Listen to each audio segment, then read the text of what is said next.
Yes, sir. Yeah, yeah. What up, Lan?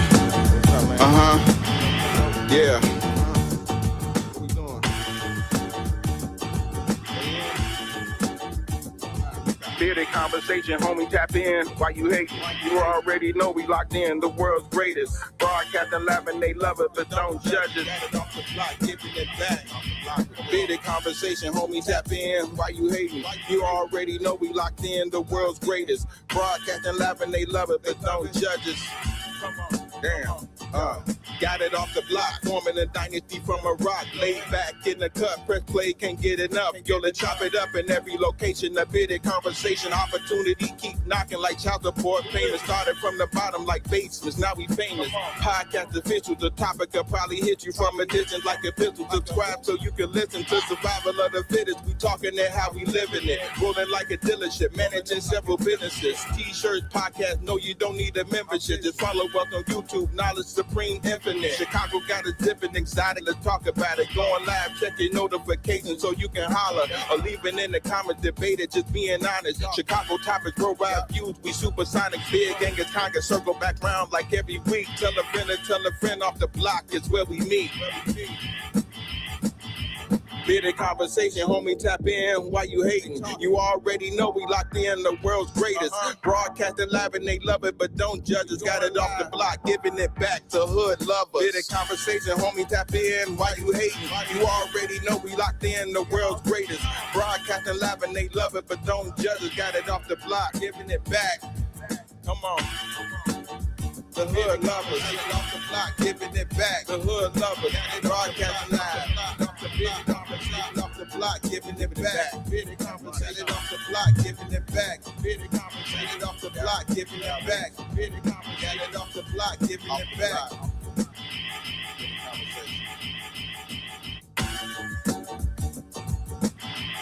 Yo. Welcome to another episode of Bearded Conversation, man. It's Wild Ass Wednesday. Man, we outside again. Man, what's going on? Man? There's been a lot going on, man. We got some new information about the Nolan Wells case and excuse me, all type of things coming out. But before we get into any and all that, let's do this, man. Y'all know how I like to start off every show. You know what I'm saying? Let's keep everyone in our thoughts, prayers, views, and meditations. Once again, let's keep everyone in our thoughts, our prayers, our views, and meditations. And lastly, family, let's keep everyone in our thoughts, our prayers, our views, and meditations. That's people we'll come in contact with every day. That's people we record you with. That's our families, our extended families, and more especially our family right here on this channel. Secondly, don't forget to master these 5 key components of life. That's love, peace, respect, motivation, and inspiration. Once again, that's love, peace, respect, motivation, and inspiration. And lastly, family, that's love, peace, respect, motivation, and inspiration. And don't forget the most important part about all that, man, that holds all those components together, man. That's that glue and that's that support. So don't forget to E40 that thing and sprinkle a little support on top, because a little support go a long way, y'all. Hey, if you don't believe me, try it out. If it don't work out for you, come on back. We can talk about it. You feel me? Hey, man, before we get started, big shout out to my co-host who ain't ever in the building, L Boogie, Roscoe P, and my little one, AJ. My co-host is with the mostest. Lay, son. What's going on, Miss Yellow Thundercat in the building? Hold on. Thunder!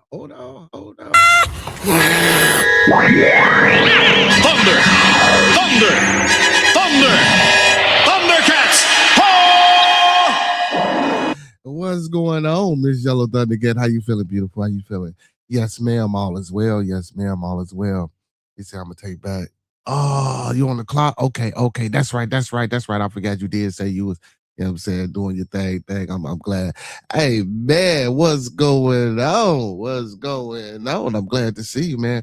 I hope everything is going well with you at work. You know what I'm saying? I hope you had a beautiful day. You know what I'm saying? Now, to all my working folks out there, man, hope all y'all days been good, or if you're on your way to work, because I know some people do that, or if you're just getting off, because I know people do that second and third shift. You know what I'm saying? I hope everybody got a beautiful, productive day at work. Yeah, I'm doing good, man. I'm sitting there chilling, man. You know, my daughter came home from school, you know what I'm saying? She chilling for the summertime, you know what I'm saying? You know, shit, man. Man. Future looking bright. Gonna get my son transferred to another school, you know what I'm saying? So he can get his football on, you know what I'm saying? Get him out here to another school where he can get looked at a little bit more than what he already getting looked at. You feel me? So man, everything going great with me, man. I'm still in the crib, still chilling, still doing my thing, man. Trying to slightly get back on my feet, but I'm here. Shit, I'm most definitely here, man. Most definitely here. Most definitely here. Most definitely here. They say I had to let my coworker Tammy hear me call it. Shout out to Tammy. Big shout out to Tammy. What's going on, Tammy? Big shout out to Tammy. Tammy. How you doing? How you doing? Um, but yeah, man. Y'all, let me get to this disclaimer, man, because I want to get into this Nolan Wells case real quick, man, and I want to, excuse me, you know what I'm saying, speak on a few things. So before we do any of that, let's do this. So the thoughts, views, and opinions of Bearded Conversations are the thoughts, views, and opinions of me right now. The thoughts, views, and opinions of Bearded Conversations are the thoughts, views, and opinions of me right now. I don't mean to hurt, to harm, or to offend. Once again, I don't mean to hurt, to harm, or to offend. This video stream is for informational, educational, and edutainment purposes only. Once again, this video stream is for informational, educational, and edutainment purposes only, with the underlying and undertone on edutainment. So we do emphasize and stress edutainment. Please do not take any advice given or anything shown on this video stream for face value without consulting the proper professional that suits your specific needs. Please do your due diligence. Please do your proper vet work and research. And like I always say, don't forget to get that second, third, fourth, fifth, and sixth opinion. Because we don't want you going out here robbing no banks, starting no revolts, telling your boss what he or she can take, how they can turn it sideways, and where to put it. You know what I'm saying? Because we don't want nobody coming over here suing a little small channel, you know what I'm saying, and trying to get down on us. We don't want none of that. You know what I'm saying? Because I know people out here, they excuse me, they sue rate. Uh, but yeah, oh, no problem, Thunder K. I love your girl. And again, big shout out to Miss Tammy. You know what I'm saying? Miss Tammy, make sure you sub up to the channel. Come on and bring some of your good information and eyes over here. So yeah, man, there's been some new investigation and some new things coming out, I'm sorry, with the Nolan Wells case. I've been watching a few content creators. Before I went live, I was just watching another content creator, and everybody was trying to figure out who this Bart is and what's going on with the Bart Edmonton guy. So Bart Edmonton, man, he's a young guy. He's a punter for Wyoming. You know what I'm saying, the College of Wyoming. He's 21. He's a junior. His father's a doctor. His father played with the Florida Gators from '92 to '96. He was part of the championship team, but now he's a pain specialist doctor out there where they at. Hmm. Now, I want to make this clear. I'm not saying that Bart had anything to do with the young man's death. Now, let me get this audio. Let me get this audio.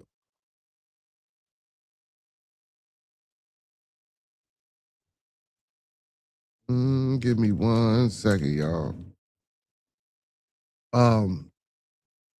So yeah, I heard. They still going back. Yeah, they probably going up to the lake, mama.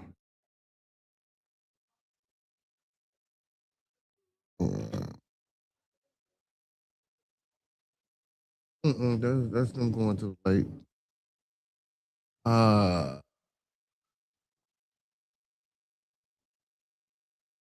Let's see if we can get this audio call.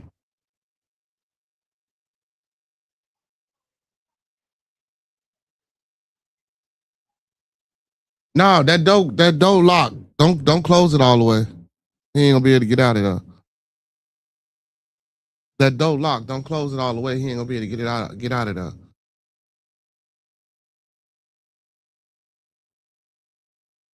Okay, y'all, let's get this call.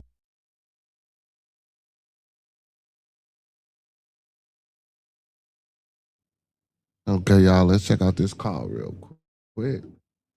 So, and the reason I want to play this call is because the young man said that he wasn't even there. Speaking. How can I help you? Albert. Hold on, y'all. So the young man said he wasn't even there when let me see. God damn it. What's going on? Okay.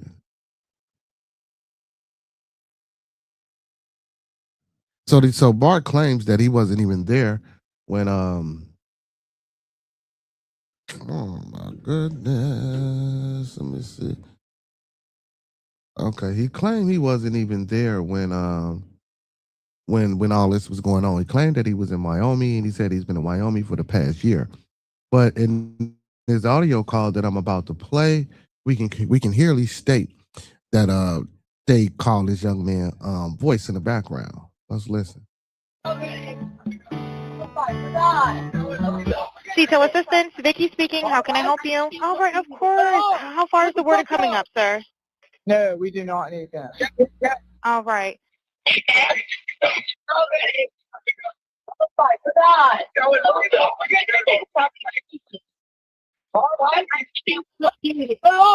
shut the fuck up. No, we do not need that. Now, there are other parts of the audio where Now I didn't even know he said, "Yo, shut the fuck up." I'm see. So certain things you can make out clear, certain things you can't make out clear, right? So I'm not going to sit here and what's the word I'm looking for, wholeheartedly or just what I'm saying, come out 100,000% and say these are the things that were said. But some things you can hear. You can hear, oh my God. I just heard, I clearly heard him say, "Shut the fuck up." people think they hear the words check his chest or wake up. One thing you can definitely hear clearly is the guy who's calling the tow company says, shut the bleep up. Now, he could have been yelling to some people. He does tell the dispatcher that there are about 7 people on board, all of them under the age of 20, under. And then when you hear when they say 7 people, you can actually hear him counting, and they count to 6. You know what I'm saying? So the audio that I heard, that they had removed the music and things like this. So on here we was hearing the music. 21, he says. Now, here's what doesn't make sense. If they really were, and again, that audio is very difficult to make out. I mean, you can definitely hear, oh my God. The Nolan and Izzy dead part is up to interpretation. What doesn't make sense is why would they, if they had something, if there'd been foul play and something happened to Nolan or someone did something to Nolan on that boat, why would they be talking about it loudly while he's on the phone to a tow company?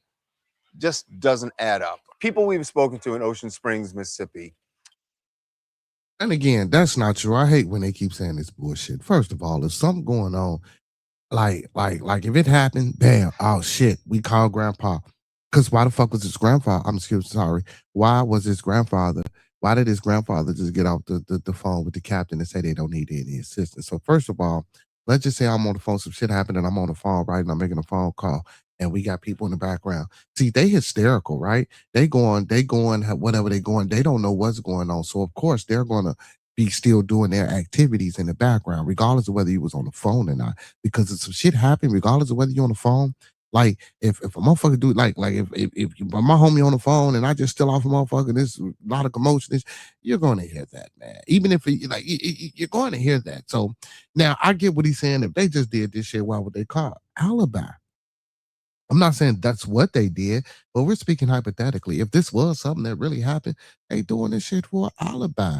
And you got to think about it. Everybody that's on that boat might not have the intelligence level as the next individual. And I'm not trying to say that they stupid or dumb or idiots or nothing like that. But I'm just saying you can't dictate or control how others' actions are going to be. You feel me? As these chain of events unravel. You feel what I'm saying? So yeah, you might have people on the boat that's gonna keep their mouth closed and be like, "What the fuck, man? He on the phone? Why would you say that?" But then you gonna have people that's just gonna react. And you got to think about it. These are young children. What's going on, Travis Duda? These are young children. So for you to expect 17, 18, 19-year-old kids to, you know what I'm saying? Even if it was an accident, because I'm not so keen on saying that this was a planned out murder. It could have been an accident or whatever the case may be. But let's just say it was an accident. Who sits there and be quiet? You know what I'm saying? When something like this is happening, man, we gotta start using our heads. I get it. Y'all reporters, I get it. Y'all lawyers, I get. But some of these people act like they haven't lived or they haven't experienced life on a real fucking level. Because I'm pretty sure that a lot of people haven't been involved in situations like this, man. I'd have been on the phone call, you know what I'm saying, calling the police on the motherfuckers in the background acting all type of stupid. And I'm like, shut the fuck up. I'm on the phone, you know what I'm saying? I'm on the phone with the fucking, why are you doing all that? Come on, man. So let's not act like this. Let's not act like that can't happen. You feel me? But I'm gonna finish this out. I wanted to play the real audio. Say that that whole conversation here in the background is just chaos as these young, as I say kids, but these young men were trying to get back to the shore and the boat's taking on water. They're all trying to figure out what to do. Are they going to have to get off the boat? That's what all that chaos is, what we're told by people connected to the kids who are on that boat. The other thing is, this is after 4:30. We have been told that there is evidence that, or the police have testimony from people that Nolan was still on the island after 4:30. That would track with what. Now here we go. And now see a lot of shit changing. That phone call was made at approximately 4:01, according to some sources, and they didn't leave the island till 4:31. And the coordinates that they got, when he gave the operator the coordinates, those coordinates supposedly were the same coordinates of where they found his body.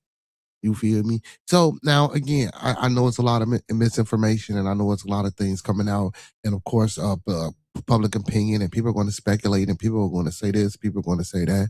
Of course, come on, man. Of course, we're going to get that right. Do I want to hear all the evidence? You know what I'm saying? The factual evidence that you know what I'm saying investigators, you know what I'm saying, have gathered. Of course, I do. But that doesn't mean that me hearing a case that now, whether it's wrong or right, or whether it's your opinion, that doesn't mean that I can't make an opinion about something that happened, right? You know what I'm saying? Like, even if something happened in my neighborhood and I don't know exactly what happened, I can still be like, oh, okay, well, this, that, and the third. Now, for me to spread that information, like, okay, maybe I get that because if you're spreading the wrong thing, you don't want to spread the wrong thing, right? It's all about how you say what you say. Like, even, as we get up here and we report these things and, we say allegedly, or, we say we're speculating or we're guesstimating or we're not sure, or I'm not saying this or the third. You feel me? But as an investigative journalist, or as a journalist, or just a person who's reporting, period, and doing this type of uh, um, commentary or work, yeah, people have the right to say whatever the hell they want to say. So I like even when my boy came up here and was like, oh man, we don't have all the evidence. You can't. Yes, the fuck you can, bro. I don't. Yes, you can. You come up with any fucking thing you want to come up with.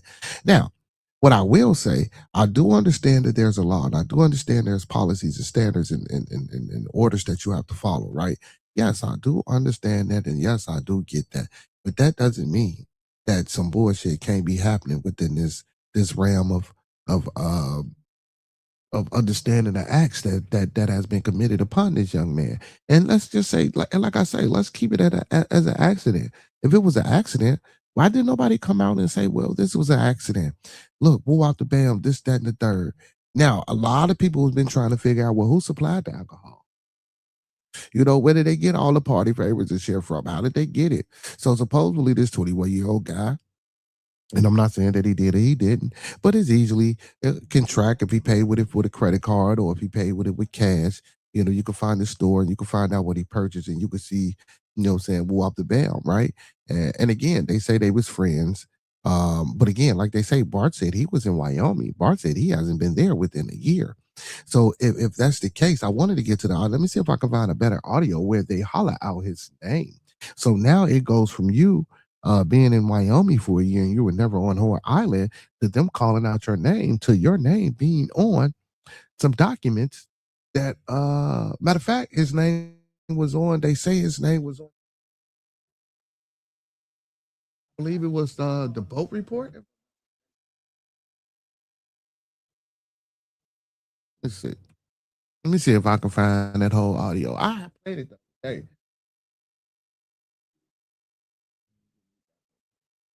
I had played it the other day. Let's see if I can find this audio call where they yell out his name. That's what I really want. And they got Nancy Grace on the case. Uh, let me see. Let me see. Hold on, man.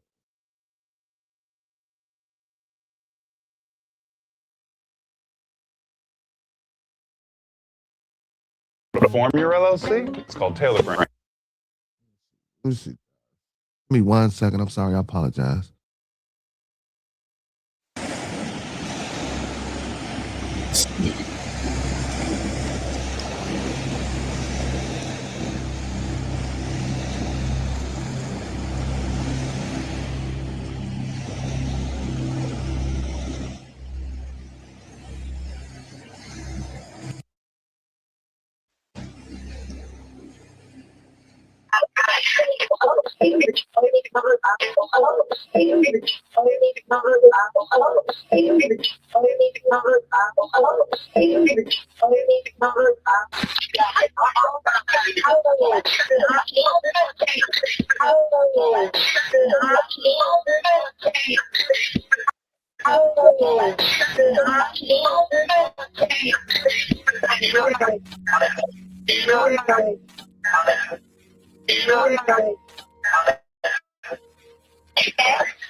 Oh no, this is a horrible.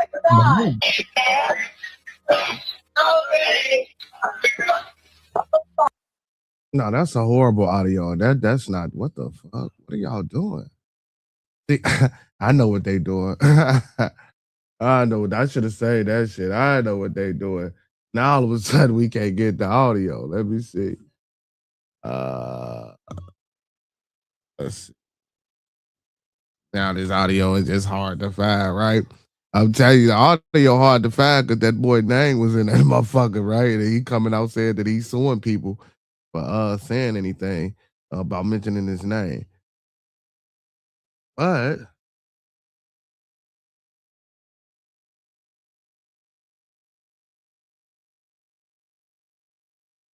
We're at the west tip of Horn, and our village pump stopped working. We're sinking. This morning, more audio of the frantic call from the boat Nolan Wells was supposed to have taken to shore after celebrating July 4th with friends on a remote barrier island off the Mississippi Gulf Coast. And what do you want to do? Do you want to be towed back? I want to get this boat unsank and towed back, yes. The caller told the dispatcher everyone aboard was unhurt and noted he and the passengers were young. There are 0 adults on board. Nobody here is over the age of 21. Documents obtained by ABC News show that boat set off for Horn Island just before 10 a.m. the morning of July 4th. Wells and his friends arrived at 11:14. For the next 5 hours, the boat was stationary until it left at 4:31 p.m. without Wells, moving at no more than 4 knots. Whatever problem the teens reported was resolved about an hour later at 5:25 when vessel regains normal operation and begins accelerating at 30 to 35 knots. Friends said they did not abandon Wells. Rather, the Mississippi Department of Marine Resources reported his friends saying Wells was in the company of an unknown female and that he chose to remain at the island. As searchers began scanning the island and surrounding waters, this email obtained by ABC News shows the preliminary information they were given, describing Wells as a black male, 6'1", 180 pounds, wearing shorts only. The Marine Patrol listed his alcohol intake as heavy. The state's autopsy, including the results of toxicology tests, is pending. As long as we continue to remember him, his light will continue to shine through us all. this is crazy, y'all, that I can't find this audio is just the audio. Like, this shit is crazy. I'm telling you, the audio, man, it had the man name in it. Anyway, I heard the audio and I played it. And so when they said Bart, at that time when I played the audio, you know, when it first happened, at that time when he said that Bart, well, nobody thinking about Bart, but a lot of people was saying, well, who the hell is Bart? Where did Bart come from? You know what I'm saying? So who the hell is Bart? So Bart is supposed, and I don't listen. And again, I don't know this to be true. I don't know this to be facts, but apparently Bart is 21 years old. Again, he goes to the University of Wyoming. He stated that he wasn't even there during the time of this, but you can clearly hear in this audio, and this is what I want you guys to hear. You can clearly hear his name being called the fuck out.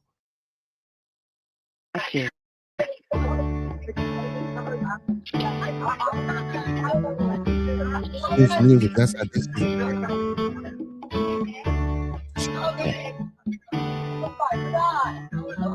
Detail assistant, Vicky speaking. How can I help you?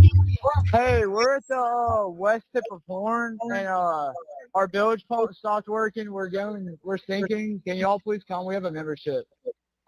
All right, of course. How far is the water coming up, sir? Can you give me a description? Ankles?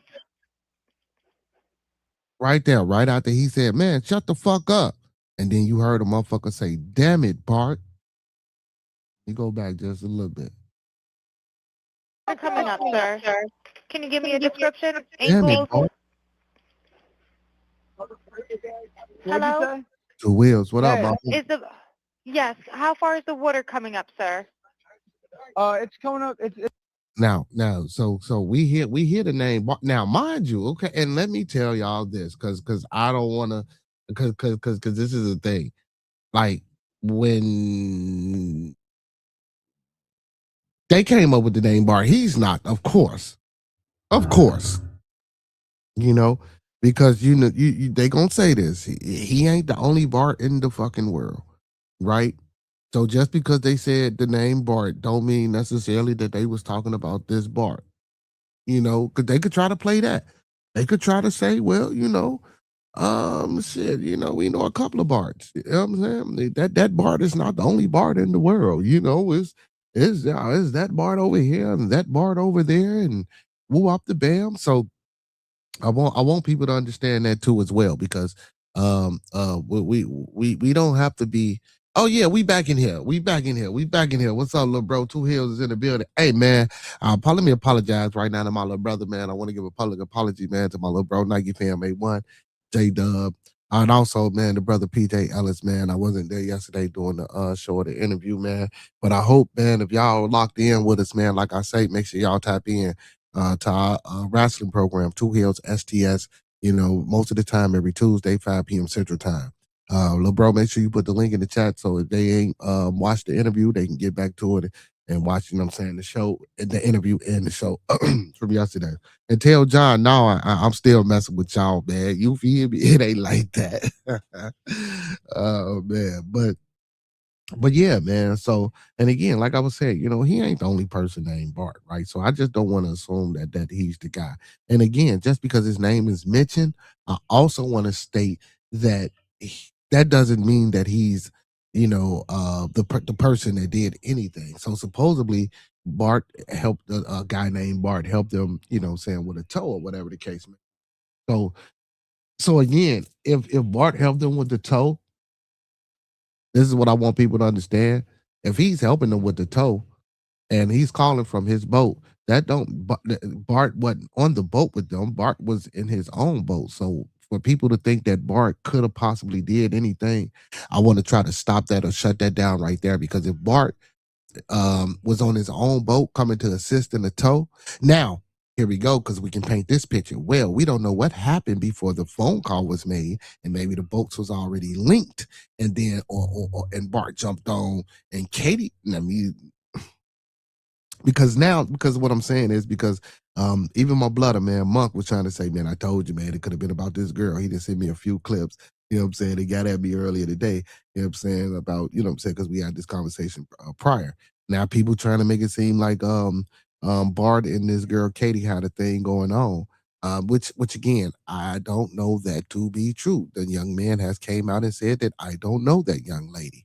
Also, it's been came out that Austin's mother said that she has no ill will towards Katie, and that Katie, who stays 17 miles away from Nolan Wells' home in Ocean Springs, that she's, throw parties and kickbacks and shit like that, you know what I'm saying, for their friends and stuff like that. Hey, man, big shout out to Two Wheels for that super chat donation, man. Big shout out to my little bro Two Wheels in the building for that 199 super chat donation. Two Wheels. Appreciate that, my boy. Appreciate that. So again, you know, she stays 17 miles away from Wap the Bam. So the mother said, "Oh yeah, I know Katie. Katie comes to all our functions and yada yada this and that and the third." So, you know, I'm not saying that they were an item, but could they be, yeah, you know what I'm saying? Could they be friends? They're saying Bart and Katie used to date or currently dating.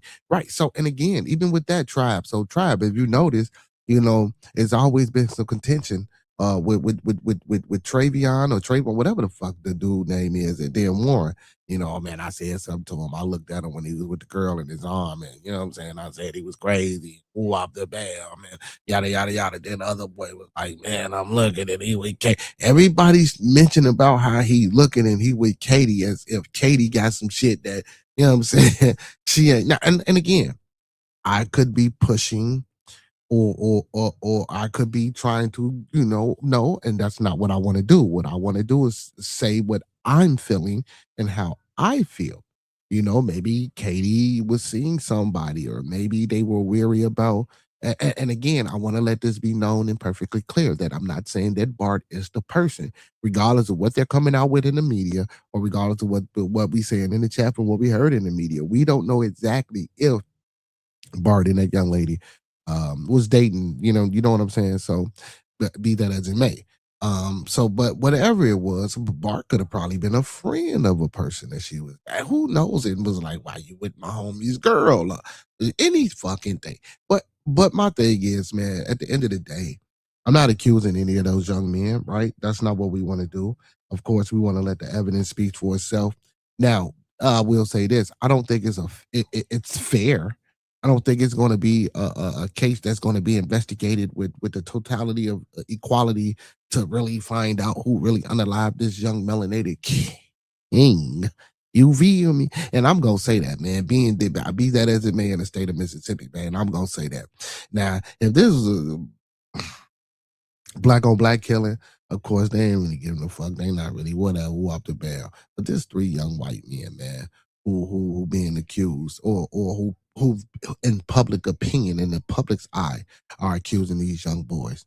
You feel me? Or and speculating and guesstimating and coming up with all type of theories and things, or who up the bam and try to connect the dots and trying to figure this out, right? I get all that. So I want to make it clear that we don't know yet, you know what I'm saying, fully if these young men had any involvement in the murder. But what I want to do say is that I think somebody knows something, bro. Like, and regardless of whether they did it or not, right? But what about the inconsistencies? What about the young lady saying that? And yeah, everybody got all these fucking talking points and want to talk around and shit and move off the bam. They say they sent that boy at 3 o'clock, right? With this girl. This girl say, no, he left me and went with his boy. So what? Well, why ain't nobody trying to figure that shit out? Who lying on that? Like, did he go? Did he stay? And now all of a sudden, since they got this Bart dude involved in it, and I'm not saying that the Bart guy is the Bart from Wyoming, right? Let's just say, because again, it's plenty of Barts out there. I know a motherfucker named Bartholomew. You feel me? But his name is Bart, not Bartholomew. But they call him Bart for short. But now, all of a sudden, you get a couple of witnesses that saying, "Oh, well, we seen him on the island."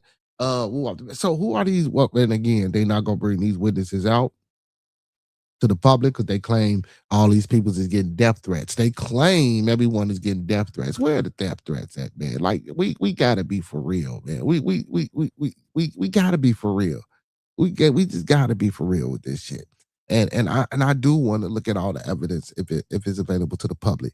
You know what I'm saying? Other things that they gather right now that the police can actually say that's factual. But I doubt if they submit anything again because they waiting to give it all to the grand jury. That's the channel right there, y'all. Make sure y'all tap into Two Hills STS, man, where we talk all things WWE. I didn't miss the last two shows, but my boy A1, my boy J Dub, man, they always hold it down. So make sure y'all go check in. And listen, man. Hey, listen, we got segments for even if y'all don't keep up with the current wrestling, man. We got segments for y'all, man. We just added a segment for the people that like the old wrestling and the old nostalgia where we pick a certain year and we go in about, you know what I'm saying, the wrestlers or the things that happened within that year. So, man, check us out, man. We do good work, man. True work and square work, man. So make sure y'all tap in, man. Make sure y'all tap in. And also, we're trying to do a watch along. I don't know how that's gonna work. And it hasn't been confirmed. But if Nike fam ain't there, me and John, we're gonna try to do a watch along for SummerSlam this Saturday and Sunday. So make sure y'all tune in and tap in for that. Yeah. You said great conversation the other night, my brother. Yeah. Trav say I agree. What's going on? See, I like it, man. I like it. Miss Cuban Jen, what's going on, Goddess? How you feeling this evening, Miss Jen? How you feeling? How you feeling? How you feeling? Um, he say, Mr. Get your roll on in the building. Oh man, he say always a good time with my boy from Chicago. Here's to more great conversations. You feel me? You feel me? Hey man, big shout out to my little bro, man. Appreciate that, man. Appreciate. Listen, man, it's all we always try to have a good time and a good conversation, man. That's what I want to bring. Good conversation, man. Regardless of whether we agree or disagree, whatever topic or whatever subject we're touching on, man, I always encourage people to hit the panel, man. Let's conversate. Let's talk about it. I know sometimes it might sound like we get emotional and in our feelings, this, that, the third. But for the most part, I think we do a good job of controlling and moving along with the conversation, whether we disagree or not. Frank, what's going on? Digging Frank in the building, man. What's happening? New day. What's going on? New day. What's going on? What's happening? What's happening with you? You know what I'm saying? Skylar, what's going on? Skylar, what's happening? Skylar, make sure you be tapping in too. Cut your notifications on for that Two Hills STS, Skylar. You know what I'm saying? Make sure you cut your notifications on. You know what I'm saying? He say both nights or something. Okay, so y'all, yes, so we will be he say, oh, Skylar always on. Okay, I'm just making sure. But yeah, so we will be streaming both nights, doing the watch along both nights. We will be doing the watch along both nights. So make sure y'all tap in. As go, he says, hello from Sweden. We believe in basic human rights. So a standard medical appointment procedure only costs around $25 US. Hey, big shout out to my brother from Sweden, man. Make sure you sub up to the channel, man. That's good information.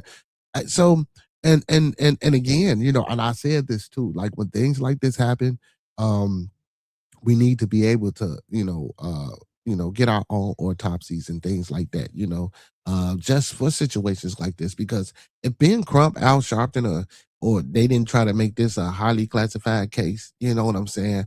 The parents probably would have just chopped this up or just took that loss. And I'm not. And I don't want to say it like that as if they are just accepting, but a lot of times, with the police, you're thinking that the police is going to do their job, regardless of whether the history or whatever we thinking. You know what I'm saying? We always want to think that the police is going to do their job, man, regardless of whatever. You know what I'm saying? Or investigators and the medicals, and you know what I'm saying? Myself, I tend to just know it a little bit better, and that ain't how it should work. You know what I'm saying? That's supposedly how it's supposed to work, but that's not how it always works. But $25 autopsies, man, we need to move to Sweden, y'all. We got to see the U.S. got to get with the program. Miss Jen said, Khan, I usually go and sub to every channel you recommend, but I noticed their topics are mostly man interest subjects. That's not true, Miss Jen. Because I follow a group of young ladies, the ATD, and they do a podcast on wrestling, and they're a group of women. It's 3 women, and they have a podcast for wrestling. And Miss Monty Bubba, and a few other ladies, that come on, and even women watch wrestling. You know what I'm saying? Women watch wrestling. Now I get it because you would think it's a man thing, and little boys like wrestling and stuff like that. But no, young ladies watch wrestling too. You know what I'm saying? Young ladies watch wrestling as well. Monk Channel is definitely not man based. Monk Channel is just life based. But we're not going to get off into that, Miss Jen. That's your perception, and that's understandable. Miss Jess, what's going on, Queen? How you feeling? I'm sorry, scratch that, Queen. What's going on, Goddess? How you feeling this evening? Man, grand rising, grand evening, grand afternoon to everyone. He says, you are your own first responder. That's facts. That's facts, right? That's facts. But now what I will say about this Nolan Well case, man, now we know alcohol, and again, the toxicology report hasn't came back yet, right? But I can almost guarantee you that it's some drugs involved, right? You know what I'm saying? In this type of situation, man. They partying on Horn Island, they doing shit. And supposedly they was at the tip of West Horn Island. And again, I wasn't there. I don't have any video footage. I don't know how many boats was at the tip of West Horn Island, or did they travel to West Horn Island just to do whatever the hell they did. But it has been stated that Where they made that distress call from is where his body was found, damn near in the same region. You know what I'm saying? So again, it's just too many inconsistencies. And again, so I don't want to just speculate and say, okay, well, and again, maybe they was that, maybe that was the place where he said he wasn't getting on the boat. You feel what I'm saying? If whatever the case may be. But my thing is this, right? If everyone's leaving this island and you didn't go with your friends, you didn't go with the young lady because the young lady said you went back to go with your friend. You mean to tell me that out of everybody that was on that island, right? They gonna leave you on this island. You ain't got no phone, no nothing, no communication, and you just left on this damn island by yourself. And everybody that had a boat got the fuck up out of there and just left you. Then nobody see a young drunk black, young man, and nobody say, well, let me assist. Or man, do you need a ride? Or are you okay? Man, come on, brother, get on the boat. Or he didn't ask nobody with no type of assistance to try to get back to the mainland so he can get back to his family. Let's just say if he was intoxicated to the point, let's just say this. Let's just say this. Let's just say he was so intoxicated and told them that he wasn't leaving, and he went and found him a spot to lay down in, right? And went to sleep and tried to sleep it off. Did he go to sleep in the water? If they give it up as an accidental drowning, like could he have been that intoxicated that he fell out in the water and just sat there and just like fuck it, I'm gonna go to sleep? Like I highly doubt that. I highly doubt that. Now, don't get me wrong. When you're a Liberator, you can do things that, what I'm saying, you can black out and you don't know anything. You hear me? Like, you don't know anything. So, again, when they were, so if we ask these, where was he when he told y'all that he wasn't getting on the boat? Was he on shore? Was he in the water? How far was he in the water? Like again, this is what was, because even if he was waist deep, you feel me now? If he laid down in waist deep water, yeah, the water will cover him. I just can't see nobody just falling out, going to sleep in the middle of the fucking water. You know what I'm saying? I'm just saying, but this Bart, so like they say Bart is supposedly, an NFL prospect, be sponsored by ESPN. Um, a lot of people trying to make him out as the plug, you know what I'm saying, so to speak. I remember when Monk was trying to make he was trying to make Nolan the plug. So apparently Nolan ain't the plug. If he they trying to make this guy out as the plug. And when I say plug, y'all, and not in that sense, but yeah, it's in that sense because so apparently someone had to be avaged by the liquor, and apparently if it was drugs involved. But see, I don't believe that part neither because 18, 19 years, yeah, y'all know somebody, man. Y'all can go get whatever y'all need and hood. You feel me? You know what I'm saying? Just start partaking and participating. You feel me? You don't need nobody, you know what I'm saying? Like shit. You feel me? Like these motherfuckers sell to a 12, 13, you know what I'm saying? Don't matter. As long as you got the money, motherfucker gonna get here. You feel me? So that part, no, but somebody had to buy. And then even with the alcohol, that's kind of hard because, you know what I'm saying? Like a lot of time, I ain't gonna say a lot of time because when I was a shorty, I might have to send an older motherfucker in the store to, you know what I'm saying, get what I need or whatever the case may be. But after a while, shit, you can go in there and get whatever you need by the time you 16, 17, shit, you can get what you need on your own. And you gotta think about it. It's a small town, bro. Motherfucker know everybody. Yeah, man, they ain't need. So this, and I want to say that too because I don't want to make it seem like Bart, what I'm saying, supplied them with shit like that. Now, I don't want to make it seem like states ain't doing their job, and how dare I say that they just selling liquor to underage kids and shit like that. You feel me? No, that's not what I'm saying. I am in a way, but the kids can be resourceful, man. They can find ways to get this alcohol. They can find ways to get these drugs, you feel me, other than using Bart. So again, I do want to make that known and I do want to put that out there, what I'm saying, for people and other content creators as well. And again, I'm not saying that I'm taking up for nobody, man. So what I like to do is I like to look at this shit from all different areas and aspects. You feel me? Because them kids could have got whatever the hell they needed on their own without Bart. You know what I'm saying? So I mean, again, I don't want to say it's a reach and a stretch like my boy Nike fan be doing, but I'm just doing it from all sides of this. So that's just like a stretch to just say we're going to attach Bart to this. You feel what I'm saying? Like we just can't. Now, don't get me wrong. I'm not saying see, but again, the inconsistencies. He said that he wasn't there. He said he was in Wyoming. You know what I'm saying? But you heard them call his name, right? But that doesn't mean that that's that Bart. You feel what I'm saying? And but again, also, the tow report. Let me see if I can pull up this tow report.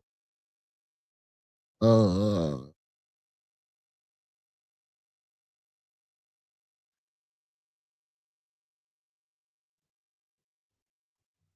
because I think this tow report actually had it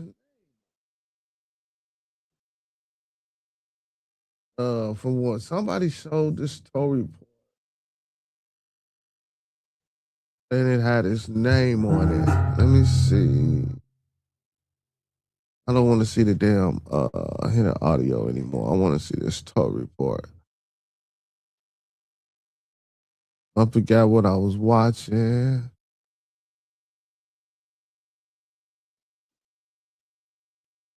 Yeah, but let's see if I can find it. But yeah, but Bart name was on the damn tow report. Um, and again, as we know, I don't know if you guys seen the interview with Officer Tatum. Um, everybody calling him Tatum instead of Tatum. With Warren, because Warren was supposed to be the person that made the call. You know, and then let me ask y'all, like real shit, people that's in the chat. Let me ask y'all a question, man, and be honest and be real with me, y'all.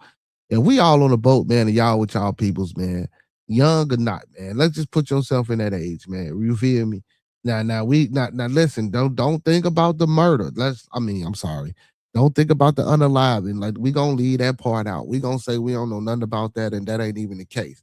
Right? The situation in the case at hand is us being stranded on the water and our boat is filling up water and it's sinking. And we on the phone and I'm on the phone and the motherfucker say, do we need to send out the Coast Guard?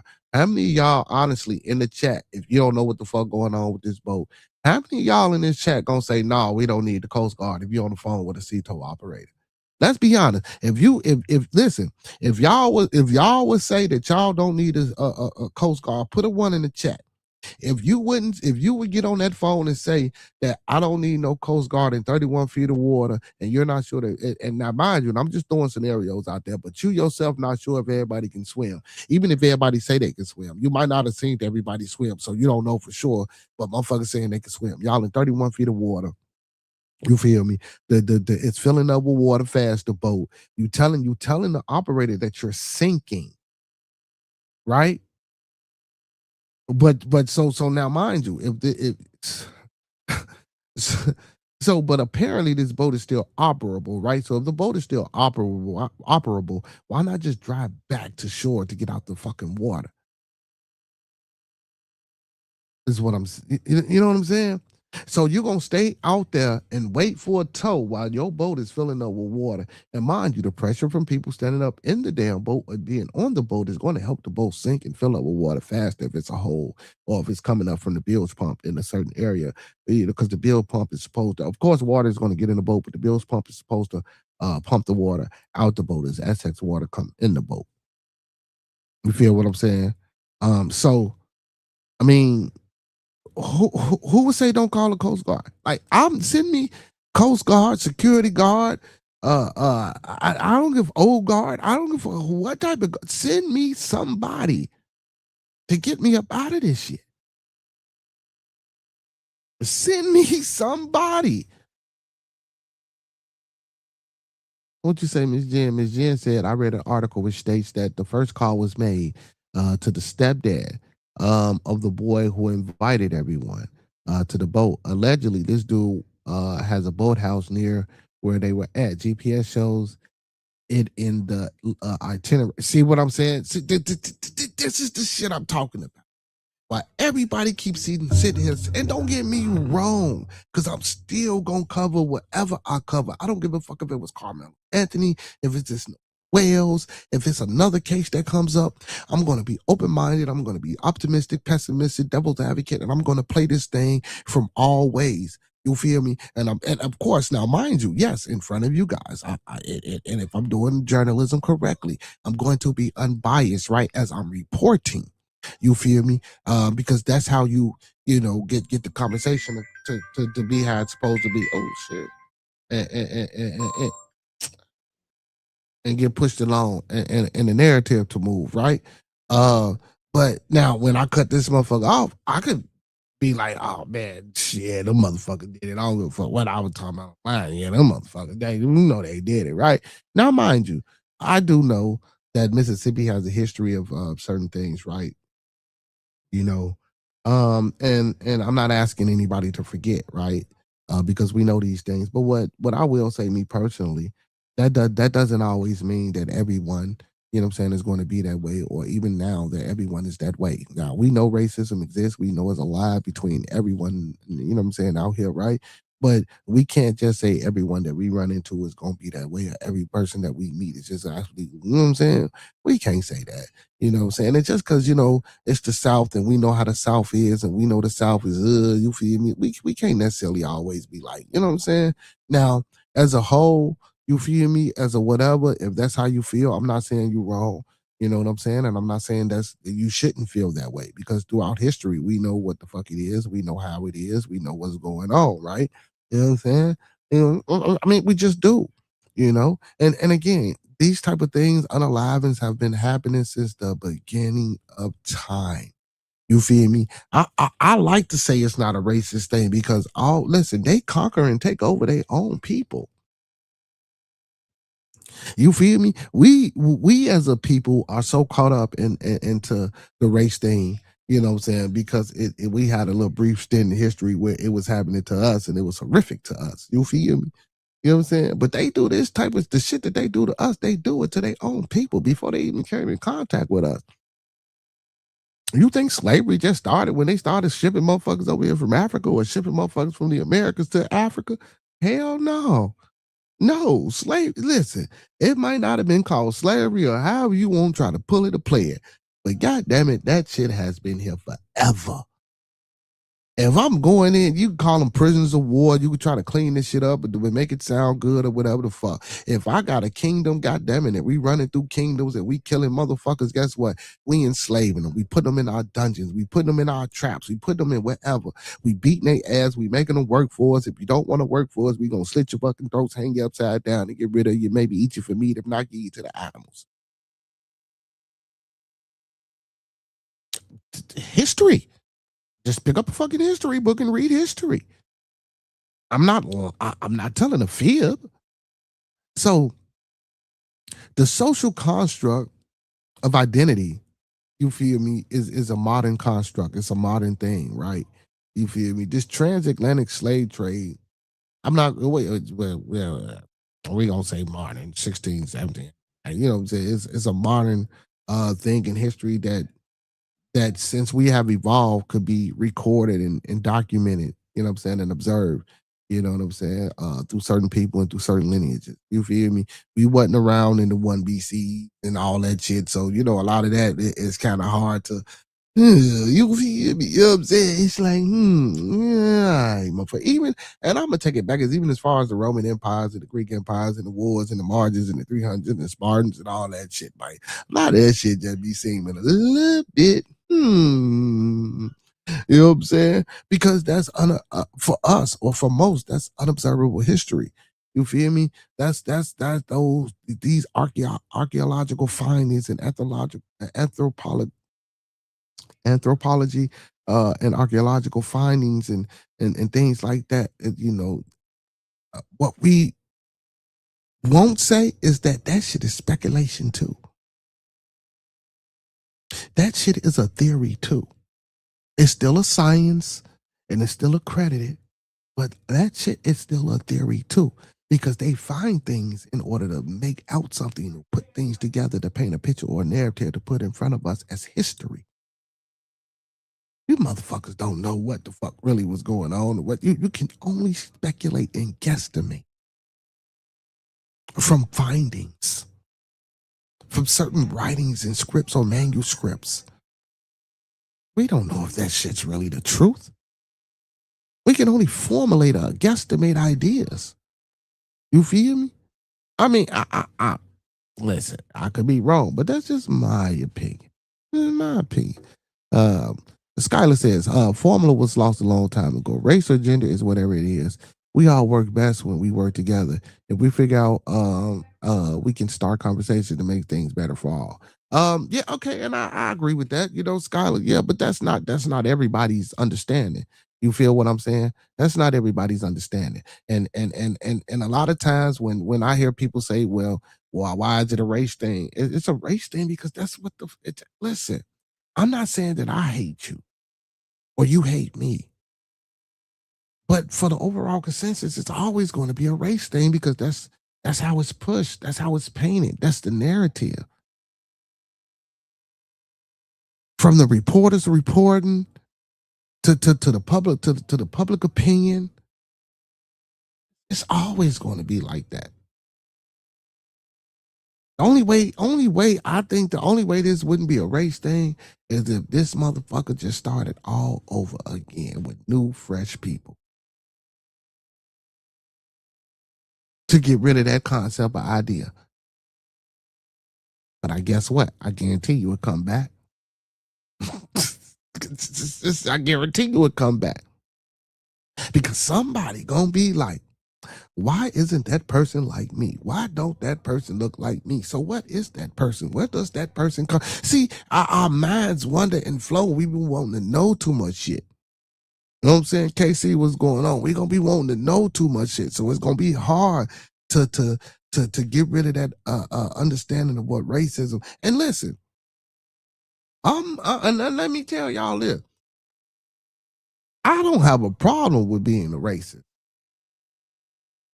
I honestly don't have a problem with motherfuckers being racist.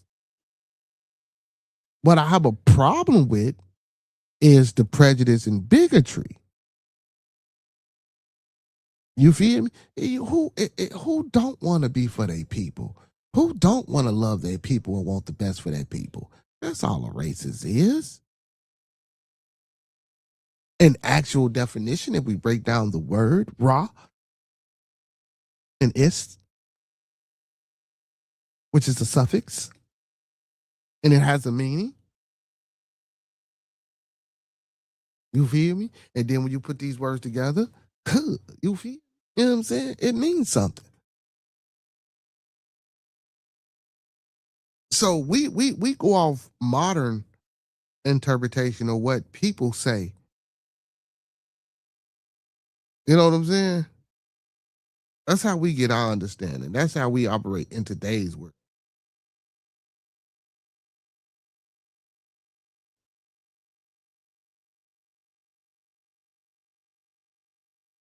So, IST most commonly functions as a suffix meaning a person who practices an art, holds a belief, or works in a profession. But it can also, and standard time zone mean Indians. Okay, well we know that. We know that's not what we're using it for. So again, most commonly functions as a suffix meaning a person who practices an art, holds a belief, or works in a profession. Job and skill, a person who does a job or plays an instrument, an artist, a dentist, a pianist, you know what I'm saying, a scientist, you know what I'm saying, a biologist, you know what I'm saying, beliefs and ideas, a person who follows a specific system, political view, or religion, scientist, Buddhist, socialist, behaviors, a person who shows a specific bias trait, racist, sexist, right? So that's what IST mean. I ain't want to do this. So let's see. Now, here we go. Ra. And a lot of people say Ra. It's an old god from ancient Egyptian. People thought it was he made the sun, the sky, and the earth. You know what I'm saying? He has been seen as the king of all gods. If you meant else by Ra, blah, blah, blah, blah. So Ra, so in the metal netta, so Ra, Ba, you have Ka, So Ra means to uplift or uprise. Okay, the key concepts in ancient religion and mythology. That might be Ra discipline. You need so Ra means to rise, to uplift. You know what I'm saying? Again, he was the sun. That's why it's to rise and to uplift because the sun rises. You know what I'm saying? And the uplift. You know, if I get into all that, if you get down to the root etymology of the word or the linguistics of the word Ra or the prefix Ra. And again, so racist is the word that was put together, just like most words. You know, even in the dictionary, when you look up your words, man, it always tell you the etymology of where the word from. Most words come from Latin, Middle or Old English, and we do have a lot of our words that comes from other languages as well. We just drop some, add some, and put our own phonetics on it. Um, Scott, I understand there's reasons, but if we're going to make it better, we got to start. We got to get past it. It's on everyone. I feel you, Skylar. I understand what you're saying, brother. But yeah, man, that ain't something that's going to happen no time soon, and it's easier said than done. I'm not saying that I wouldn't want to see those things, but that's a lot easier said than done, man. You feel me? Like especially if we are people of power and control. You feel me? A people of power and control, we're never going to not try to put something that's less or inferior. You feel me? Like that's why caste systems came about. You know what I'm saying? Like real shit. That's why a lot of these caste systems came about because we had to keep a hierarchy, we had to keep an order, we had to keep a control. And I'm not saying that you're wrong, but I mean that concept again, even if we did forget and we move past, like I said, I don't think the people here now, no, that shit wouldn't happen. You know what I'm saying? And even if we did start all over, I don't believe that them people would get past it either because they're like again, as people, as human, we see different things. We know what's different. You're going to be like that person is not I just don't think you're going to ever get past that. Right. But the bigotry, the prejudice part, the malicious intent of and disdain uh of not liking a person for because a person has too much melanin, or because a person has the lack of melanin, or because a person has chinky eyes, or because a person has curly hair, or because a person has straight hair. Now that's what we should change. Race, like I say, race, being a racist isn't racism, I understand that. But the prejudice and the bigotry is what I don't understand. You know what I'm saying? If you don't like me, you don't rock with me, stay away from me. You feel me? Now that's hard, that's easier said than done too, because what? Guess what? We have to live with each other. We have to interact with each other. You know what I'm saying? Like that's just how it is. That's just it's just our society, man. It not everyone, but most people in our society are fucked up individuals. Not even just in a racist form or sense. You know what I'm saying? Because even with this Nolan Wells case, even if this was an accident, bro, they still got to be some fucked up. Okay, because I believe somebody know what the fuck happened, right? But let's just say, since we're not accusing these little three white boys, or we're not accusing Bart, because I don't think Bart really had nothing to do with it. Only thing Bart could have probably potentially had to do with this was maybe supply, you know what I'm saying? If that, that's the story that they pushing. He might have supplied some alcohol. He might have supplied some drugs. He might have did some shit like, or he might have came and helped with the tow. You feel me? But with these three guys, man, if it was an accident, right? As a people, why not say it was an accident? Why not say what we was doing and he fell the fuck out and we threw his ass in the water because we didn't know what the fuck was going on? Like, honestly, I can understand that, bro. And I wouldn't lock no kids up for that shit. Because I know that type of shit do and can happen. But to say they don't know nothing and ain't nobody seen shit. Okay, and then these two witnesses that say they seen them after the island. Where did they see them at? What was they doing when they seen them? How did you see them? How far? How close were you when you seen them? Are you sure there was Nolan? Can you give a description? And I want to dispel this too, man. A lot of people keep saying that Bart was 6 feet, 200 pounds. Man, stop that shit, bro. Stop that shit, bro. He wasn't no goddamn bully. Nolan Wells was 180 pounds. He was 6'1". So this wasn't no bully shit if this was a one-on-one situation. So stop that shit. Don't push that dead tail like Bart was just a motherfucking bully. No. No. Let's not do that, man. Let's not, because I've been seeing a lot of that bullshit too. So I wanna talk about that too, man. Let's not do that bullshit, man. Oh, he was 6'3", 200 pounds. Look, we ain't finna do that Carmelo Anthony shit, bro. We not doing that shit, bro.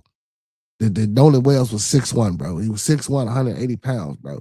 You feel me? We seen him with his shirt off, bro. He wasn't no slob, bro. He wasn't no slouch, bro. You feel me? So let's not do that, bro. You know what I'm saying? Now, unless y'all saying it was a bunch of motherfuckers, but no. We only talking about one person. You feel me? If this was a situation with him, then come on, man. We got to stop that shit, bro. Now, unless it was some intoxication or some other shit involved, yeah, we need to stop pushing that narrative and stop saying that Bart was 6'1", 200 pounds when Nolan Wells was 6'1", 180. Feel me? He clearly had a reach and a height advantage on him. You feel me? Now, 20 pounds, that was, but still, that don't mean shit, bro. We got to stop that. We have to stop that. You know what I'm saying? We always go there. Don't get me wrong. I know people be reaching and stretching and trying to just put things together, and you want to formulate opinions and ideas about the case, but let's not do that. I totally disagree with that. You feel me? I totally disagree with that. You know what I'm saying? Like, you could say I'm cooning or whatever the fuck. I just totally disagree with that. You feel me? Like that part there, I just totally disagree with how people try to push that narrative about him being big. No. We're not gonna do that. Now, don't get me wrong, 20 pounds is a little difference, man, but he did die. Come on, man. Come on. He ain't gonna do that. He ain't gonna do that. Man. But again, even if this was an accident, man, why not just come out and say it was an accident? You know, everybody's saying, well, yeah, why not get a lawyer? He should have got a lawyer. They should get a lawyer, right? Okay, I understand that. I get that. But why not just say it's an accident? If it was an accident, why not just say it's an accident?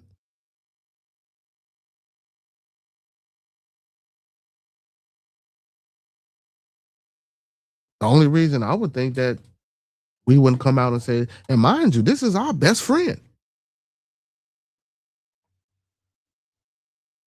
It's our best friend.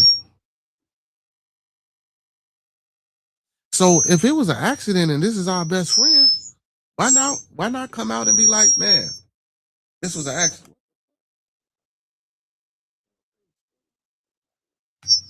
My bad, y'all. I'm sorry. Yeah, but if it's our friend, why not just come out and be like, oh man, this is our boy. It was an accident. This happened, man. We was fucked up. Yada yada. This done the third. Woo up the bam. It's that easy. It's that easy. He said it best. Said you can hate me because of my skin color, but you just hating yourself because we all brothers. He said there's one race, the human race. That's UFC welterweight G. He said that can be a problem.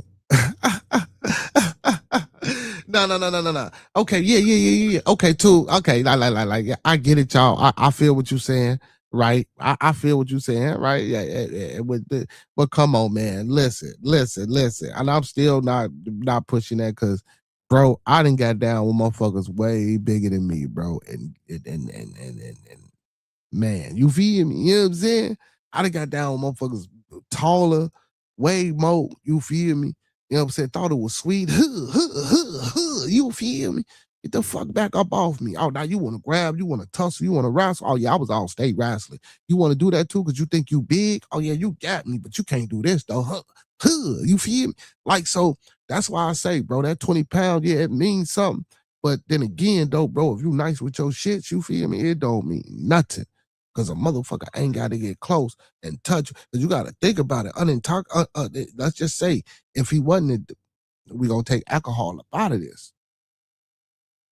I got the reach. I got a little bit more dexterity. But that's if motherfuckers know how to fight too. You feel me? Motherfucker got to know, you know what I'm saying, what they doing or whatever the case may be. But in this situation, we know alcohol and maybe, I don't know if drugs was involved, right? So motherfucker could have been off their shit, you feel me? He could have been sober. Because again, he was called to help Toe. Well, we don't even know if he was called to help Toe. Let me not say that. But however he showed up or however this bar person popped up, he helped Toe them. You know what I'm saying? However he got there, he wound up helping Toe them.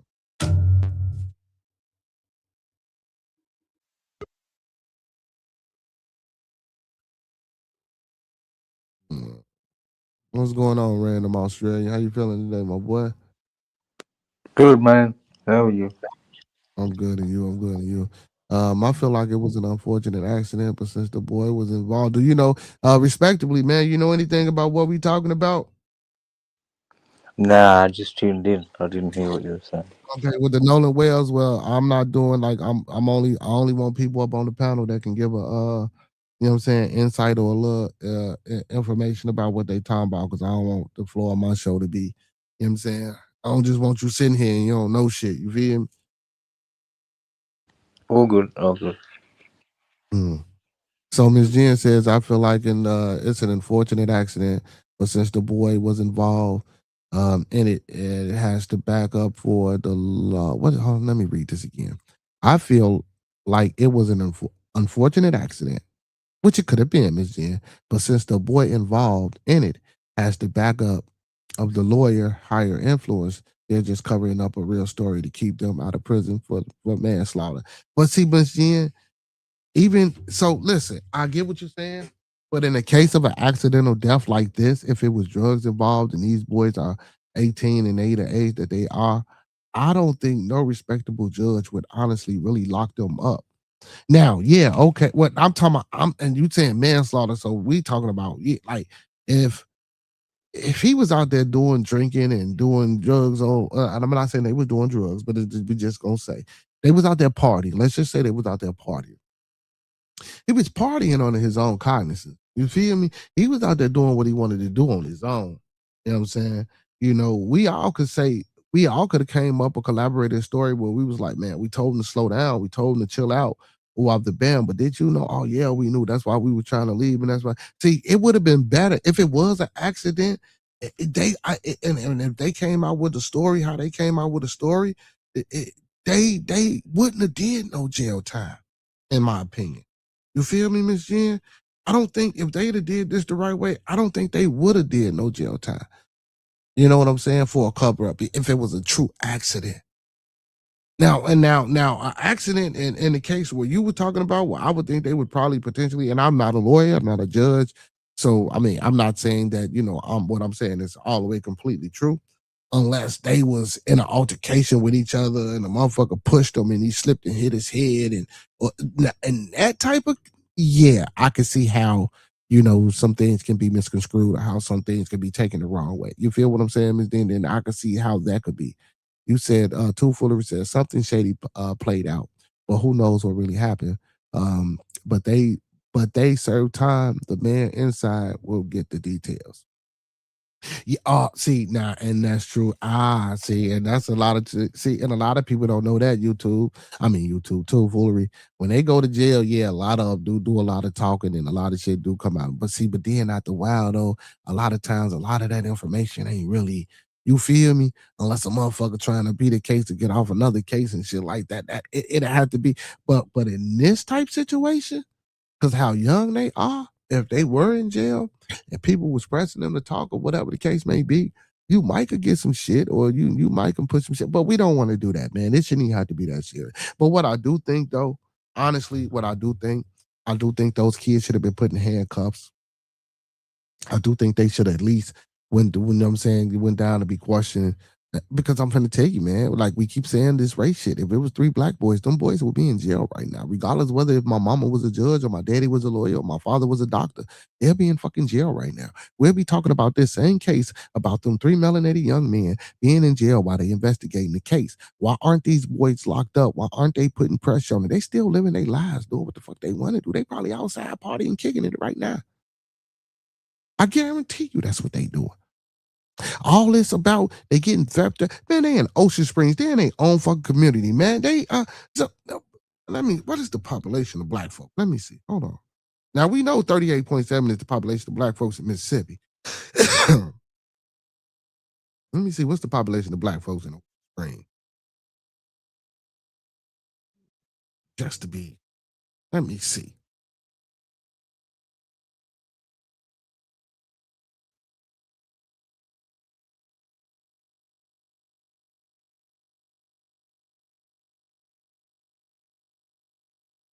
Ocean Springs.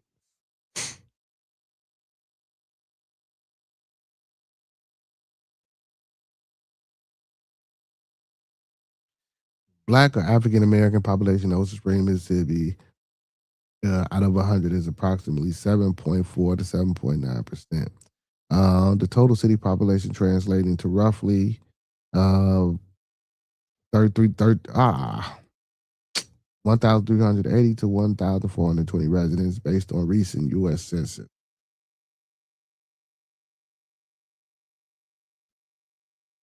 Hold on, now they saying, okay, so that's about so what it is, okay, I get what they said. So that's how many black folks it is, roughly about 1380 to about 1420 out of 18,646 residents. That's the total. The total city population is 18,646 residents, and it's and it's anywhere between 1,380 to 1,420 black folks that stay in Ocean Spring. Now who the fuck is sending death? Big Stacks, what up? Who the fuck is they getting these death threats from? Can we come on, y'all?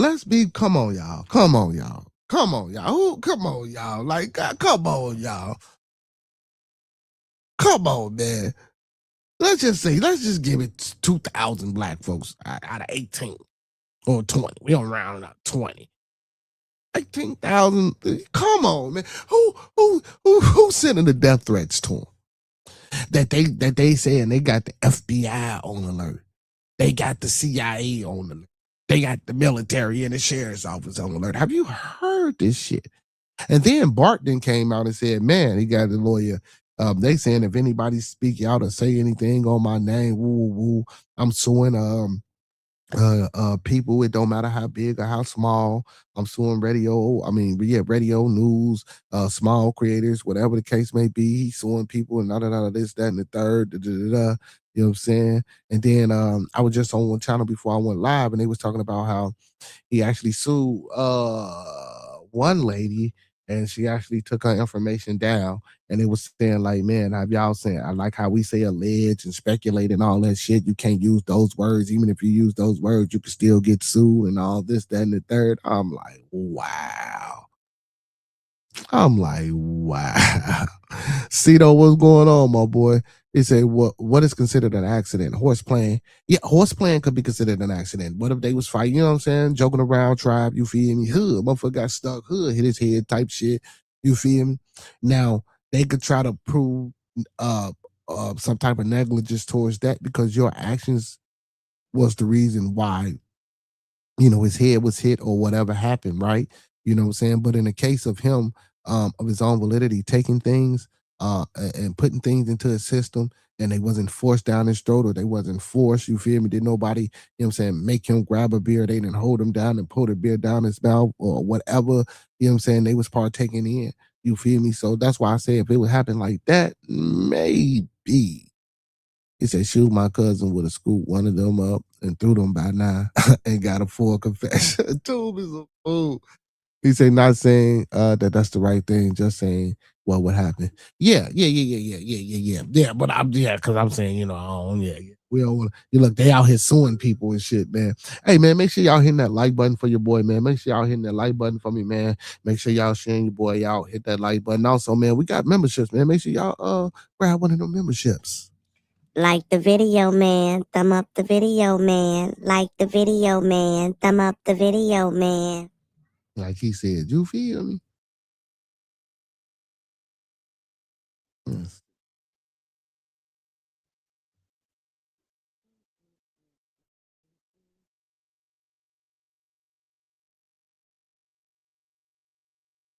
Let's listen to some of this.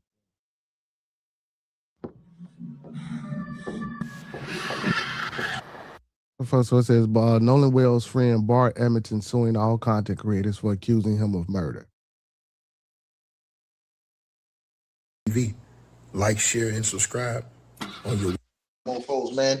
And so now the report is coming out. His lawyer has already just announced that they are filing lawsuits against all these content creators that they have caught that have slandered this guy's name and accused him of murder, man. And it's been a lot of content creators doing this, bro.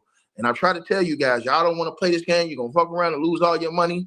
You're gonna lose all of your gain. And they've already been screenshotting these people and getting these people. I'm telling y'all this. And the fact that they're willing to sue lets you know that they feel confident that they did not have anything to do with any type of death of Nolan Wells, because in court, that would mean that they would have to show absolute proof in court. You understand what I'm saying? And Nolan Wells' mom is not suing them yet.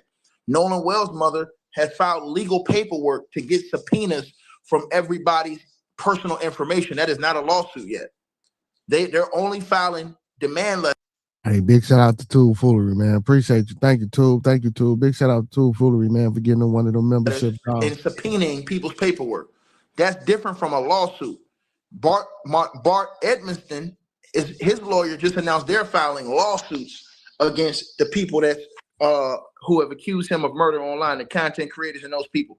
A lot of people getting ready to lose a lot of fucking money, man. Because they're gonna lose all this little money they earning on YouTube. You know what I'm saying? All the Weezy Wonders, all the people, all the dudes that's been out here saying this shit without no evidence, going off internet rumors and speculation. It's not gonna work, man.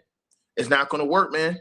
And they're gonna have to prove that. Your facts. All these people who are saying this kid murdered that dude, they're gonna have to prove that in the court of law or pay this dude his money, man.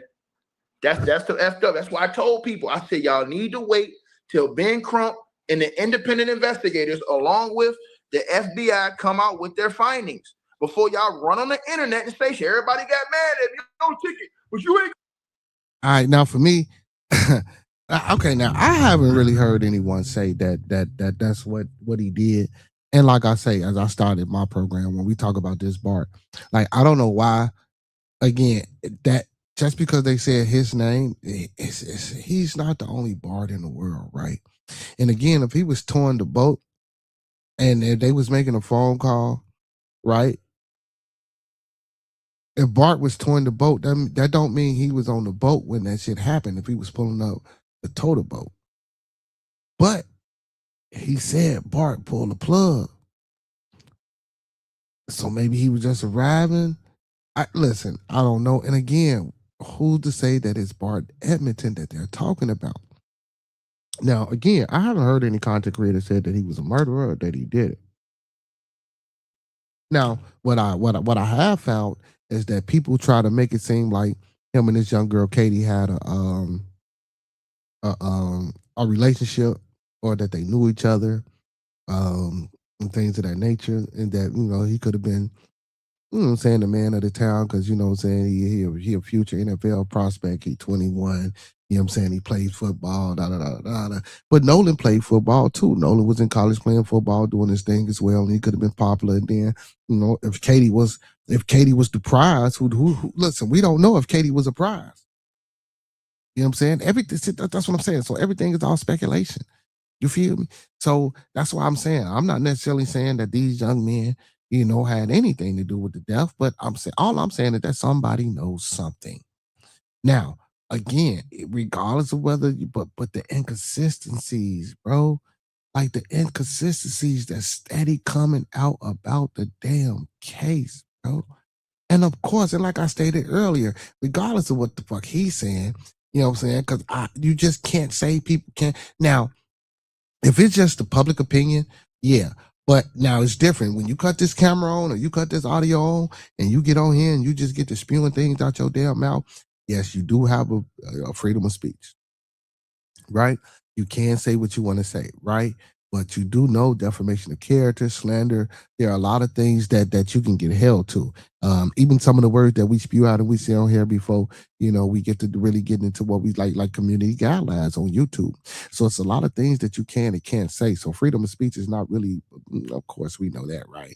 But again, but if you're doing that and you're getting on here, man, and now if you just reporting and you being, again, open and, trying to play all ways, and yes, but accusing without actual proof or evidence, again, because we are not police investigators. We are not the police. We are not the medical examiner. You know what I'm saying? Now, what I can and what I will say is that, and even within this, because you're not the person, like I know doctors, I know lawyers, I know plenty of people that can come up here and speak on this, right? But if they're not the ones that's handling the case, they can come up here and give me 1,001 observations about cases that's similar, or cases that they didn't had and tried, or people that they didn't seen or examine. But if they didn't examine his body, or if they are not working on this particular case, I don't give a fuck. because they don't know.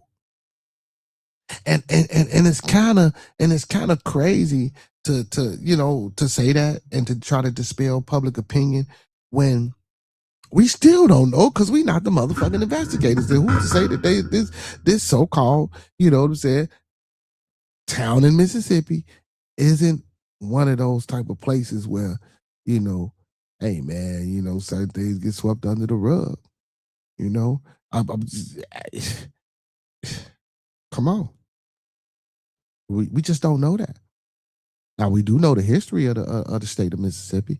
We do know what go on in the state of Mississippi. We do know how they living in the state of man. We just the other day when we was having this conversation, I had a brother come up here and said, man, he had some people that he knew went to Mississippi, and he said that they said it was just like going back into the past. Now I didn't ask him or get into the specifics of what but I knew what he meant when he said that shit.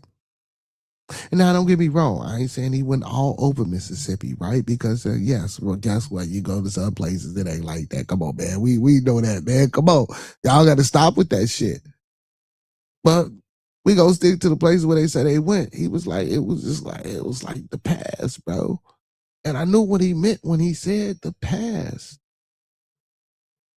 He didn't have to come out and specifically say, you know what I'm saying? I know what he meant when he said the past. So when it comes to public opinion on these matters and equality not being had when it comes to, investigating the case, we know this. You're a fool too. Oh shit. So big. Hey, you a fool. Oh my god. You say subpoena sounds like something nobody wanted to be served. Oh, subpoenas. Yeah, you're a fool too. I like that. Did you ever read the emails I sent? Man, you sent me 1,001 emails, just Jen. I always look at them. But let's listen to more of what he talking about. You're gonna say, no, I'm not a damn fool. No, I'm not a damn fool. It's a lot of damn fools out here, though, that's trying to give away their money. All that little YouTube money y'all been racking up for doing this shit to goddamn on Carmelo Anthony case, and now doing it now, they get ready to take that shit. They get ready to take that. I hope you saved up. They get ready to take that shit. And this is why I told everybody, you should always practice waiting till evidence comes out. If there was a video evidence of him doing any of the stuff or any of the crime these people accuse him of, that's a whole different story. But the fact that these people can only say, I think that he did it, this, that, and the third, and he did it, bro, they're done, bro. You can't come on the internet and say that shit, bro, because now you're going to have to go to court and prove that he did exactly what he said. You said or you're going to have to pay him a settlement. And I told y'all this, the motherfuckers didn't want to listen to me, man. The motherfuckers just, his lawyer just came out and announced right now that they're suing all these content creators. I've been trying to tell y'all. Man. Cats don't be want to listen, man. When you don't want to listen, this is what you're going to get, bro. I try to tell y'all this. All these motherfuckers came out on the internet, running around here, hooting and hollering, acting like they got the juice, and they ain't got a damn thing. And now they finna get their asses sued. So that's why I said, I want to see when they get their monkey.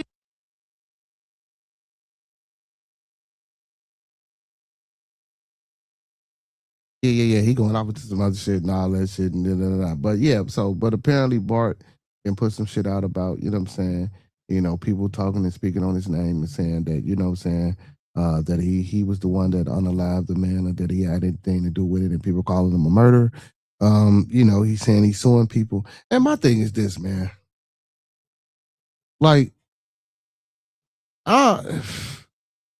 I don't necessarily think he's suing for no money because they straight, right? Like, come on, for real. We suing small time content creators for what? Like, what do you like? Not for your name, yeah, but not for no money. You take a page, shut them down. You know what I'm saying? Tell them that don't speak on me no more, shit like that. But you're not doing this shit for no money. You're not getting no money out of these people that's small time. Come on, man. Let's be fucking for real. Let's be honest here, bro. You really think he doing this and get money out of people? Oh man, stop it. Stop it. Noble has arrived. What's going on, Noble? Make sure you pull up Friday and Saturday, Noble, man. Hey, man. Hey, y'all, this guy Noble got some great music, man. We gonna get into Noble on one of these Fridays and Saturdays, man, and check them out, man. Check them out. The whole Milk King. What up, man? Yeah, but yeah, man. Like, yeah. So, and again, man, I'm not going to sit here and say that this young man, Bart, had anything to do with anything, right? But again, my whole thing is still with the people that he went to the island with. That's my whole focus right now. Like, and this young girl, Katie. And then these other two witnesses that they saying now that they didn't came out with, they say they didn't found two other witnesses that saying, that they seen him on the island, saying around 5 or 6. And so they apparently left the island at 4:31, according to the GPS coordinates. But a lot of that shit is just like it's getting it's so much shit is changing, man. So much shit is changing. And again, that's why you do want to wait. But then that tends to make you believe, like, you know what I'm saying, what's going on. You know what I'm saying? What's going on? Let's check out Nancy. Let's see what Look Nancy. here. This isn't just an ordinary denture, but Let's see what Nancy got to say. I usually don't like Nancy Grace. But let's check out Nancy. Let's see what she got to say. Night in the last 24 hours, Nolan Wells's family hits social media giants, subpoenaing Nolan's accounts. I'm Nancy Grace. This is Crime Stories. I want to thank you for being with us. Phone, and he had left it in our possession on the boat. Asked for Nolan's phone. Right. Was there a struggle over it, or did you guys No. hand it over? I mean, just handed it over. I mean, we didn't think anything. So she playing a little bit of the Officer Tatum interview with Warren. That, like, she asked for Nolan's phone. We knew they were close friends with, the Wells family, and my buddy went out to his truck. Man, listen to this shit. Listen to how he telling this fucking story, bro. And who is his buddy? Handed the phone over. No complications, no issue, nothing. But I mean, I told Miss Christine that we had his phone and he had left it in our possession on the boat. When did you talk to her about that? When I was on, no, I didn't talk to her once. Like, it was like 12:30. I mean, I might have texted her a couple times and talked briefly about a couple things, but I told her on the phone before I called the Coast Guard that we had Nolan's phone before I called Miss Christine. I like what you said there, Ms. Jen. Ms. Jen said that's bullshit. You can say whatever you want, freedom of speech, but we don't really have freedom of speech. We got to know that too. And then again, you have to be careful and cautious of the things that you say. You know what I'm saying? You most definitely have to be cautious and aware of the things that you say. You feel me? Like I said, do the defamation of character, do the slander, and do the Information Acts and other type of policies and things that stand from, you know what I'm saying, the speech that you think is free that you have, right? You know what I'm saying? So you have to be careful. She said, if it's true, he's trying to get a couple of YouTubers to be quiet. It's crazy. He's trying to get a couple of YouTubers to be quiet. It's because they might be speaking some real stuff. It could be potentially, you know what I'm saying, lead to, people investigating him more, getting more on his coattail about the situation and about him being involved in the case. That could be true too, and he could send some cease and desist letters. You know what I'm saying? Don't talk about it at all. But by now, you know what I'm saying, the damage has been done because as information comes out, people report on it, people talk about it. But again, it's how you say it. Like if you're coming up here like me and you're saying, well, I don't really think, or I don't really, well, no, he, just because his name is Bart, he's not the only Bart.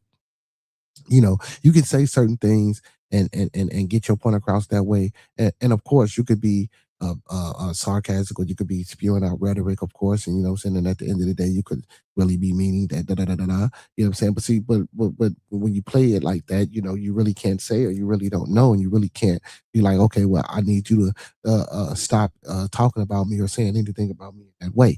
You feel what I'm saying? Versus a lot of these other content creators, they're really trying to draw information and correlation between him and this Katie girl to say that they was in a relationship, and maybe that was the reason why when he pulled up to help tow the boat and he seen dude on the boat, maybe a motherfucker told him about it. See, I don't know. See, I don't even know. Now, this is me just throwing what I'm throwing on there. You feel me? Like a motherfucker probably told him that he went and he got on the boat, and it walked bam. So you just never know. But let's listen to the rest of this shit. Well, none of us had a reason to go through Nolan's phone. I mean, there's multiple phones on the boat. Why would it be? And the boat was having issues. Why would our concern be getting on Nolan's phone or something? I mean, I don't even know Nolan's password. None of my friends do. We had no reason ever to get on Nolan's phone and look at anything. I didn't even touch Nolan's phone. None of us touched Nolan's phone until somebody took it off the boat and put it in White's truck, and then no one touched it until we handed it back, to the mom that was at my buddy's house. Also, listen, man, if anybody, heard anything or got, something they want to say about the Nolan Well case, if you know anything, I want to apologize to Random Australian. One trying to get rid of you, buddy. It's just that, holding the panel down. I didn't really want to do that, man, unless, you know about the case or you want to add to it or speak on it or have an opinion on it. You know what I'm saying? I want to reserve that space for people to come up. We're not going to be all night with it. I don't want to be long-winded with it, but if you do want to say something, or if you do have an opinion, or you do or you heard something, I'll let you come up and speak about it, and then we're going to, try to move it along or push it along, because I don't want to be too lengthy with everyone's conversation on it on this day. We could say that for another day, but for right now, I just want to let things play, talk about it, hear people's information. Big shout out to my little bro 2 Wheels too, man, for getting that membership. Big shout out to my brother 2 Wheels and YouTube Foolery. Let's get back to it. That is from the Officer Tatum show. He has interviewed several of the young men that were on the boat when Nolan Wells was taken to Horn Island. They say he was not on the boat on the return trip, although audio seems to suggest otherwise. Listen to the Mississippi Department of Marine Resources call. Imagine being able to build an app with your name on it. My bad, y'all. This is Nancy Grace, Let's see.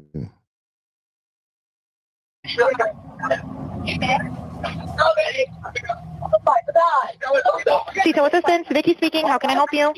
Hey, we're at the west tip of Horn, and our bilge pump stopped working. We're sinking. Can y'all please come? We have a membership. All right, of course. How far is the water coming up, sir? Can you give me a description? Angles? Hello? Hey. Yes, how far is the water coming up, sir? It's coming up. We're just sinking. I don't know. Like, we're going down now.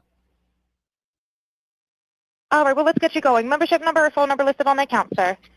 I don't know the phone number. It's either, I think it's, try that. All right. I know we have a membership, like, guaranteed. I don't have the tag unless on you have a membership off. number or anything, it's okay. I'll get you over to the captain. What's the best phone number to reach you at? Reach me at particular phrases in that call. If it's to be believed, Nolan, don't die. Share he's dead. Is he dead? Nolan, OMG. Wake the F up. It goes on. I thought he was on the check his chest. That, if it's to be believed, suggests that Nolan was on that boat. Tatum says the witnesses are clear. He was not on the boat. Tonight, we learned in the last 24 hours, the Nolan Wells family hits social media giants with subpoenas for all information related to Nolan's phone. First, straight out to Dave Mack Crime Stories investigative reporter. Then we will be joined by Brandon Tatum. Dave Mack, what's happening?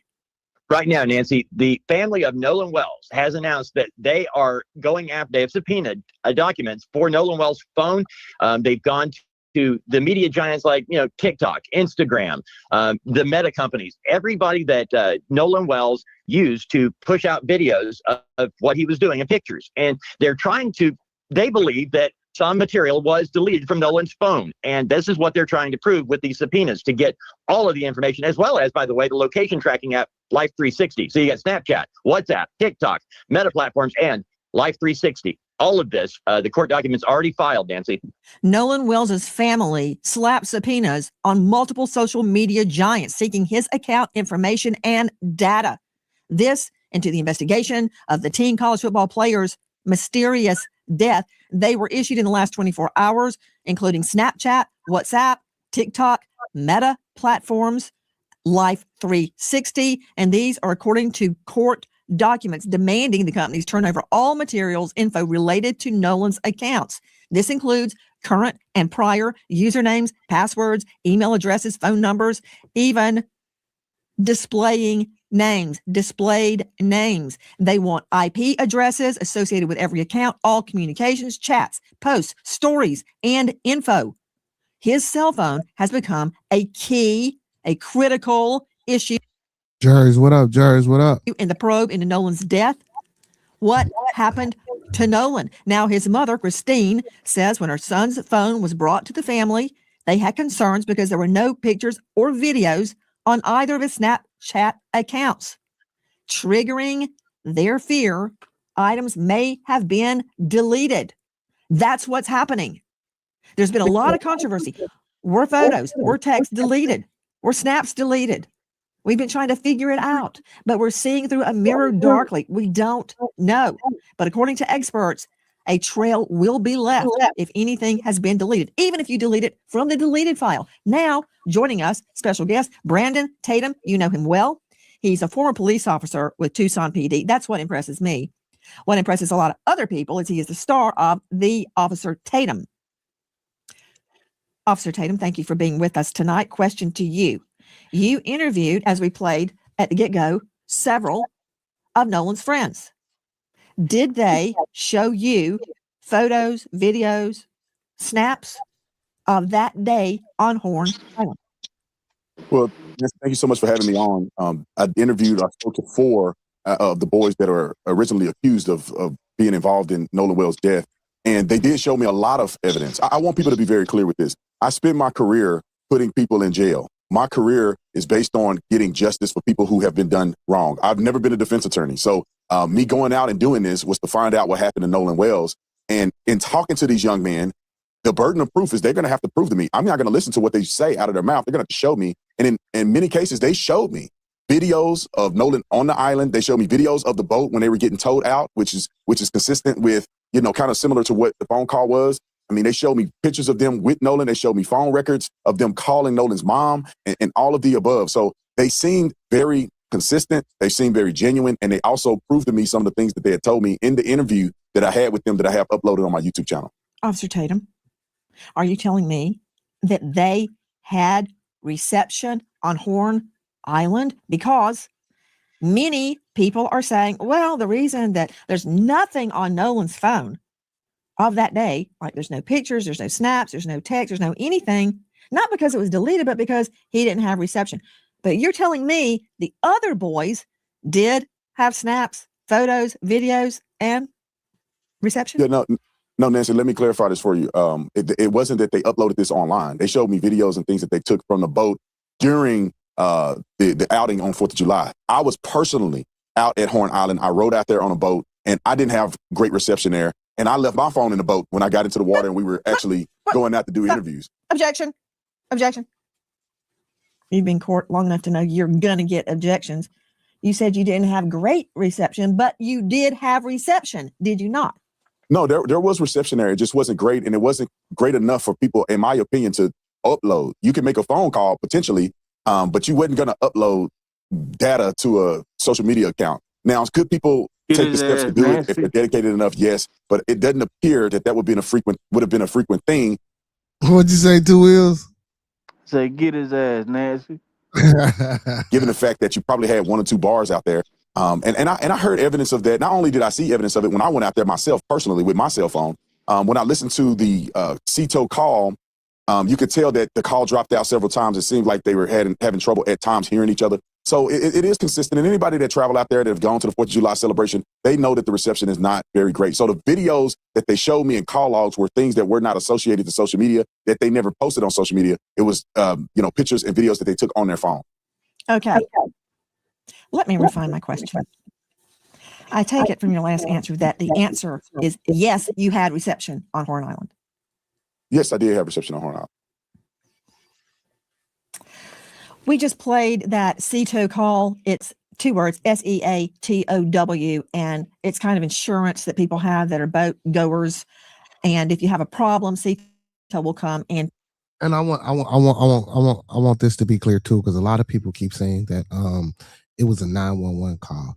Ms. Jen says, why all of a sudden the media opinion is so important? That's ridiculous. Yeah, right. But small content creators, I get it. But so I want this to be known that people keep saying that it was a 911 call. It was not a 911 call. It was an audio call being made from the west tip of Horn Island. And he gave the coordinates to a CETO company. Like she's just spelled out a C SEA tow TOW. Just like we call the tow people or we call AAA to come to our cars. You know, they have the same thing for boats that's out at sea. You know what I'm saying? So this was a CETO place that he called. This was not a 911 call. This was not a police call. This was a tow call to a CETO company. And the young lady that responded was the operator. You know what I'm saying? Because a lot of people been saying it was a 911 call. So it was not a 911 call. Tow you back to the mainland. They said they had a problem. They said they were taking on water. One of your takes is that all the chatter that we're hearing, wake up, Nolan, are you dead, Nolan, wake the F up, Nolan, could be referring to the battery, the bilge on the boat, that it's all unclear. Regarding the boat being disabled, apparently it was not. Hey, would you like your very own Shopify store? Hold on, chat. We ain't got to watch. Hold on, chat. Hold on. My bad, chat. We ain't got to watch all that. But yeah, man. Also, I want to let it be known that, like I say, again, just because they said that young man's name doesn't mean that it had to be that particular individual. So again, you know, I just want that to be clear as well. I do think that Officer Tatum, like he said, so he was going around answering the question. It was a yes or no question for me. Like either you had reception or you didn't have reception, because we heard the phone call, so we know they had reception. You know, because it was being stated earlier on in the case that, you know, a lot of the kids left they they phone on the boat. Now here we go. Now, are they leaving their phones on the boat, or are they taking their phones with them on the island to take pictures? And then they can upload these pictures later. So which one is it? Are you leaving them on the boat, or do people on the island have their goddamn phones so they can take pictures? See, this is another inconsistency with me. You know what I'm saying? Now, he's saying that he's seen pictures, right? In the boy's phone, and the boy showed them pictures, right? Now, again, I don't know where these pictures was took. You know what I'm saying? If they was on a boat, if they was on the island, or wherever the case may have been. You know what I'm saying? They didn't directly say that.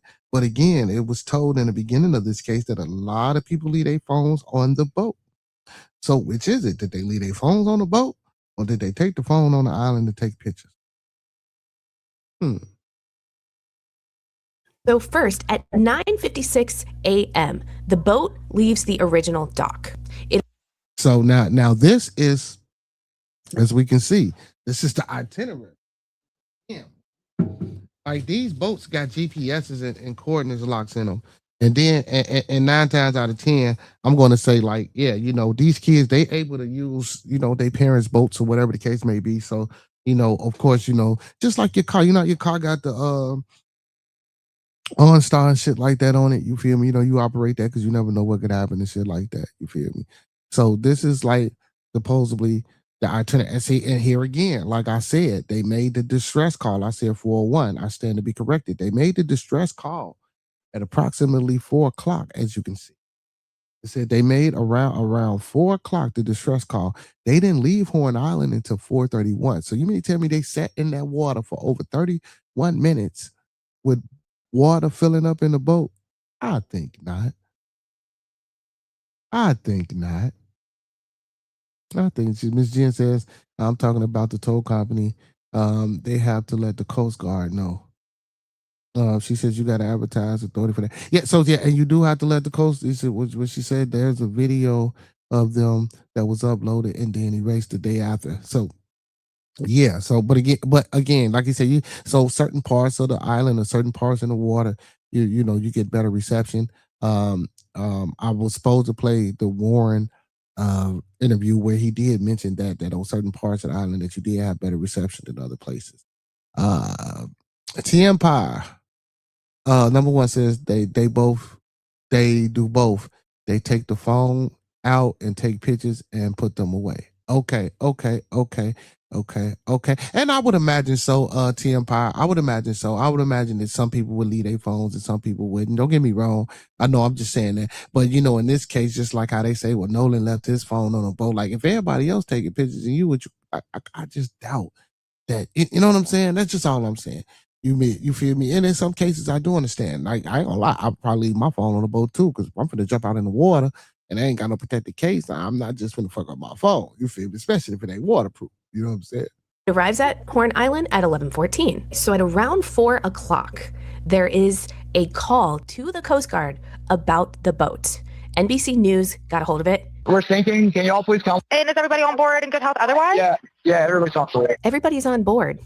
So does that mean Nolan is on there? Who was on that boat?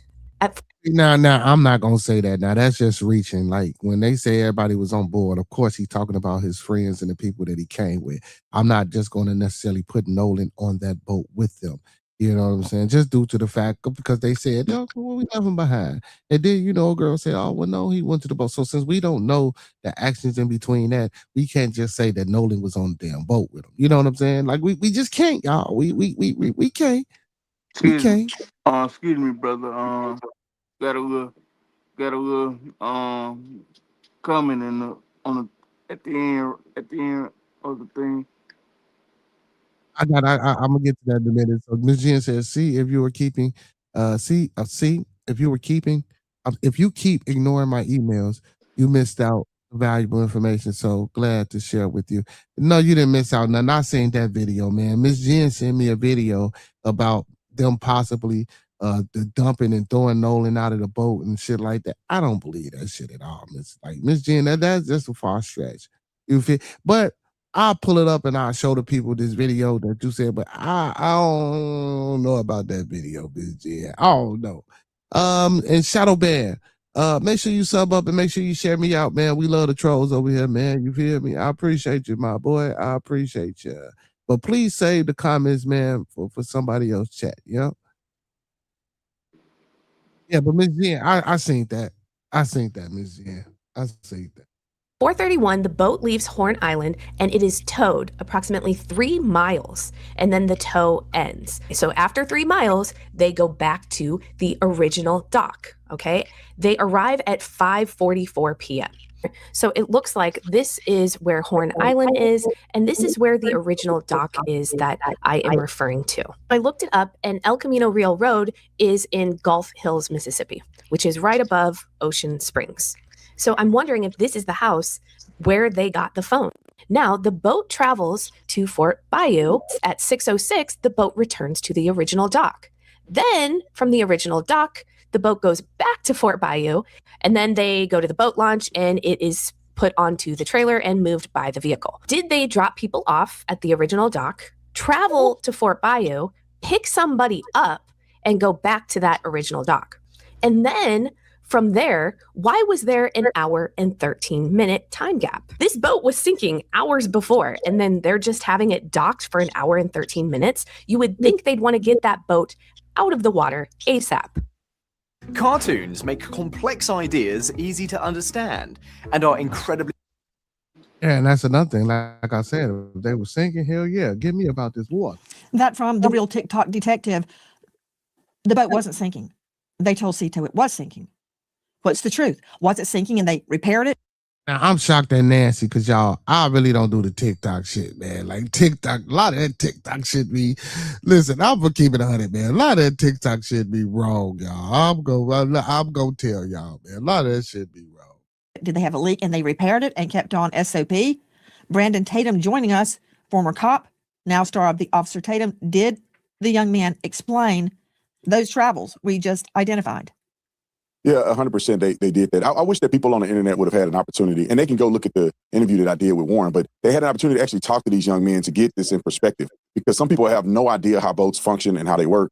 They explained to me, they took me on a boat and showed me exactly where they went, where they docked, where did they, stop at, how did they get the bilge pump and the water out of the boat and all of the above. So they were sinking. They were taking on water. The water came up high enough that the batteries weren't working. They had to get a tow to kind of tow them out.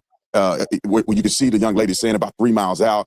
It's a complicated boat's jargon, but they ended up getting the boat out. They ended up getting it to the point where they could run the water out of the boat through a hole in the boat that they ended up plugging. They explained all this. Anybody that does boating know exactly what they're talking about if you hear them explain it on the interview. So they have an explanation for all of these things. And not only that, Nancy, they showed me video of them on the boat, and Nolan was not on the boat. Nolan was not on the boat log.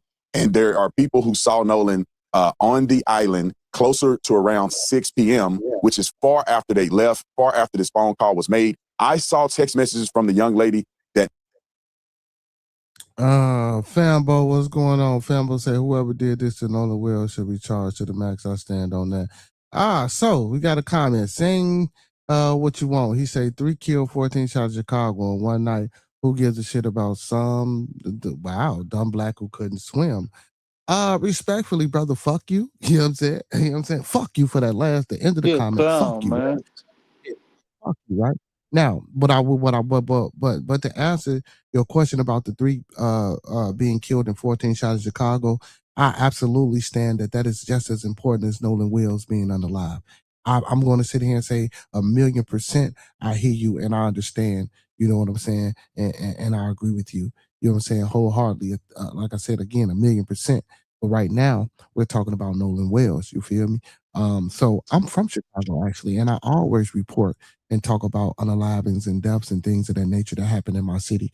So you feel me? I don't negate, I don't look over, I don't scoop past them facts. I actually talk about things that happen and killings that happen in other people's state as well. I get what you're saying because it was 14 people shot and 3 people were unalive, and it was just like a mass shooting over the weekend between Saturday and Sunday. I know that this is my city. I can report that. You feel me? We'll get into that, but right now we on Nolan Wells, respectfully. So just stay with the content. If you don't want to stay with the content, you can always move along. But don't forget to hit that like button for me. Thank you. What's up, Wills? Hey, Billy, he don't care about that. That's just a way of him. That's just a way of him to be racist and say bullshit. He I don't know. care. He don't give a fuck about that. I know, too, Wills. I know. You know I know. I just want to be, you know what I'm saying, politically correct after I said told the man fuck you and just respond. You know what I'm saying? We still want to keep the show cordial, but let's move right along with Nancy Grace. Sorry. No, you ain't doing nothing wrong. You did absolutely nothing wrong, brother. Hit that like button for me, chat. Let's get back to this Nancy Grace. Nolan was with the young lady named Katie. I saw her text messages. In her text messages, she said that she heard the boys yelling for Nolan to get on a boat. He did not. She said in her text message that she did not see Nolan get on the boat he came on, which was Wyatt's boat, which is the boat that was sinking and they ended up leaving on. So it wasn't just a statement that they made on a podcast. They were actually showing me evidence to the contrary of what the mainstream YouTubers and some media outlets are putting out to people at large. And so I wish that people would go watch the interview or at least take some time to listen to these boys' statement. And I'll say this, Nancy, too. I wish that the family would have taken the time, or at least Benjamin Crump would have taken the time to reach out to the lawyers or reach out to these young boys to get their statements so they're not wasting their time sending everybody on a rabbit trail when they could have just talked to these boys. And they could have, but they refused. Because I saw a message from Warren where he called Nolan's mom twice. I've seen messages from Warren's stepmother, Ashley, where she sent Nolan's mom a text saying, please reach out to me whenever you're ready. I would like to talk.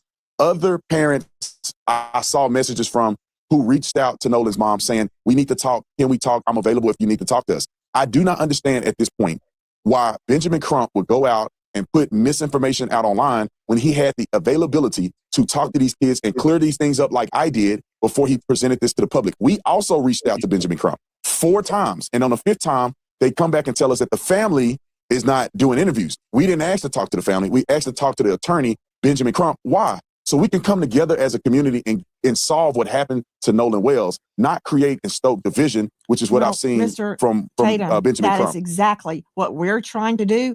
And I hear everything you're saying. And, I think like a prosecutor, my main goal is to find the truth of what happened to Nolan Wells. And one thing I cannot get away from is the medical examiner. I'm trying to get to tonight's news, which I'm going to get to, but you were seeing video from WLOX. Speaking of sinking, is at an alleged issue with the boat bilge. Well, Randy and Bunny on TikTok have their interpretation of that. Watch this. Detail assistance, Vicky speaking. How can I help you?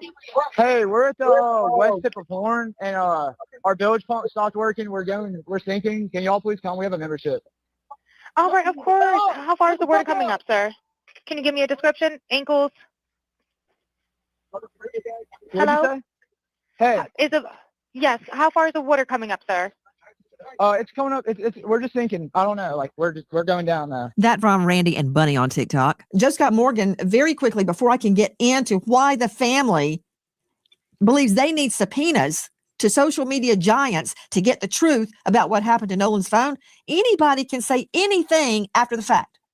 Those boys may be innocent. They can look like choir boys, angels now, but I still don't know what happened on that boat. And I still see conflicts. Can they be reconciled? I hope so. But until they are, we're on it. This is what I can't get away from. Control room, please show Joseph Scott Morgan the autopsy diagram of the victim's occipital bone. Okay, I don't care what anybody says. I do not care if an archangel lands on this anchor desk. If he lies to me, I'm using handcuffs for his wrists and a rope for his wings. You hear me? Look at that again. Put it back up. He has deep reddening subcutaneously on the back of his head. Nowhere else.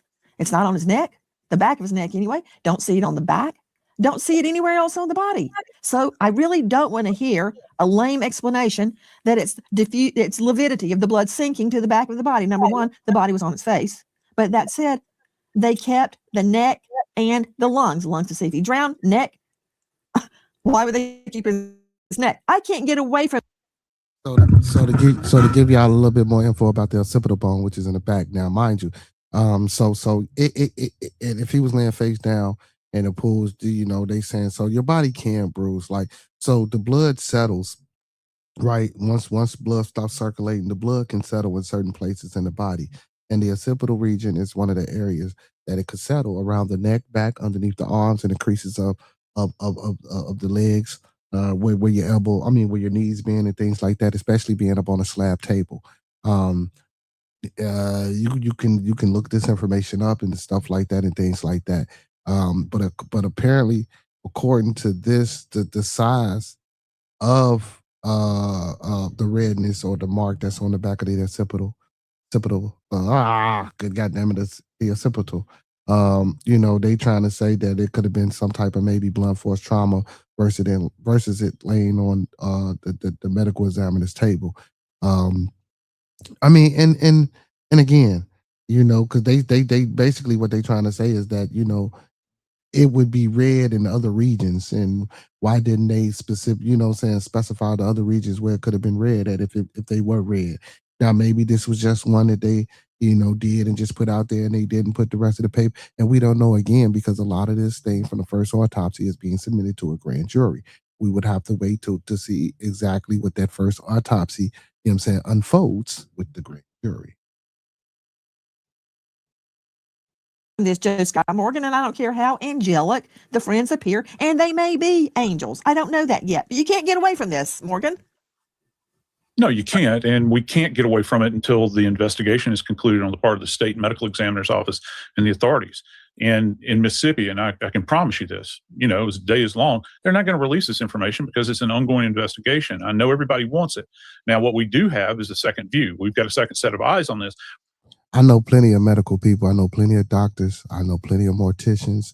I know plenty of people who and again, even if I don't know this lingo, I can look certain things up. I can research certain cases and trials and how medical examiners work and things of this nature and stuff like that. Like, bro, this a lot of this stuff is not hard to look up, man. If you're competent and you know how to read and you're literate, brother, you can understand these things. You feel me? Like, this is facts. From a highly accomplished forensic pathologist, I might add, former chief medical examiner for DC, and he went over Nolan's body very, very thoroughly. And he in his statements relative to this area states that he cannot make heads or tails of it at this point in time because it's compromised. This area I'm referring to in the occipital area of the head, because it has been compromised through decomposition. Now, he did a multi-layered dissection. And what that means is layer by layer, the skin, subcu fat, down through the muscle, which had not previously been done in this manner, according to him. I don't even know if it's annotated in the state medical examiner's report because it hasn't been released yet. They're still waiting. It's pending multiple things. How many times have we heard this over the years? They're doing their own histological studies, which means the tissue samples. And also the big part to this, Nancy, is going to be the toxicology. And we know that that takes some time. And it's not just going to be about alcohol. It's going to be everything in the spectrum. This might be the only delivery service that actually feels. And again, you know, certain things we can look up. We do know that it only takes 2 to 4 hours to perform an autopsy. This is public knowledge. Now, when they're doing microscopic things or toxicology reports, we know that can take 6 to 12 weeks to come back. You know what I'm saying? So we do know this. So again, for people saying that, you know, why aren't they releasing this and why aren't they releasing that? Well, of course, if we want to get, you know, our full report to be recorded and everything with the autopsy, again, we have to get the toxicology reports back. We have to get the biopsies back. So that way, when we see this red thing, we can really, okay, well, this could have caused that or that could have caused this. Okay, well, maybe this is why it's red and things of that nature. So that's why, you know, they waiting for the toxicology and the biopsies days to come back. You feel me? So they can fully give a proper diagnosis on the autopsy. You feel me? So carry on. Hi guys, Nancy Grace here. If you are a homeowner, you've probably thought, should I call American Financing to refinance and pay off this debt? But you don't because of your low mortgage rate. That low rate, it's not saving you if you're drowning in credit card interest. People are calling American Financing, and American Financing is saving customers an average of $800. That's not in all, that's a month, by using their equity to pay off the credit card debt. Using their home equity to pay off 8 go to $8.90. Have the friends taken polygraphs? Well, from my understanding, all but I believe one took a polygraph. And from what was told to me, that they all passed. And all of the ones that took a polygraph took one without a lawyer. And so, and they cooperated with law enforcement. So from my understanding, everybody took a polygraph test. Why do you say that's from but what one. you understand? Did they tell you they took a poly and passed? Yes, ma'am. They told me that they did it. I wasn't there. So that's what I'm saying from my understanding. They told me that all the boys except one, which is Warren, I believe, took a polygraph test. All of them did not have lawyers and did it and cooperated with police. Warren also cooperated with police. I just believe he didn't take a lot of the test, but Warren is the young man that I interviewed. So according to what they told me, they all took a lot of tech tests and passed. And it's an equivalent of a lot of tech tests. It's not a traditional lot of tech test, but it's the same theology of trying to get to if a person is lying. I don't know the name of it. It's an equivalent of a lot of tech tests. It's a different methodology. I don't believe it was a polygraph test. I believe they took other stressors in order to analyze if So people then were the telling the answer truth or to not. did they take a polygraph would be no. Well, I think it could be semantics because they took a test to analyze whether or not they were being truthful in their statements, and that certified test, they passed it. It just wasn't considered a traditional polygraph. I think it's a more advanced way of doing it. Brandon Tatum. Hold on.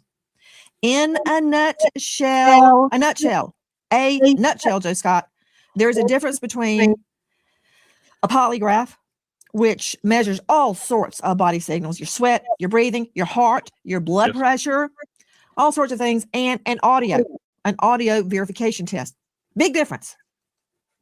Yeah. So the audio is, you're looking for stressors in the voice, and these people are highly trained to do this. And you know how the courts feel about these tests. Are they admissible or not? But I think that, going to Brandon's point, the fact that they have taken these, at least those named allegedly have taken these, according to him, I think that that's significant. Now, whether or not that this is going to be usable, a usable investigative tool is hard to measure. I didn't ask you if it's going to be used in court. That's a whole nother animal. We'll burn that bridge when we get there. Okay. There may never even be a court case.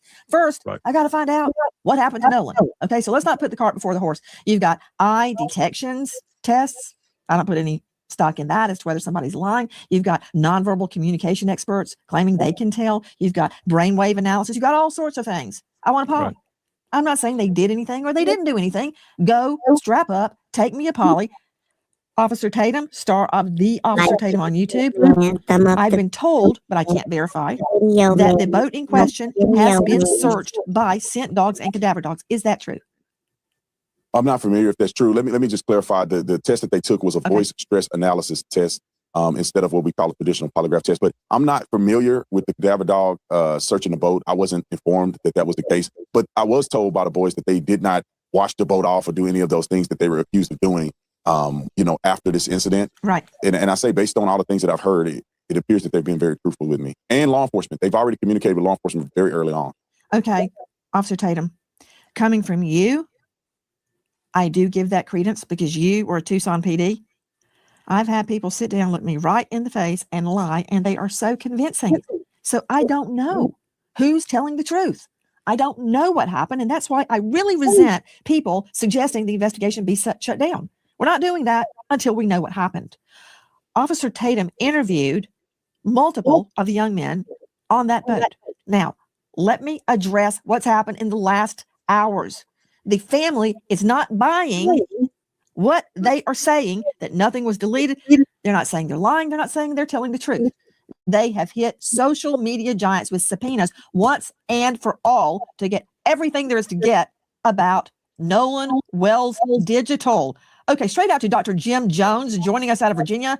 Dr. Jones, cybersecurity, digital forensics expert, digital forensics program director, associate professor, George Mason University. Okay, can't argue with that.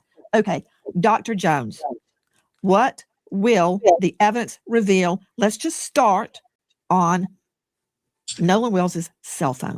Let's start with Snapchat. Sure. So on his cell phone, any images taken for whatever app are going to be stored locally, at least temporarily. So Snap is one of those apps that deletes the picture afterwards.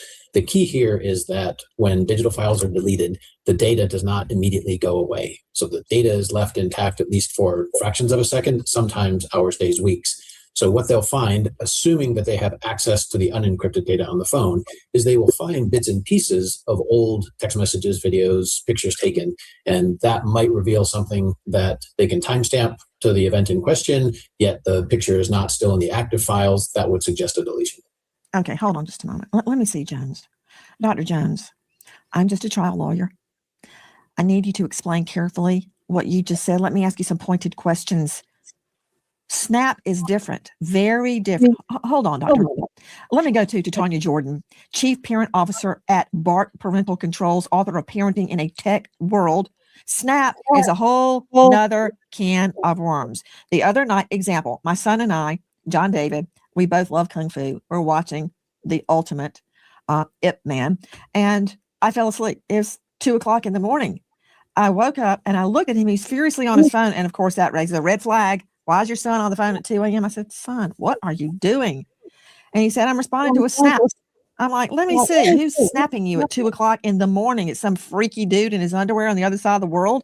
He went, gross, number one. And he said, they disappear. Okay. Snap.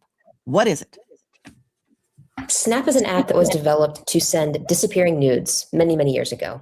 So it's wild and today now flock to that app and parents allow it. Myself included. I regret letting my son have that app. So now fast forward to today, children think that this media disappears because that's the user interface presented to them, but the media does not disappear.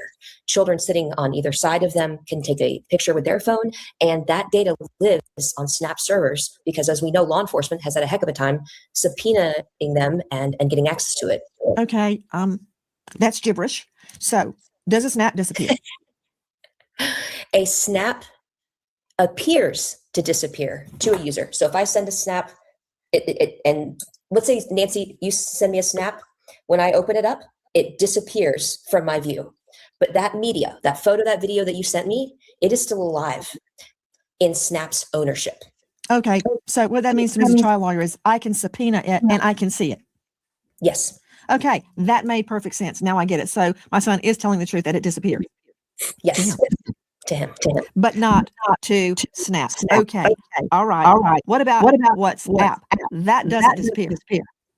Correct. WhatsApp does not disappear, but WhatsApp is also purported to be encrypted. So Meta moved in a very big disappointment to anybody who cares about child safety to make WhatsApp end-to-end encrypted. So good luck to law enforcement trying to get anything that happened on that app. To Dr. Jim Jones, digital forensics expert, associate professor, George Mason University, program director, on and on. Dr. Jones, I, like Nolan's mother, find it very unusual that Nolan, for a period of hours, there's nothing. He is a prolific snapper, Insta, you name it. There's nothing there. I got a problem, number one, of him separating himself from the phone. But no teen does that. Nobody does that. But if he's out in the water, he may leave it on the boat so it doesn't get damaged. But I find it hard to believe that he left the boat, leave with it and his keys, and that he wasn't taking pictures and on the boat, on the way out there. Where's all that? That's human behavior, which is not your forte. But Dr. Jones, explain to me what these subpoenas mean. Dr. Jones, from what we're learning in the last 24 hours, Nolan's family demands all IP addresses associated with his accounts, all communications, chats, posts, stories. You can explain later to Tanya what is a story, and all other information. The phone is critical because there's nothing on it for the critical hours. Subpoenas issued in the last hours to Snapchat, WhatsApp, TikTok, Meta, all Meta platforms, and all location tracking platforms, including Life 360. Okay, doctor, what does it mean? So what they're trying to do is find everything that was pushed up to the servers. And as Tatiana pointed out, some of this content is encrypted as it goes through the servers. So they won't be able to see the content on the server, but they'll have a record that an image or a video or a message came through. So what I would be looking at is I would compare what the providers, the servers show to what's on the phone. And if I find a discrepancy, that would suggest that something has been deleted from the phone.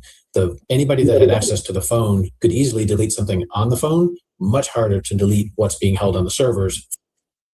You're one sentence away from launching your website with Base 44. And let me do this. I want to make the contingency that, I want to make a statement that no one here is saying that these three boys unalived them. No one's here saying that the young man, Bart Edmonton, had anything to do with the unaliving of Nolan Wells. I actually want to see, a lot of the evidence that they're bringing forth, but I do say that there are a lot of inconsistencies within the story. I will say that.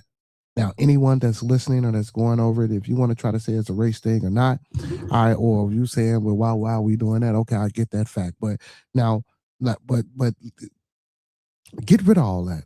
What about the inconsistencies in the case and the investigations? Now, these inconsistencies could come from public opinion. They could come from, a lot of things. But a lot of the things that we're hearing and a lot of things that they're saying are supposedly things that are coming out through this interview with Warren and the other so-called friend, Trayvon, through the sister of the young lady, Katie, who she gave a statement through, just like we seen the report of the call being made at 4:00 and then they left at 4:31. So they sat out there for 30 minutes before they left if the boat was sinking.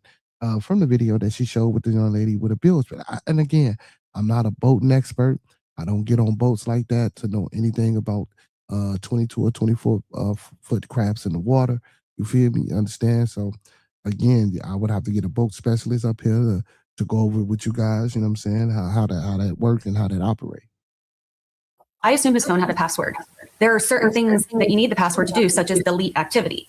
But if you don't have a password and you pick up your phone, if you're touching the screen, that leaves a trace. If you're trying to power it off, that leaves a trace. So we should be able to see people without a password trying to actively interact with that phone as well as someone that has it. So we would do a forensic acquisition, and that's really important here. Someone just looking in the phone, you can get a glimpse, but you can't see what's deleted and hiding below the surface. We need a forensic acquisition to do that. We can tell if it was just soft deleted, so like sitting in a trash can, or a hard delete. So if you empty your trash on your phone and then you go and throw it into a dumpster and the trash is taken away, there is a log that tracks everything. Also with timestamps on when that activity occurred. Digital expert Heather Barnhart. Okay, is a subpoena, Dr. Jones, Dr. Jim Jones, is a subpoena the equivalent of an acquisition, a forensics digital acquisition? Yeah, good question. No, very different. So the subpoena is going to the providers, the companies that provide these services, and it says, hey, what is on your servers? The physical acquisition is going to get a copy of the raw data stored on the phone. And to Heather's point, what you see through the interface is only a small fraction of what's actually stored on the device. It's a very busy place and things are being replaced and removed all the time. The physical acquisition will take a snapshot in time of anything that's left, in particular, the fragments. She also made a very good point about the logs. Phones, modern smartphones, keep very detailed logs. It's not the picture, but it will tell. So sorry, real quick, and appreciate everybody for tuning in. Mel Gilliam, appreciate you for tuning in. Harold, appreciate you for tuning in. Jill, I appreciate everybody for tuning in.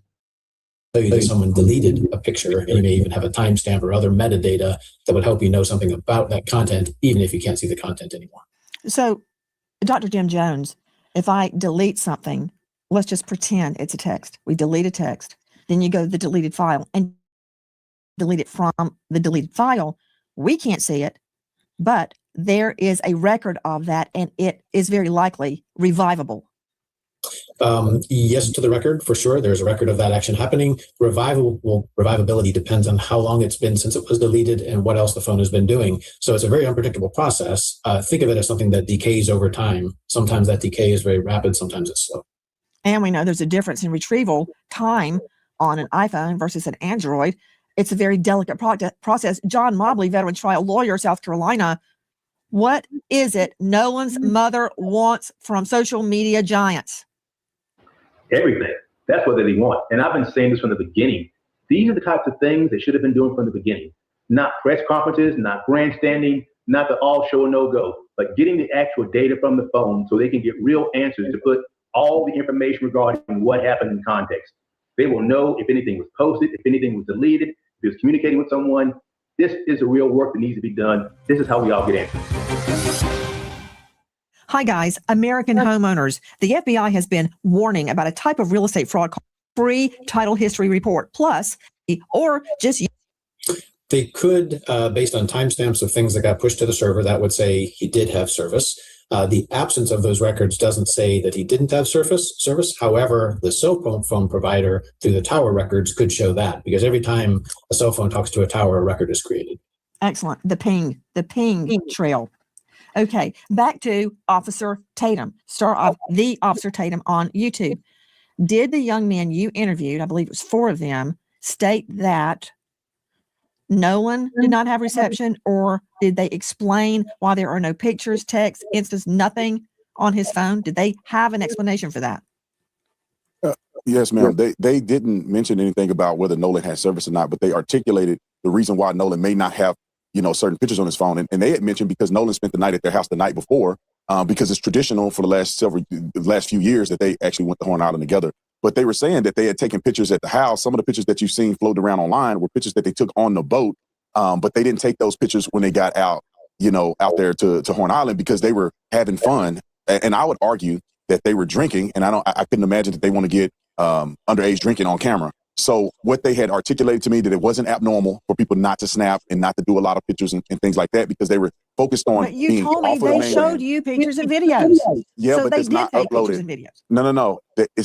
It's not a lot of pictures, and they weren't uploaded. So when you're talking about Snapchat, you're talking about a platform where people are uploading images and pictures to produce to the world. What they showed me were things that they had recorded on their phone, and it wasn't a lot of different things, because most of what they did was drinking and having fun in the water. And so, what they had articulated to me as well is that it's not abnormal for people not to snap. It's not abnormal for you not to have your phone. And Nolan wasn't the only person that left his phone on the boat. They also mentioned to me, and you can see it in the interview that they did, was that they had no reason to touch Nolan's phone. They weren't thinking about Nolan's phone when they thought the boat was sinking. And when they got to the house, it was no incident when it comes to Nolan getting the phone back to the friend and parent. I dare you to let me build you a completely free e-commerce store. Sorry. You're going far afield from my question. Let me redirect you back to their phones. Nolan has nothing on his phone. They have pictures and videos on their phones. You told me that they exist, whether they posted them or not. So they were taking pictures and videos. Don't you see why Nolan's mom is concerned? There's nothing on her son's phone. Well, Nancy, it's unclear exactly what the mother is articulating. because at one point she's concerned that there's not a lot of Snapchats or social media posting. She did not articulate, or the Benjamin Crumb did not mention that there's nothing on his phone. So they're not saying that the phone was wiped and there's no images or anything. She was concerned about his social media frequency, which I believe after talking to the boys, it was consistent with what they said, and it was consistent with basic deductive reasoning that maybe he didn't post a lot on that day. So what remains a focus for me, and if I was investigating this Not case, talking about I posting. would want to know. Not talking about whether he posted, officer. No, He didn't what even I'm saying take is anything. that There's no pictures. There's no anything. that's what the mom is saying, but we haven't had an opportunity to either see or hear exactly what she's trying to articulate. Some of the things that she said in the media is that she's talking about posting. I don't believe she said that there was nothing at all on his phone, no pictures, no nothing. But I wasn't able to verify that. So if I was able to see Nolan's phone and the mother was able to show me exactly what she's articulating, I'll be able to have a better perspective in comparison to what Warren and the other boys were telling me. So at this point, I only have one side of it, and then I have a fractured perception from what the media or what the mother is saying in the media. So when the police officers look at his phone and they do a forensic extraction, if they're allowed to do that, they will see plainly if Nolan was on his phone, if he had taken pictures, and if they were deleted. Now, I'll implement this as we begin to try to guess and figure out what was happening on that day. It doesn't seem to be reasonable to suggest that the boys were in his phone deleting things. Now, after hanging out with the boys and getting to know them well, they're very intelligent young men, very savvy, and they were raised well. I would project, if I were to make an assumption, that if they were trying to cover up something that happened to Nolan, I would perceive that they would throw the phone in the water or something where it never would be recovered. Or if they had access to get into the phone, they wouldn't just delete, they would just completely rewrite the phone or, do a hard reset. Or they wouldn't give the phone back to mama or the family anyway. So with those factors put in place and what I've talked to them about, it seems as if their story seems consistent to me, that they did not get in the phone. They did not know his password. They had no reason to believe that there was a necessity to get in the phone. Officer, and they gave it I'm over not to the saying family. you're wrong. I'm saying I'm not taking anybody's word for anything until I investigate it and corroborate it. Again, that's fair. Maybe they're completely innocent. Maybe they're not. I don't know.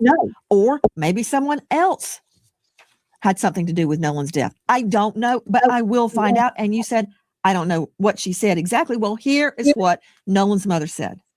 When we opened it up, there was nothing. There were no saved pictures.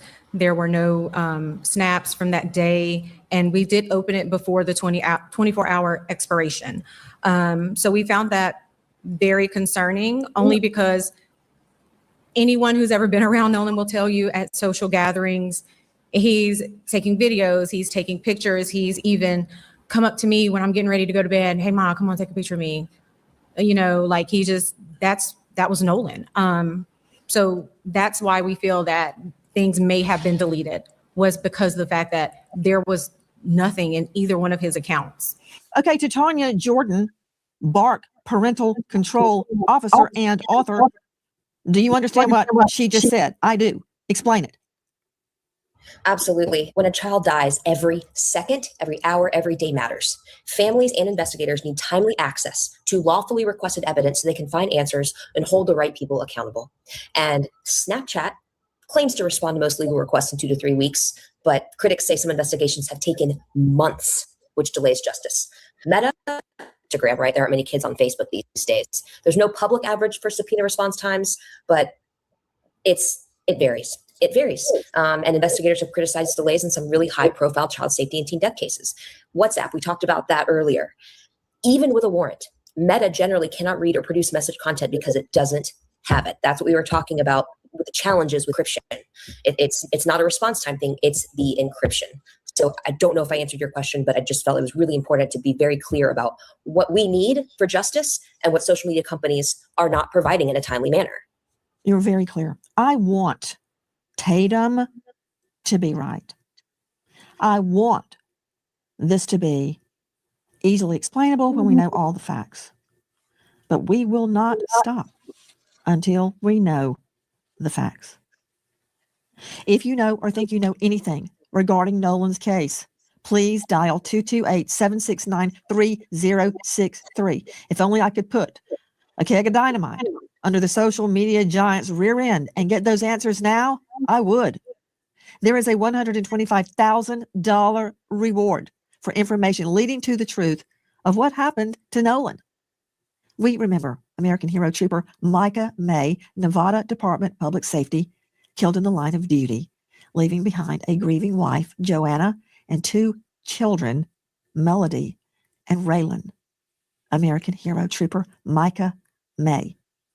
Thank you to our guests for being with us tonight, but especially to you for joining us in our search for the truth about Nolan Wells. Nancy Grace signing off for tonight, but I'll see you tomorrow night. And until then, good night, friend.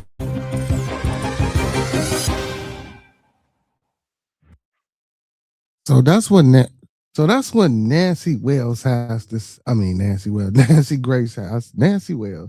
So that's what Nancy got to say so far. Well, not so far. You know, she done made a few videos, whatever the case may be about the. What I will say, man, we do have an open platform, open forum. If anyone wants to come on and speak, say something, or you know what I'm saying, or want to give you know, any you know, type of response, anything, you know what I'm saying, please feel free. Also, man, I got another one I want to play. He actually went on so this Officer Tatum, he been doing a lot. He was on Stephen A. Smith show. You know what I'm saying? Let's get into that. He actually went on Stephen A. Smith as well. Let's get into that.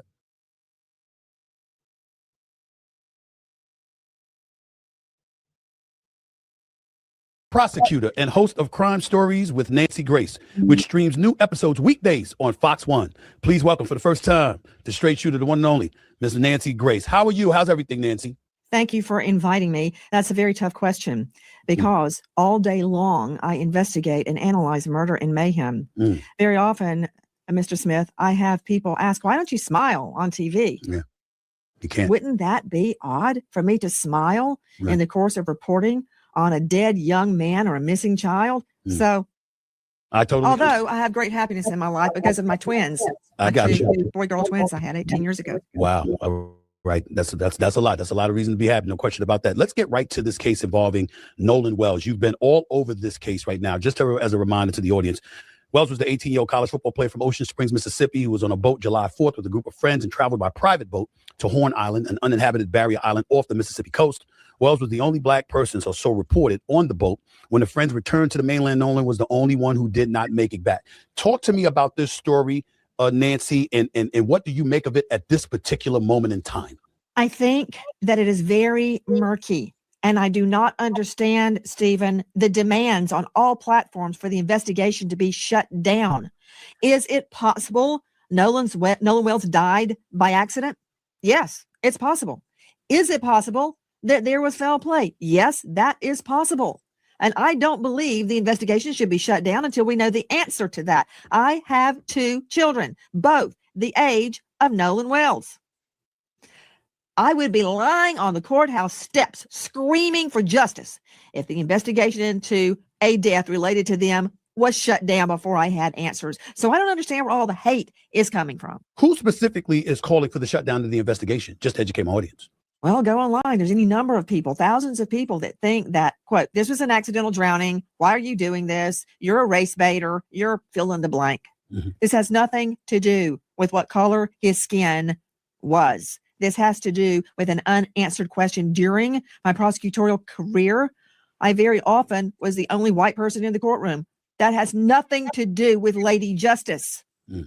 What Lady Justice wants, what justice demands, is a full and fair investigation. And I'm also not saying that's not going on, because my boss, Lewis Slayton, the longest serving elected district attorney at that time, I think, Stephen, it was 37 years, was like a grandfather to me. He was very strict, no one to speak to the press. It could ruin the case. I always had the same answer when asked. I believe a Fulton County jury will render a verdict that speaks the truth. Because I did believe that. We are not owed an explanation from law enforcement as to what they are doing. However, there are a lot of questions, specifically, Stephen, regarding the autopsy. The initial autopsy has remained under seal. We don't know what the answer was. The family, understandably, sent Nolan's body hundreds of miles away for a second opinion. When that doctor got the body, the lungs and the throat were missing. I understand why the lungs were missing, because this could have been a drowning case. But why the throat? What was there about Nolan's throat that piqued the interest of the original medical examiner? That leads me to speculate. Was there bruising? Was the hyoid bone fractured? Was it broken? Was it dislodged? Is there possibly bruising on the strap muscles? Is it indicative of a blow? We know on the back of the head, that's your occipital bone on the back of your head, about where your hairline would start, that there is deep red discoloration under the subcutaneous tissue. What? Is it from a blow? Is it from diffusion of the blood post-mortem? I don't know. But none of it is good. So I need answers before any investigation is going to be shut down. What do you make of those who have said, I remember Officer Tatum, a conservative podcaster, very popular, over 3 million subscribers. He's been on a warpath going down, talking to some of the people that were there with Nolan Wells, white individuals. He's saying that evidence is showing that when they departed, Nolan Wells was alive. And you know what? They may have had absolutely positively nothing to do with this. The evidence shows that. Is that your finding, that the evidence shows that the people being, with allegations being thrown in their direction, the suspicions that have been raised by these people that were in attendance with Nolan Wells, that they should be, they have been proven or found to not have been around even when he was still alive? Is your findings consistent with anything along that verbiage with what people are saying about these kids that were with him? No. I don't know the answer to that. They say Nolan chose to stay behind because he met a girl he wanted to talk to named Katie. That girl has spoken through her sister, we are told. And she says Nolan told her, I'm going back with my friends.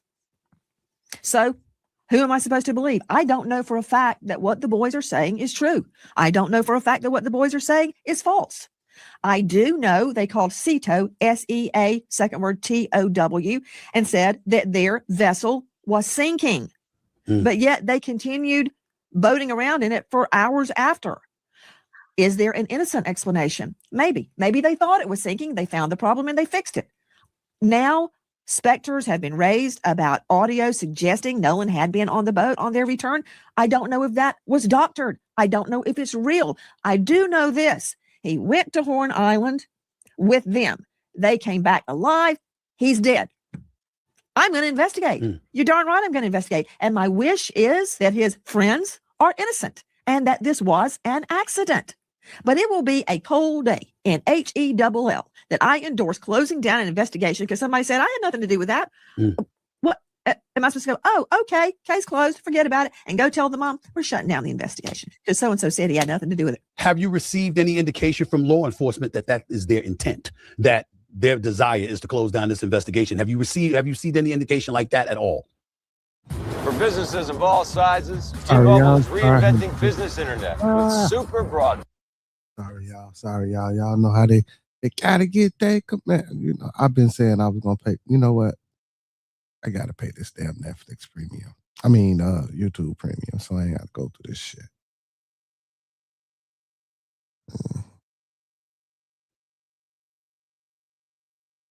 One second, family. 1 second, family. Well, maybe more than 1 second, but y'all get. And that emboldens me. That emboldens me because so far they haven't finalized this thing. As a matter of fact, the other day, a female journalist got a hold of law enforcement, the sheriff. He wouldn't answer any questions, which he should not have. And he stated that all questions were to be directed to the district attorney's office. I expect what they'll do is this, Stephen. I expect that they will call in a grand jury. A grand jury has two purposes. It can be a charging grand jury. I presented hundreds of cases to grand juries to get an indictment. It can also be an investigative arm. It can subpoena documents. It can call for witnesses. It can question them. It's an investigative, a fact-finding grand jury. They may do that, or they may be able to do it on their own without calling in a grand jury. But I believe that law enforcement will do the right thing. Much has been made of the fact that Crump, who is representing Nolan Wells' family, turned down a request, an offer to bring on scent dogs and cadaver dogs to the boat. Well, I've got to just swat that down right now. Crump, or the Wells family, doesn't have the authority to allow anybody on that boat. It's not their boat. I've also learned through the grapevine that the boat has been searched. I would like to get my hands on that GPS nav system. I would like to find out if cadaver dogs were brought onto the boat. I would like to get a hold of Katie and question her. And I would like to ask each one of the boys separately what happened. And I'd like to give them a polygraph. Is that so wrong? That's what I would be doing right now. Nancy, I don't think it's wrong at all. And with those questions that you're asking, I think all of those are very important, very, very significant questions that need to be answered. What's the resistance to getting those answers? Is it law enforcement saying it's an ongoing investigation, you're not entitled to know things until we tell you to? Is it the family getting in the way? Is it the Wells family picking and choosing who they want to investigate matters, and they're interfering in their own way? What's this mess that seems to have been made of this case?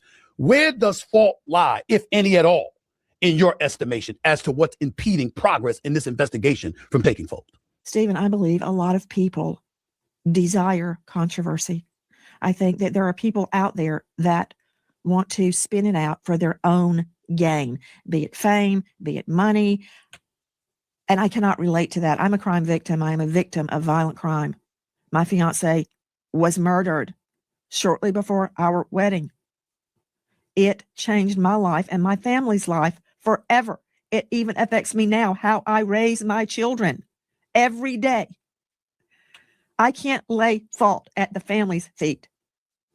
I can't do that. I think. So what I want to point out, listen, y'all, another thing I want to point out, do you hear the emotion in her voice? Now, again, we get it. She could be, but do you hear the emotion in her voice when she's talking about certain things? And she was talking about the case. She was fast and fiery going. But when she got down to her own personal relationships with violence, did you hear the break in her voice? Do you hear the sincerity in her voice? Like, bro, and this shit is probably, I don't know exactly when, you know what I'm saying, this happened to her. You know what I'm saying? I'm glad she okay. But compare that to when Tatum interviewed, and I'm going to play the interview right after this. When you compare that to an interview of these boys saying, well, I've been his friend since 8th, 9th grade. No emotion, no nothing in their voice. They up there like, God damn it, they didn't even know him for real. But they steady throwing this friend shit around. That hate, racial hate is being stirred. The pot is being stirred. And people are coming out. I looked at my Twitter the other day. I wish I hadn't. With the worst slurs. They're not, usually people will try to hide it. They're putting it in writing. It's just anger and hate, and is boiled up in the form of this case. And I pray to God that we will get justice regardless, notwithstanding all the hate. I don't know where it's coming from. I can't identify with that. But I can tell you this, we're not letting go till we have an answer. Your thoughts on the Wells family. Some people who wanted to point the finger at them, and I just find it to be wrong. I'm not looking at the family who lost their son or lost their sibling. I'm not looking at them. I'm not trying to look at them in any negative way. But there are people that have looked at Crump's presence. Civil rights attorney. Obviously, he's represented white clients as well as black clients in the past. The family brought him in. They brought up Al Sharpton eulogizing Nolan Wells at the funeral. They brought up these kind of things to say that, you know, the family, if not the family, those connected to the family are stoking these thoughts that you just articulated. That's a very, very big concern to you. What are your thoughts about that when the Crumps of the world, the Al Sharptons of the world, even though he just eulogized them at the funeral, he's not necessarily involved in the legal process. Their involvement in something like this, what does that do for or against the case in your estimation, based on your experience reporting on these potential crimes, allegations involving such matters? I don't care. I care about one thing. What happened to Nolan Wells? I don't care if Al Sharpton is stirring the pot. I don't care what people say, the rocks they throw, the slings and the arrows. Don't care. That does not dissuade me from finding out what happened. Now, sometimes people seek refuge. How do I know the family didn't know who to contact? How do I know Crump or Sharpton didn't contact them? And they said, yes, help me, please. Maybe they thought an injustice was going down.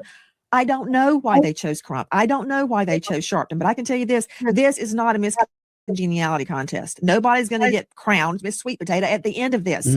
Everyone will get hate mail. Everyone is going to get threats, and everybody will be disliked. But in the end, we may find out what happened to Nolan Wells. So go ahead, sling mud, attack Sharpton, attack Crump, attack me, attack the family, attack the boys that were out there that day. For all I know, they've all passed a polygraph.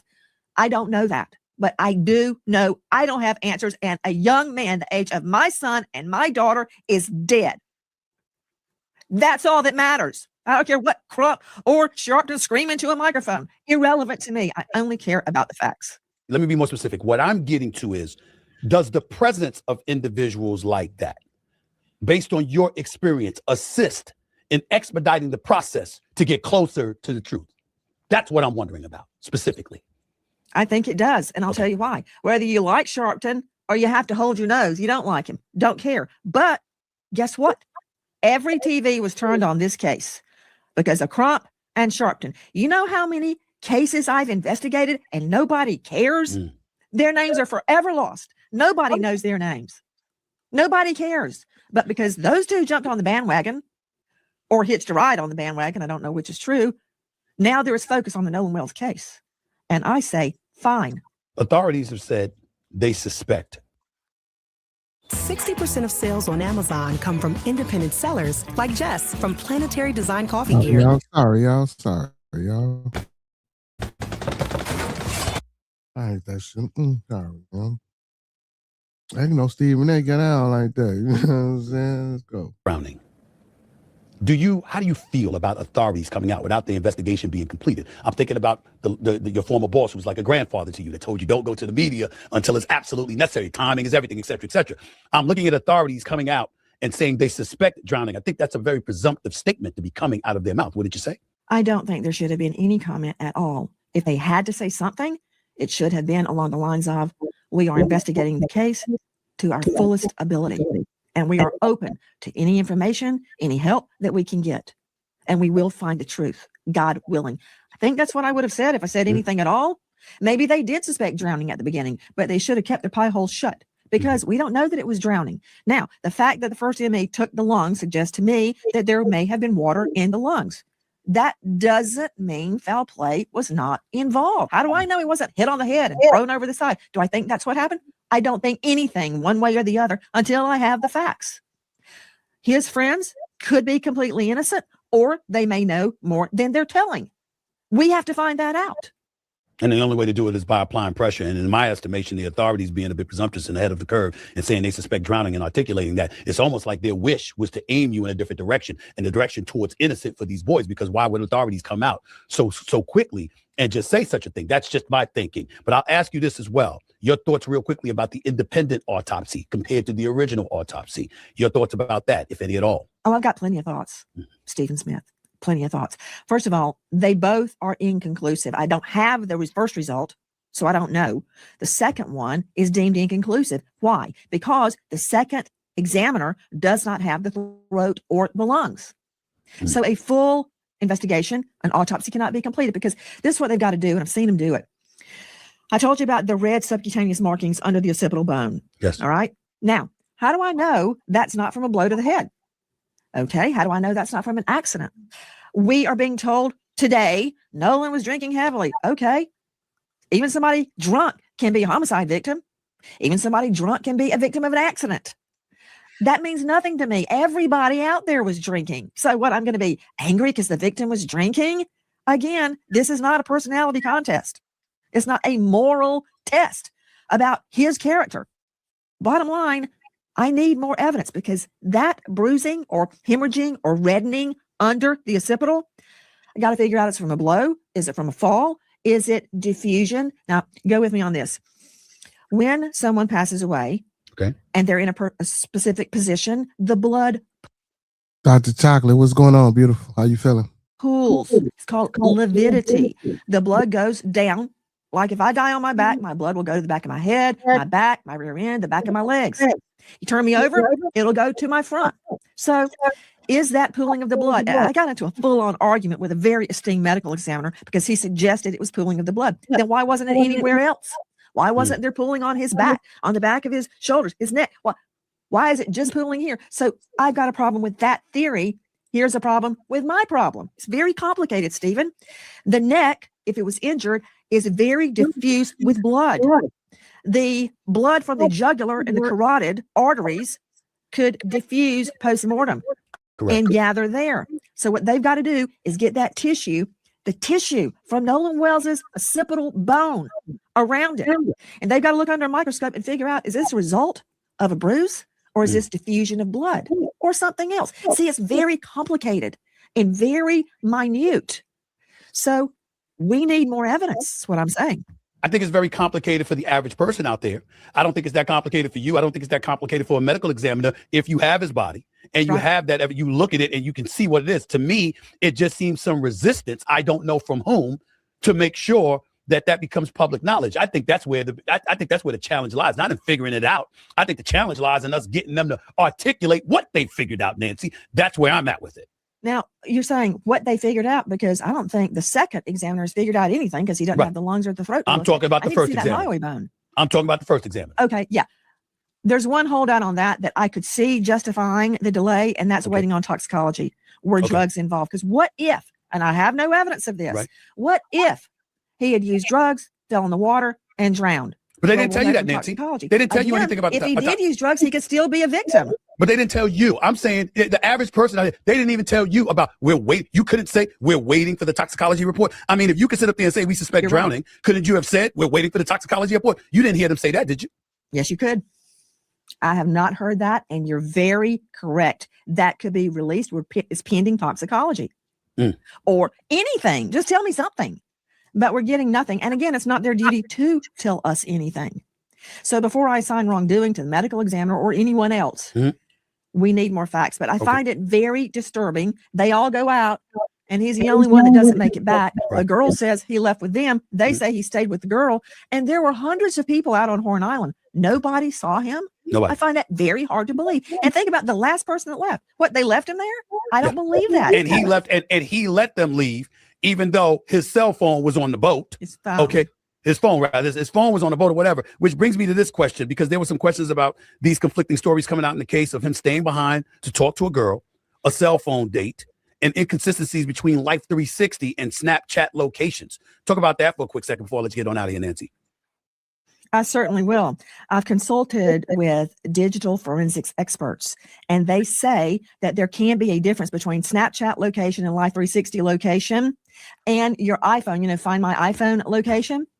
Yes. So we have to make these things jive, and we may learn something nefarious or not. Now, we're also being told that there was no cell coverage there. I don't believe that, because the young man out on the boat called Cito, and I could hear him just fine. So there was cell.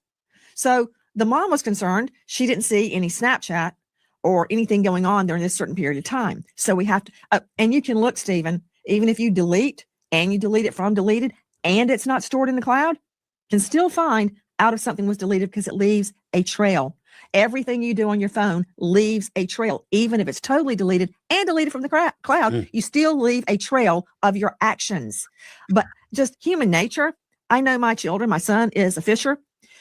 He would take his phone with him. He would leave it on the boat if he got into the water, but he would not let a boat leave with his phone. That would not happen. I'm just telling you that. All of this has just heightened my level of suspicion, to be quite honest with you. And the fact that you've said all the things that you said here in this interview, Nancy, has made me even more suspicious than I was before I started the interview, because I didn't know a lot of the details that you were kind enough to provide to myself and my audience. So I thank you for that. Hopefully this case, hopefully we'll reach a resolution with this case much, much sooner than later. I'm concerned. I'm praying it was an accident. I'm praying it was an accident. We can't bring Nolan back. That's right. We can find the truth. The best outcome would be there was no ill intent. Yeah. That is my prayer. Absolutely. Let me move on to this case quickly before I let you go, involving Brian Kohlberger. The case of Kohlberger is back in the news. He's the man convicted of killing 4 University of Idaho students in 2022, who now wants to take back his guilty plea and go to trial. Speak about that and somebody taking back a guilty plea and how that works for them. Tired of your missing teeth? You don't have to wait to get your I guess that's gonna be the next thing. That's crazy as hell. Take away your guilty plea. You're already in jail. But let's see. As I like to say, be careful what you wish, my dear, for you will surely get it. You know what? Fine. If I were the state, I would run back into that courtroom right now and say, "You're on, Kohlberger. Let's try this thing." I can just tell you, it's a technical legal term. The first prosecutor had no balls. I don't know if you're familiar with Latin or not. Okay. That case should have gone to trial. If there ever was a death penalty case, it's Brian Kohlberger to attack young girls in their sleep and stab them ruthlessly. Kelly Gonsalves's teeth were stabbed out of her mouth. And this guy is sitting behind bars and I'm feeding him with my tax dollars, guess what he said? And I've read it very carefully. I got it right here. His petition, he wants a trial. He says he was misled about what prison would be like. Really? Jail ain't what it's cracked up to be? Boo. Those were his words. Don't Those were his care. words. Misled about what He prison would said be like? He was misled by his lawyers about life behind bars. Hey, so first of all, man, I don't know nothing about this case, but I'm gonna go look at. Well, I know a little bit about it. I'm gonna go look.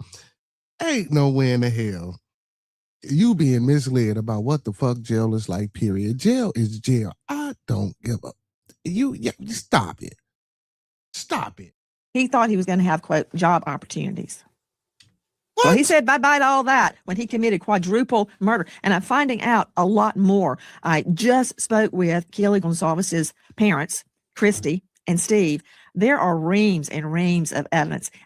Yeah, he gonna have a lot of job opportunities in there. He gonna be working for like 30 cents a day. And I can tell you this, that DNA, deoxyribonucleic acid, is irrefutable. Irrefutable. So please give him what he asked for. Give him a trial. But this time, take it to trial and seek the DP. But hold on. That's why I was going, because the guilty plea that he originally instituted, he originally provided. What he was saying is he knew he was going to jail. I'm assuming it's for the rest of his natural life since he killed 4 people. Okay. But it wasn't the death penalty. You're saying that now that he wants to take the guilty plea off the table and wants to go to trial, you're saying go for it because it's an opportunity to give him the death penalty, which the guilty plea would not have given him, correct? That's absolutely correct. And I don't care if you're pro or against the death penalty. I'm for it. By doing what he's doing right now, he's setting himself up for the death penalty. And I don't know what the prosecutor was thinking of, promising at the time of the guilty plea that there would be no appeals. That's not the law. I mean, I'm going to throw a U.S. Supreme Court case at you, and I just looked it up again to make sure it hadn't been reversed. Garza v. Idaho, that jurisdiction, you always have your Sixth Amendment right to appeal.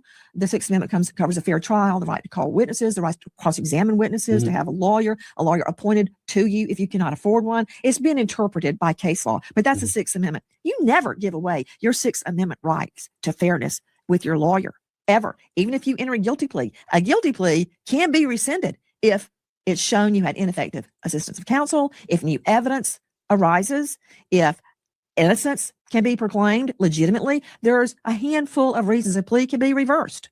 If he's claiming his lawyers misled him and his word fabricated facts, fine. Give him a new trial, Judge. Don't be weak. Give the man what he wants. I just want to make sure before I end this discussion, Nancy, that we're correct in what we disseminate to my audience. Brian Kohlberger withdrew his guilty plea because he's saying he was misled by his lawyers who essentially fabricated what prison would be like. And he thought in prison he would have job opportunities. That is why this man is pulling back his reneging on his guilty plea. And he is saying he now part of the reason. Part of the reason. I've got it right here. Okay. What's the other part? He claims that, quote, my actual innocence is my truth. Now, first of all, right there, you got my hair on the back of my neck up. My truth. Why do people say that? My truth. Is there more than one truth? Is your truth different from what the prosecutor said in court? My truth is my actual innocence, and the plea is hinged on false promises and disinformation. He called the New York Times and was going on and on and on about how he was misled. He says there is evidence that someone else did it. He's going with the sod defense. Some other dude did it. And he says there is a, quote, clump of hair and insinuates it belonged to somebody else. That's not what there was. On Ethan, one of the dead victims' hand, and this is according to what Mr. Ms. Gonsalves told me today before I joined you, his arm had fallen down in death and it was covered in blood, and a hair, maybe on the floor, maybe on the bed, got in the blood and stuck on the hand as his body was transported to the morgue. That's the hair. You know what, Koberger? Have fun with that. All I know is that your DNA, Koberger, 1 in 5+ octillion to 1 that is anybody else's but yours, was on the hilt of the murder weapon. And he ordered the darn thing on Amazon. Note to self, don't order the murder weapon on Amazon on your account. It goes on and on and on, the evidence proving guilt. So I want him to get what he wants. I want him to have a trial. Just as a point of reference to everybody out there who may not know, 27 states in the United States of America currently authorize the death penalty, including Texas, Florida, state of Alabama, The other 23 states have abolished the practice. Obviously, in Idaho, the death penalty still exists, and that is what Nancy Grace is hopeful for when it comes to this particular individual, Brian Kohlberger, for the murder of 4 students in Idaho. I want to make sure that I'm clear about that, Nancy. Thank you so much for your time. It's been great talking to you. Thank you so much for the work that you have done over the years and that you continue to do. And please know you are always welcome on this show with me. Thank you so much. I really appreciate your time. Thank you, Mr. Smith. You take care. The one and only Nancy Grace, right here, Straight Shooter with yours truly. Hey, Nancy don't like me playing. Miss Jen, you can come back. Miss Jen, where you at, Miss Jen? You can come back. Come back. My bad. I know you came up here. Shit, you gotta have a little patience, Miss Jen. Gotta have a little patience. You gotta have a little patience. So what you think, Two Wheels?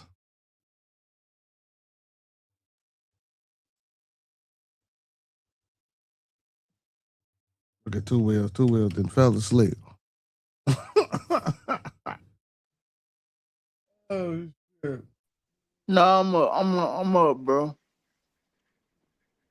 Just So, and I want to play a little bit of this. Before we get up out of here all the way, I want to play a little bit of, if not the whole thing. I want to play the interview, which I never got around to, with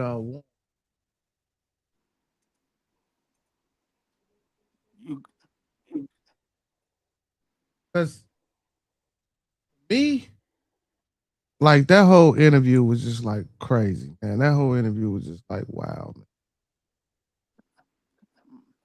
yeah, man. Yeah, man. I couldn't. I was listening, man. I couldn't hear no more, bro. You say you could hear no more.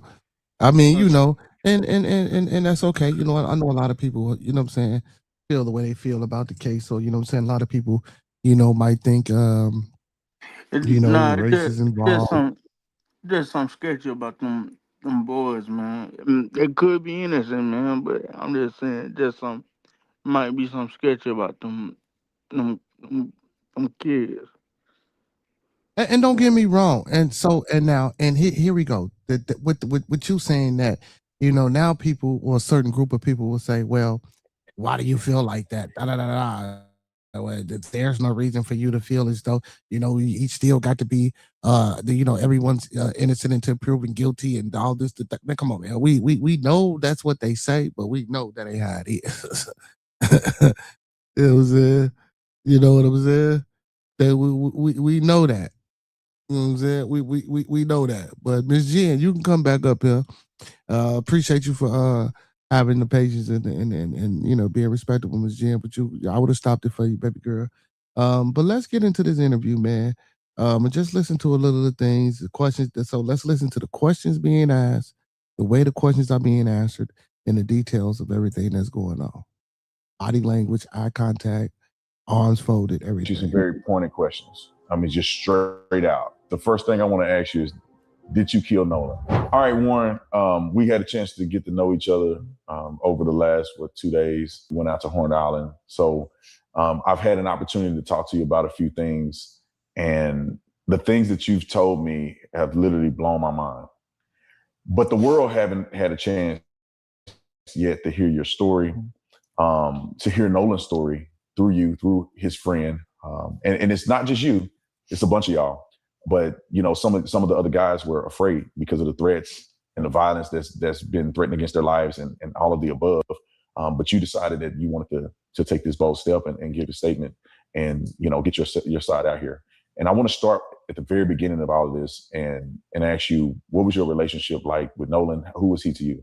Nolan, I could describe Nolan in a million ways. I mean, Nolan was not just a best friend of me, but he was a brother. I grew up through elementary, middle school, high school, and even our freshman year of college. You know, we talked on the phone all the time. We were really close friends. And I mean, Nolan was like a brother to me. And Nolan lit up every room he walked in. He always had a smile on his face. He always had something good to say. I've never seen Nolan get in an argument with somebody and say bad things about someone. You know, there's a lot of people that talk crap nowadays, and Nolan was never that person. Sweetest soul ever. And I mean, I had a great relationship with Nolan. I've never gotten an argument with Nolan. We were super close, and I've never said or will ever have anything bad to say about Nolan Wells. Yeah, and you guys you said you kind of grew up together. So, and again, even with him saying this, so let's just say Nolan did get into it with somebody, but them saying what they saying, it'll be like, well, here, if he got into it, we riding, you know what I'm saying? We rocking and rolling with Nolan, you know what I'm saying? Basically, that's what I get out of this, but still, don't nobody know what happened. Did you know his mom, or how was that? Because I saw in the media where it appears that she may have said, at least I saw in part, that she said as if she didn't know any of you guys. Right. Well, Nolan, a lot of the times was at like my house and at my buddy's house. We never went to Nolan's house and hung out. I mean, and my friend group's very, very tight knit. I mean, we hang out every day when we're back home from school. In high school, we hung out most weekdays and every day on the weekend. And I mean, we were never at Nolan's house, which, there's nothing wrong with that, but Most people have no idea how they can get. Yeah, one of the boys said that the mother was I'm not gonna say he's saying that she was lying, but I met his couldn't be further from the truth about the mom knowing us and stuff like that. We just heard Warren say, "Well, shit, I wasn't ever at his house." You know what I'm saying? But y'all his friends and his mom know you. Father, and I mean, in 8th grade, that's when Nolan and I like got really close. It was COVID year, and we were in class all year long together, me and a couple of my buddies, and Nolan and I just got super tight because we'd get a Waffle House once a week together, eat, and I mean, we were just super, super close. But his dad would swing by Waffle House, and hang out around us, but never, I was never around Nolan's parents a lot. But I mean, that didn't change our relationship any. Nolan and I were still just as close, and he was just as close with my friends as anyone else. So, and walk me through the day of 4th of July where you guys were all going out. Right. This seems like something that I would assume that may have occurred more than just this year. Yeah, of Was course. it something that you guys did more than just this year?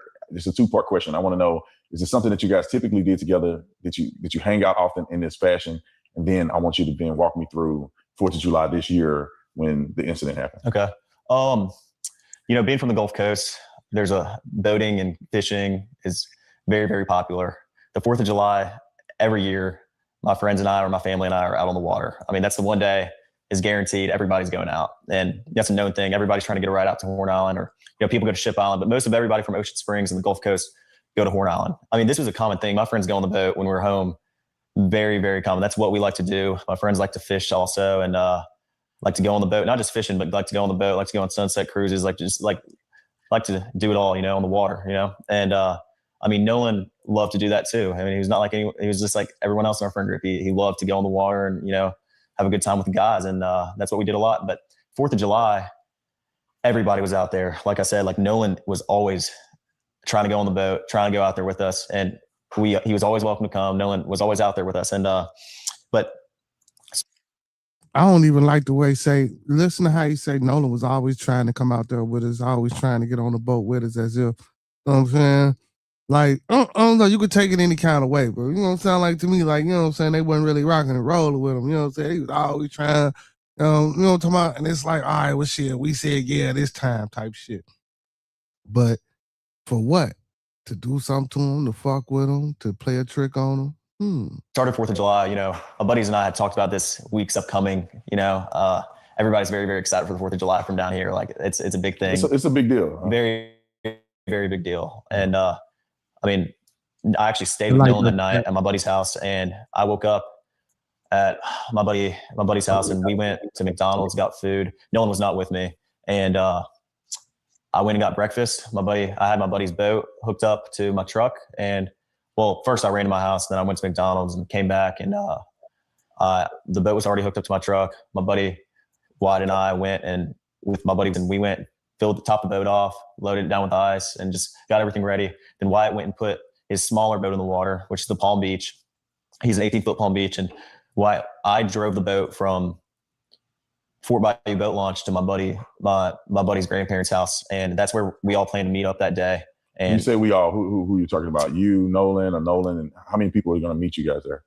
We had roughly 20 to 30 people coming on 3 separate boats with us. And so we were all following each other out there as one big group. It wasn't just me and Nolan and a couple other of my buddies. There was 20 or 30 people spread out where we all met at the dock before, and then we departed to go to Horn Island. It wasn't just a couple of us. I mean, there were so many people, we had to split up between 3 boats, and we all left and all got there at the same time.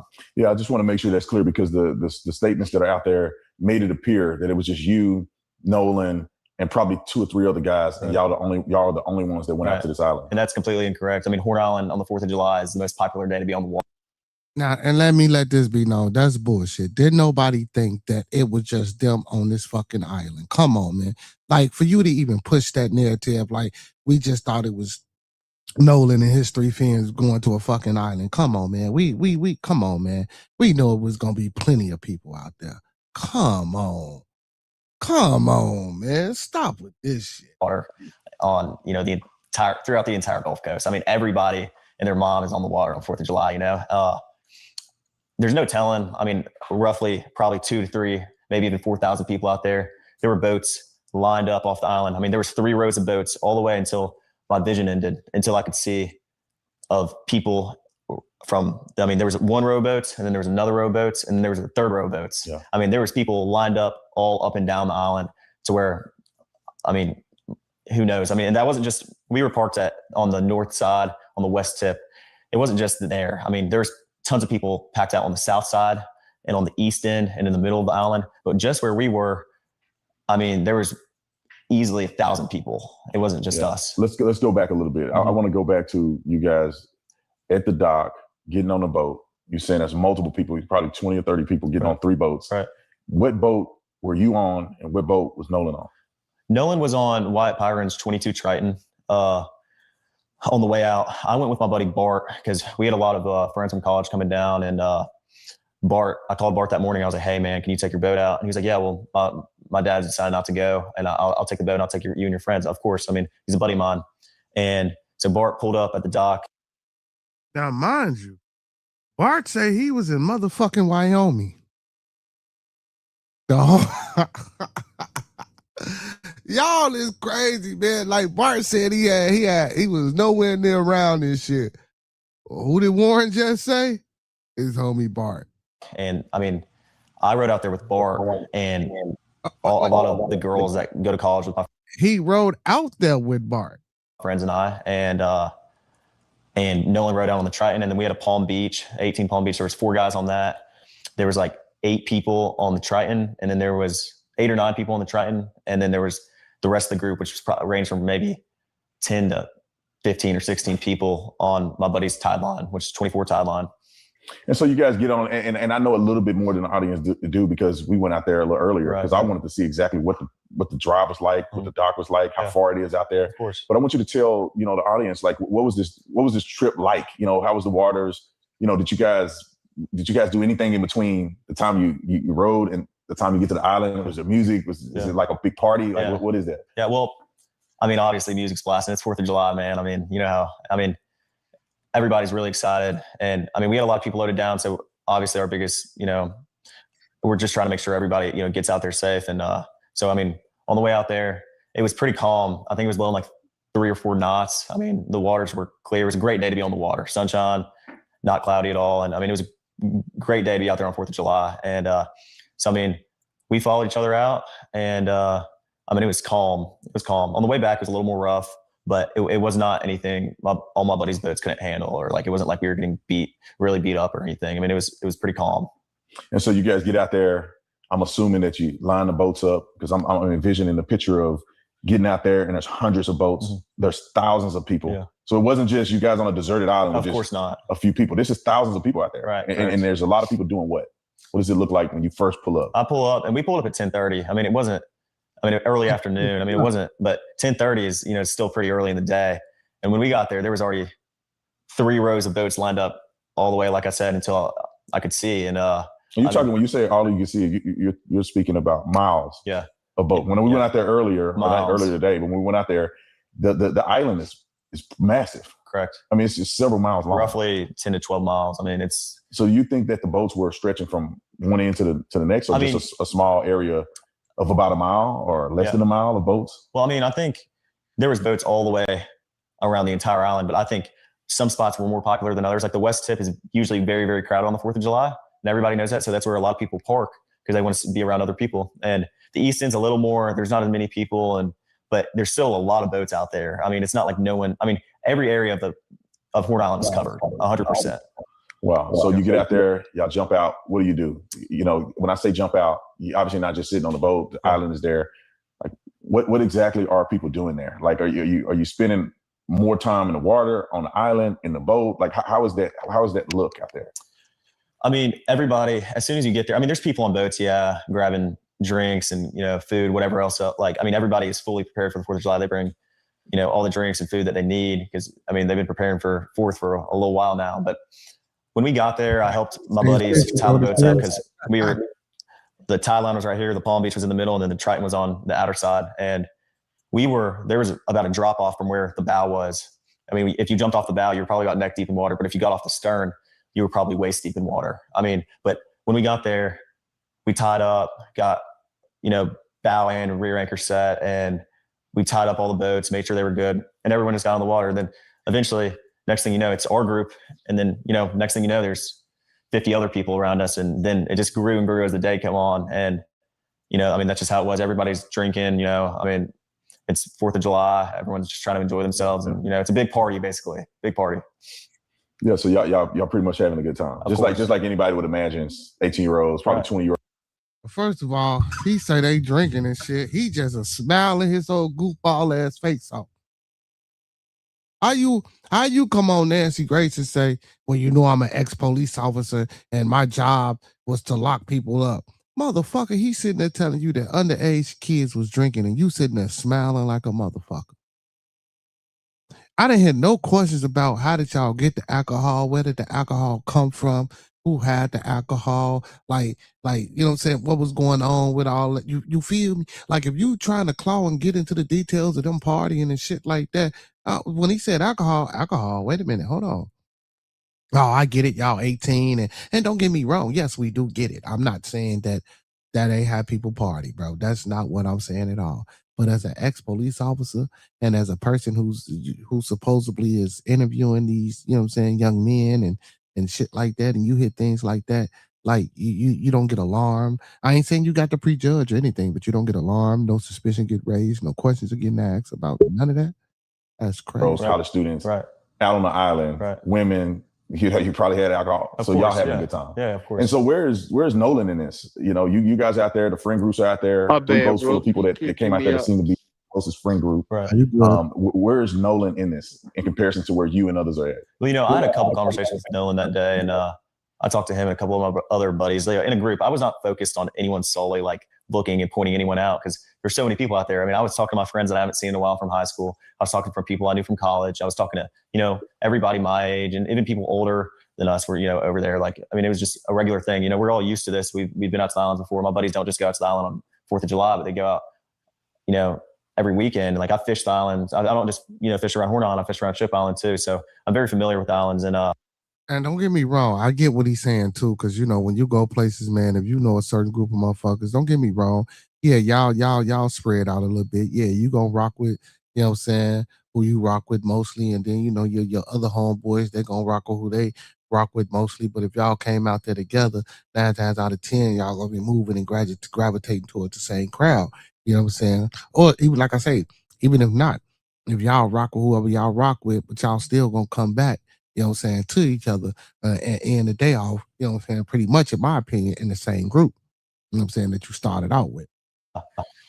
I feel like it was just a big, I talked to Nolan and, Nolan was drinking. Everybody was drinking, most of everybody. And I mean, Nolan seemed completely fine every time I talked to him. We had just regular conversations and, Nolan was making me laugh. I had a couple conversations with Nolan and Javon, Nolan and my buddy James, Nolan. And I mean, I could tell you, I mean, I talked to Nolan a couple times, but it wasn't like I was strictly sitting there talking to Nolan the whole day. I mean, there was hundreds of people I knew out there. So, yeah.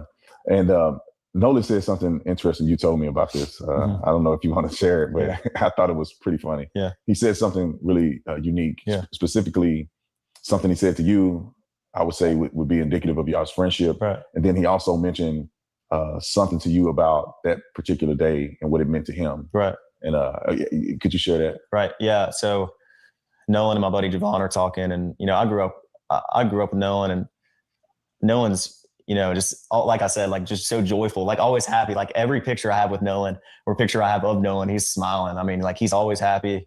if I always need like a shed of light, I'm calling Nolan, you know. And Nolan and I laugh and joke a lot. Like that's how our friend group is. We're really jokingly laugh. You know, no one takes anything that serious. You know, we enjoy our time together. You know, I mean, there's never any awkwardness within our friend group. We're very, very tight. So if I ever need to get something off my chest or talk to anybody, I'm talking to all my friends. I'm not just talking to like specifically anybody. I would go out, like even if I'm having issues with something, I go talk to my group chat, and my guys are there to, you know, give me a hand anytime I need it. And all my guys are, you know, all my buddies are the same exact way. You know, Nolan was the same exact way. If you ever need something, I'm here, man. Like that's how he was. So we're in Mississippi right now. We're getting ready to recount the exact path that the boys took. Also with Nolan. Honestly, man, to me, and I'm gonna keep it 100, bro. It don't sound like Nolan was part of their friend group. Honestly, this shit don't sound like Nolan was part of their friend group, bro. He might have knew Nolan or some shit like that, but Nolan really wasn't part of their fucking friend group. That, I mean, just to me, this is what it sounds like.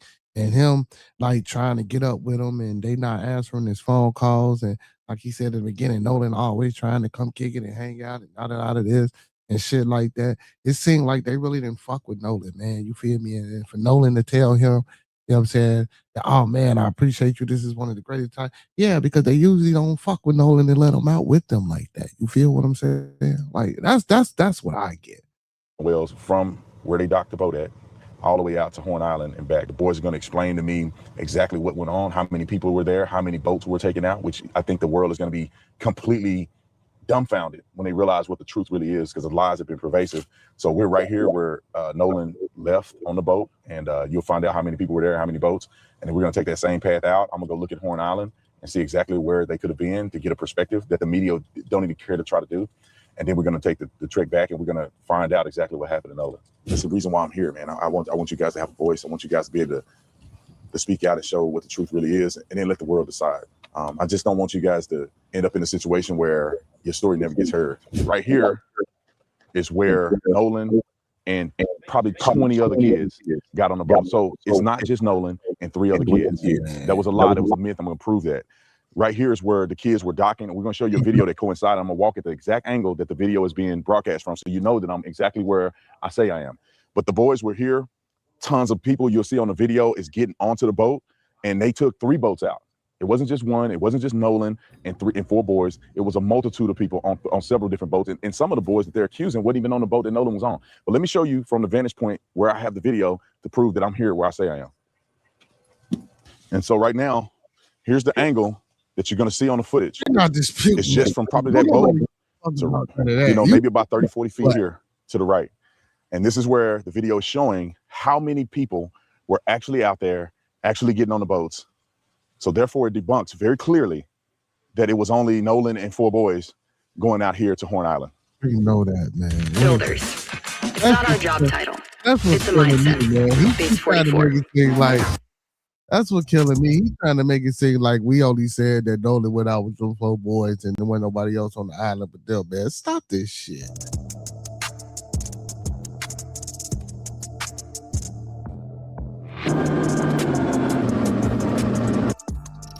All right, you guys, sorry about the sunglasses. It's very bright out here, and I never wear sunglasses, but we're at Horn Island in almost the exact same position where the boys were, where Nolan was. So if you look out right here, just so you guys can get a perspective, you have the Horn Island here, but I want you guys to put this in your mind, what this was like on that day. You have boats 2, 3, 4 deep from way down there where you can see all the way through here. You have thousands of people on this island, probably 2,000 people. So this wasn't some abandoned, secluded island where nobody's at. Obviously, this is a Monday, and there's a few people on the backside of the island, not a lot of people here. But on 4th of July, this is a celebration. And so this wasn't a small place where 4 boys took their black friend and dropped him off and never seen him again. This place was flooded with people.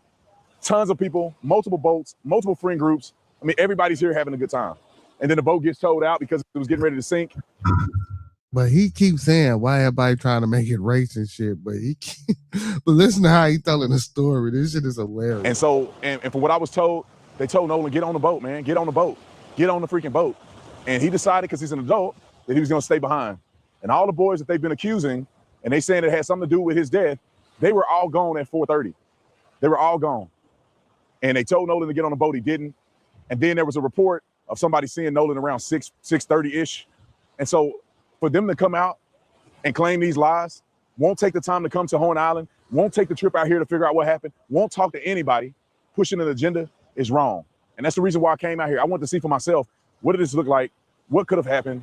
You know, does the stories line up based on what I've seen and what I've heard from people that live here that were involved in this situation? This is where the lie started.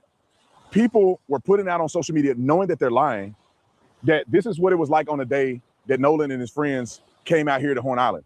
And if it was 4 or 5 people and they came out here and Nolan was with them and maybe it was a few people out here like it is today and Nolan came up missing. I never heard anyone say anything that he's speaking of. I ain't never heard nobody say it was just them 4 on no damn island. Then maybe it would be That's suspicious. what's going on. But they didn't take the time to give context to the people because they're evil and they're liars. So if it was like that right now, when the situation happened, I can see how people had a concern.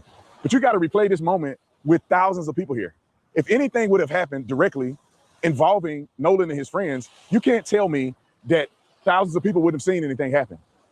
And so that's pretty much why I want to come here and show you guys. This is what they want you to believe it was like on that day, which is a lie. They want you to believe they came to a secluded island, just 4 of them, and then Nolan is left behind, and then his body's washed up on shore, and nobody knows what happened. Nobody could have seen what happened but the boys. It's a flat out lie.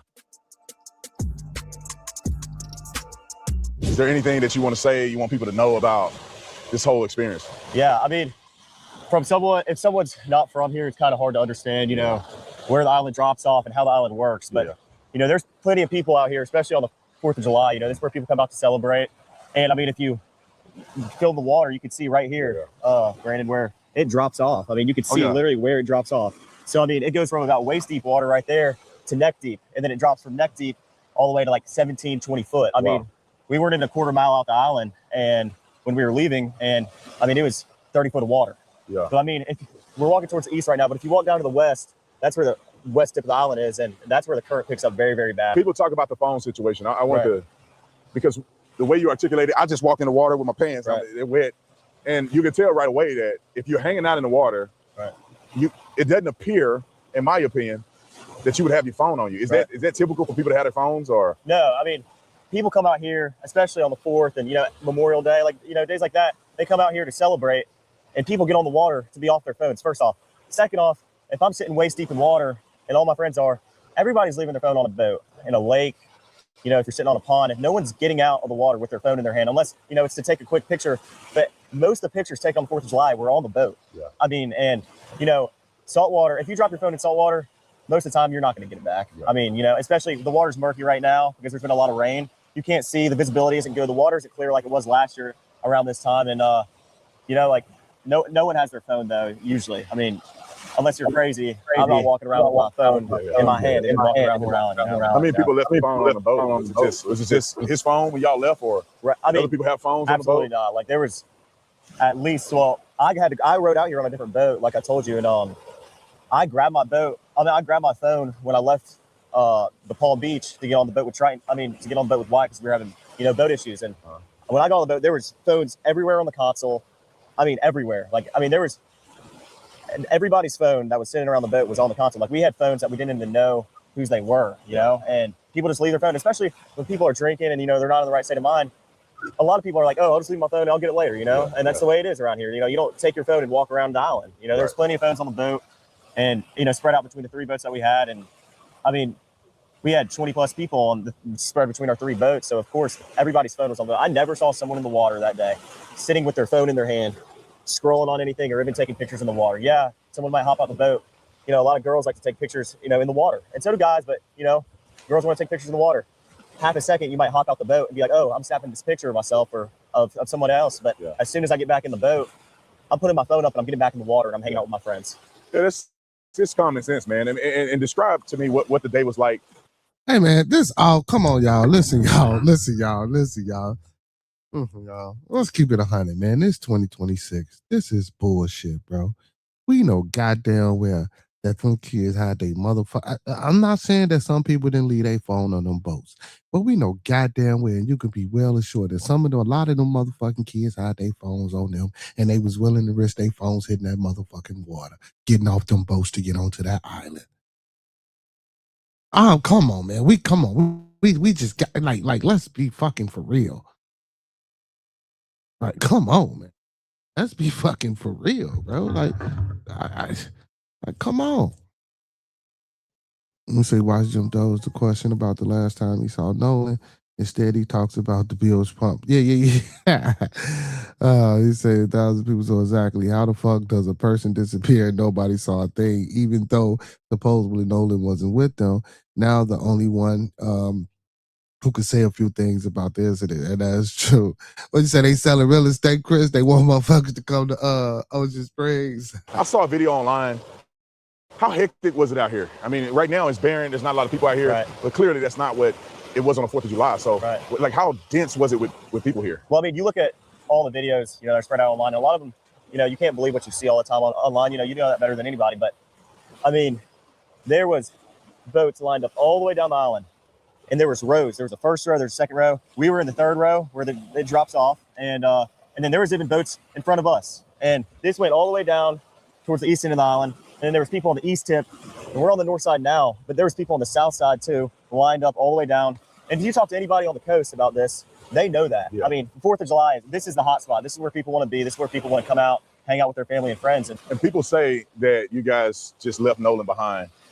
I've seen reports of people saying that you just left him. I see reports of people saying that you asked him to get on the boat. You told him to get on the boat. He didn't. What's the truth in that? Well, Wyatt was having boat issues and the bilge wouldn't pump. So the bilge is basically a pump that releases water from your boat when water comes in. So I opened the back hatch and there's water up to the batteries. And that is obviously not good. There's water almost coming over the transom, which is where your motors sit and which is by the stern, like in the back part of the boat. So obviously we were in an emergency. The boat, we're trying to save the boat. It's not like we didn't ask Nolan or we just left Nolan. Nolan decided to stay on the island with the girl that he was with. And the girl is a witness to that too. Yeah. I'm glad you cleared that up because I think it's important for people to have the context of like what it was on that day, what happened, what Hey, Chris, a fool. He said, my damn son wear headphones and right, man. Like these kids keep their phones on them, bro. Like, come on. I guarantee you, was somebody ready to risk it all. He said, I got to threaten my phone. What he said, I have to threaten my son to get off his phone. Seriously. And I could believe that. He didn't answer the damn. He never answered the damn question, Professor. That's what I'm saying. He never do. It didn't happen. Listen to the interview, the beauty of all of this is that you guys have evidence to prove that, of course, you asked Nolan to come on and different things like that. So, but anyway, man, I appreciate you. Yes, sir. Giving me a rundown of kind of what it was like on that day. Right. And hopefully people can understand what the truth is and make their own decision on facts. Right. I mean, based off people, there's not a lot of people that are from the Mississippi Gulf Coast that don't understand Horn Island and don't understand the way boating works. And, boating is a tight-knit community. I like to fish a lot. And, there's, everybody, a lot of people know a lot of people. Everybody knows everybody. I know a lot of fishermen on the Gulf Coast. They know me and my buddies because we like to go in the water all the time. I mean, that's what we do in the summer. And, a lot of people from the Gulf Coast know the truth behind, you don't take your phone out the boat. The little facts. It's a difficult subject. This Horn Island's like 11 miles long, not to be exact, but around 11 miles long. It's not like this is a sliver of an island. It's a quarter mile. And again, we talking about seasoned fishermen, veteran fishermen, people who are older age. We not talking about a bunch of 18, 19, 17, 20, 21-year-old motherfuckers who trying to party and get drunk. Let's stop it, man. Like, you got to be fucking for real. What's going on, Miss Jen? What you got? What's up? Oh my God, this is so ridiculous. You're getting so freaking mad. Like the simple fact that they arguing about the stupidest shit. Like, ain't nobody talking about those facts. Like, who cares about that? Like, why are you trying to turn the conversation into those stupid topics? You know what I'm saying? Yeah. The way they're talking about is like the main worry is it's it's so ridiculous. And then the more they talk, the less sense that it makes. Because especially if you start to convince him to live with you right before you left, let's go. You think anybody, any teenager, me, anybody gonna be like, no, I'm staying. Give me my phone. Give me my shit. Right. Come on now, like really. And you're talking to a girl, you don't want to save her number. You don't Right, want right, to. You're not gonna be fronting, especially as your first time in a boat. Oh, here I am, bitch. I'm on a boat. What's up? I'm doing it. You know what I'm saying? Come on. Mm-hmm. Mm-hmm. Mm-hmm. And then we talking about kids at that. The shit, let alone because we know adults do it. I done came over here so many times and I told y'all know. about me going to work and how everybody head down and how everybody is in their fucking phone. Like, come I on, and you mean to tell me these kids party on the 4th of July on the island? You mean to tell me did not, like, come on, did nobody out y'all group risk putting their phones in that damn water? And then and then if y'all docking and y'all going on the and if y'all getting off the boat and y'all going on land, y'all want my fucking phone. They don't even sound. That the one that was talking just now, he don't sound like sorry. You know, like imagine somebody died, even if you're not close to them, but you know them. I mean, it was partying with y'all, so you got to have some type of. I have friends that have access to boats and shit like that, and every time they had gone into parties, I'll be like, damn, I wish I would have been there. But since I don't really know the owners of the boat, I had never had the opportunity until one day a close friend of mine goes and like a friend of a friend, and I get to go.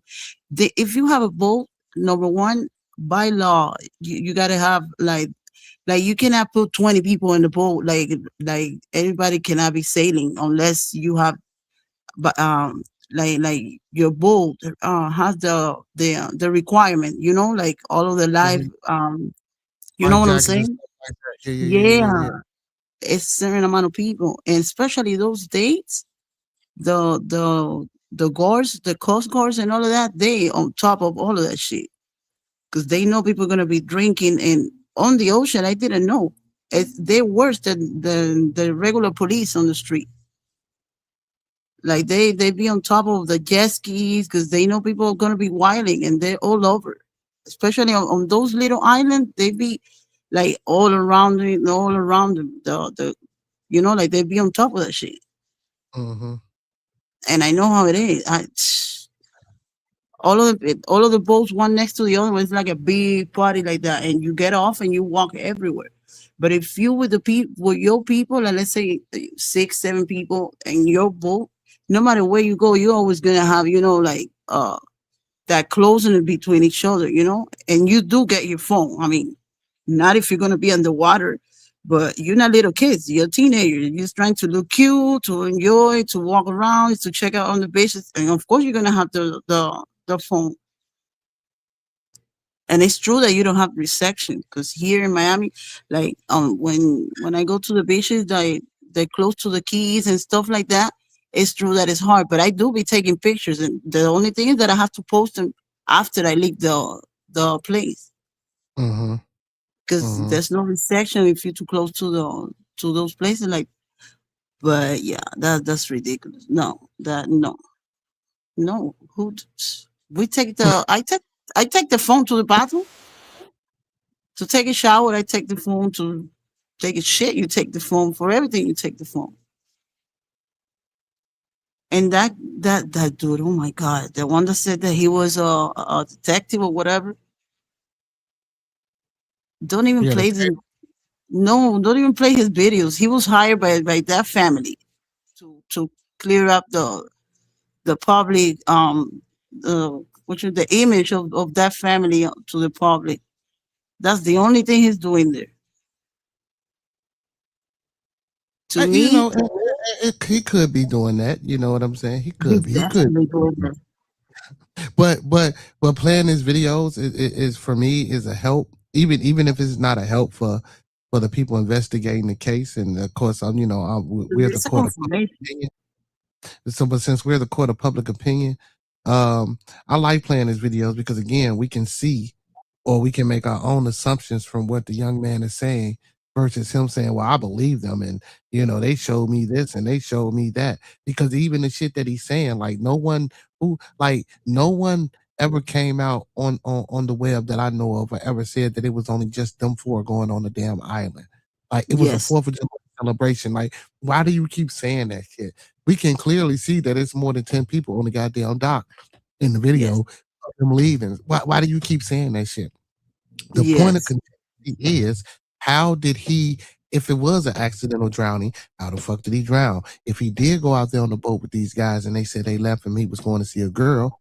Okay, well, what happened after that? Let's just say they left. But then the girl says, well, no, he said he was going back with his friends. Oh, so like too many inconsistencies. And now that this guy Bart, of course, here in this video, because he said the boy named Bart, and then in the phone call, you hear them calling a guy Bart. Now, I'm not saying that this is the Bart Edmonton. I don't know how they got word about or proof that this is Bart Edmonton. Like I say, because it's a lot of people named Bart, so we're not gonna do that, right? But anyway, they got this Bart fella involved, and supposedly this Bart fella was in a relationship with Katie or whatever the case may be, right? Okay, but now let's just say it was. But so what? Katie said he didn't leave with me. He left me. Then now you got two other witnesses saying that they seen him on the island Why at are they about not 6. interviewing them? But now you got two other witnesses saying you seen them on his island at about or around 6 o'clock. How close were they? Are they sure that was Nolan? How do they know Nolan? You know what I'm saying? Did they go to school with Nolan? Are they also so-called associates or friends of Nolan? How are they 100% sure that this was Nolan? And was it dark at that time? What was the lighting like? Again, how far away from you was him? Can you give me a full description? Like, you know what I'm saying? Like, of course, now with pictures and shit like that, the person can fake a description, but these are some questions that you want to ask. But again, I'm pretty sure if they asked these questions or these people came out, I'm pretty sure they investigated or whatever the case may be. We don't know what was asked to these people.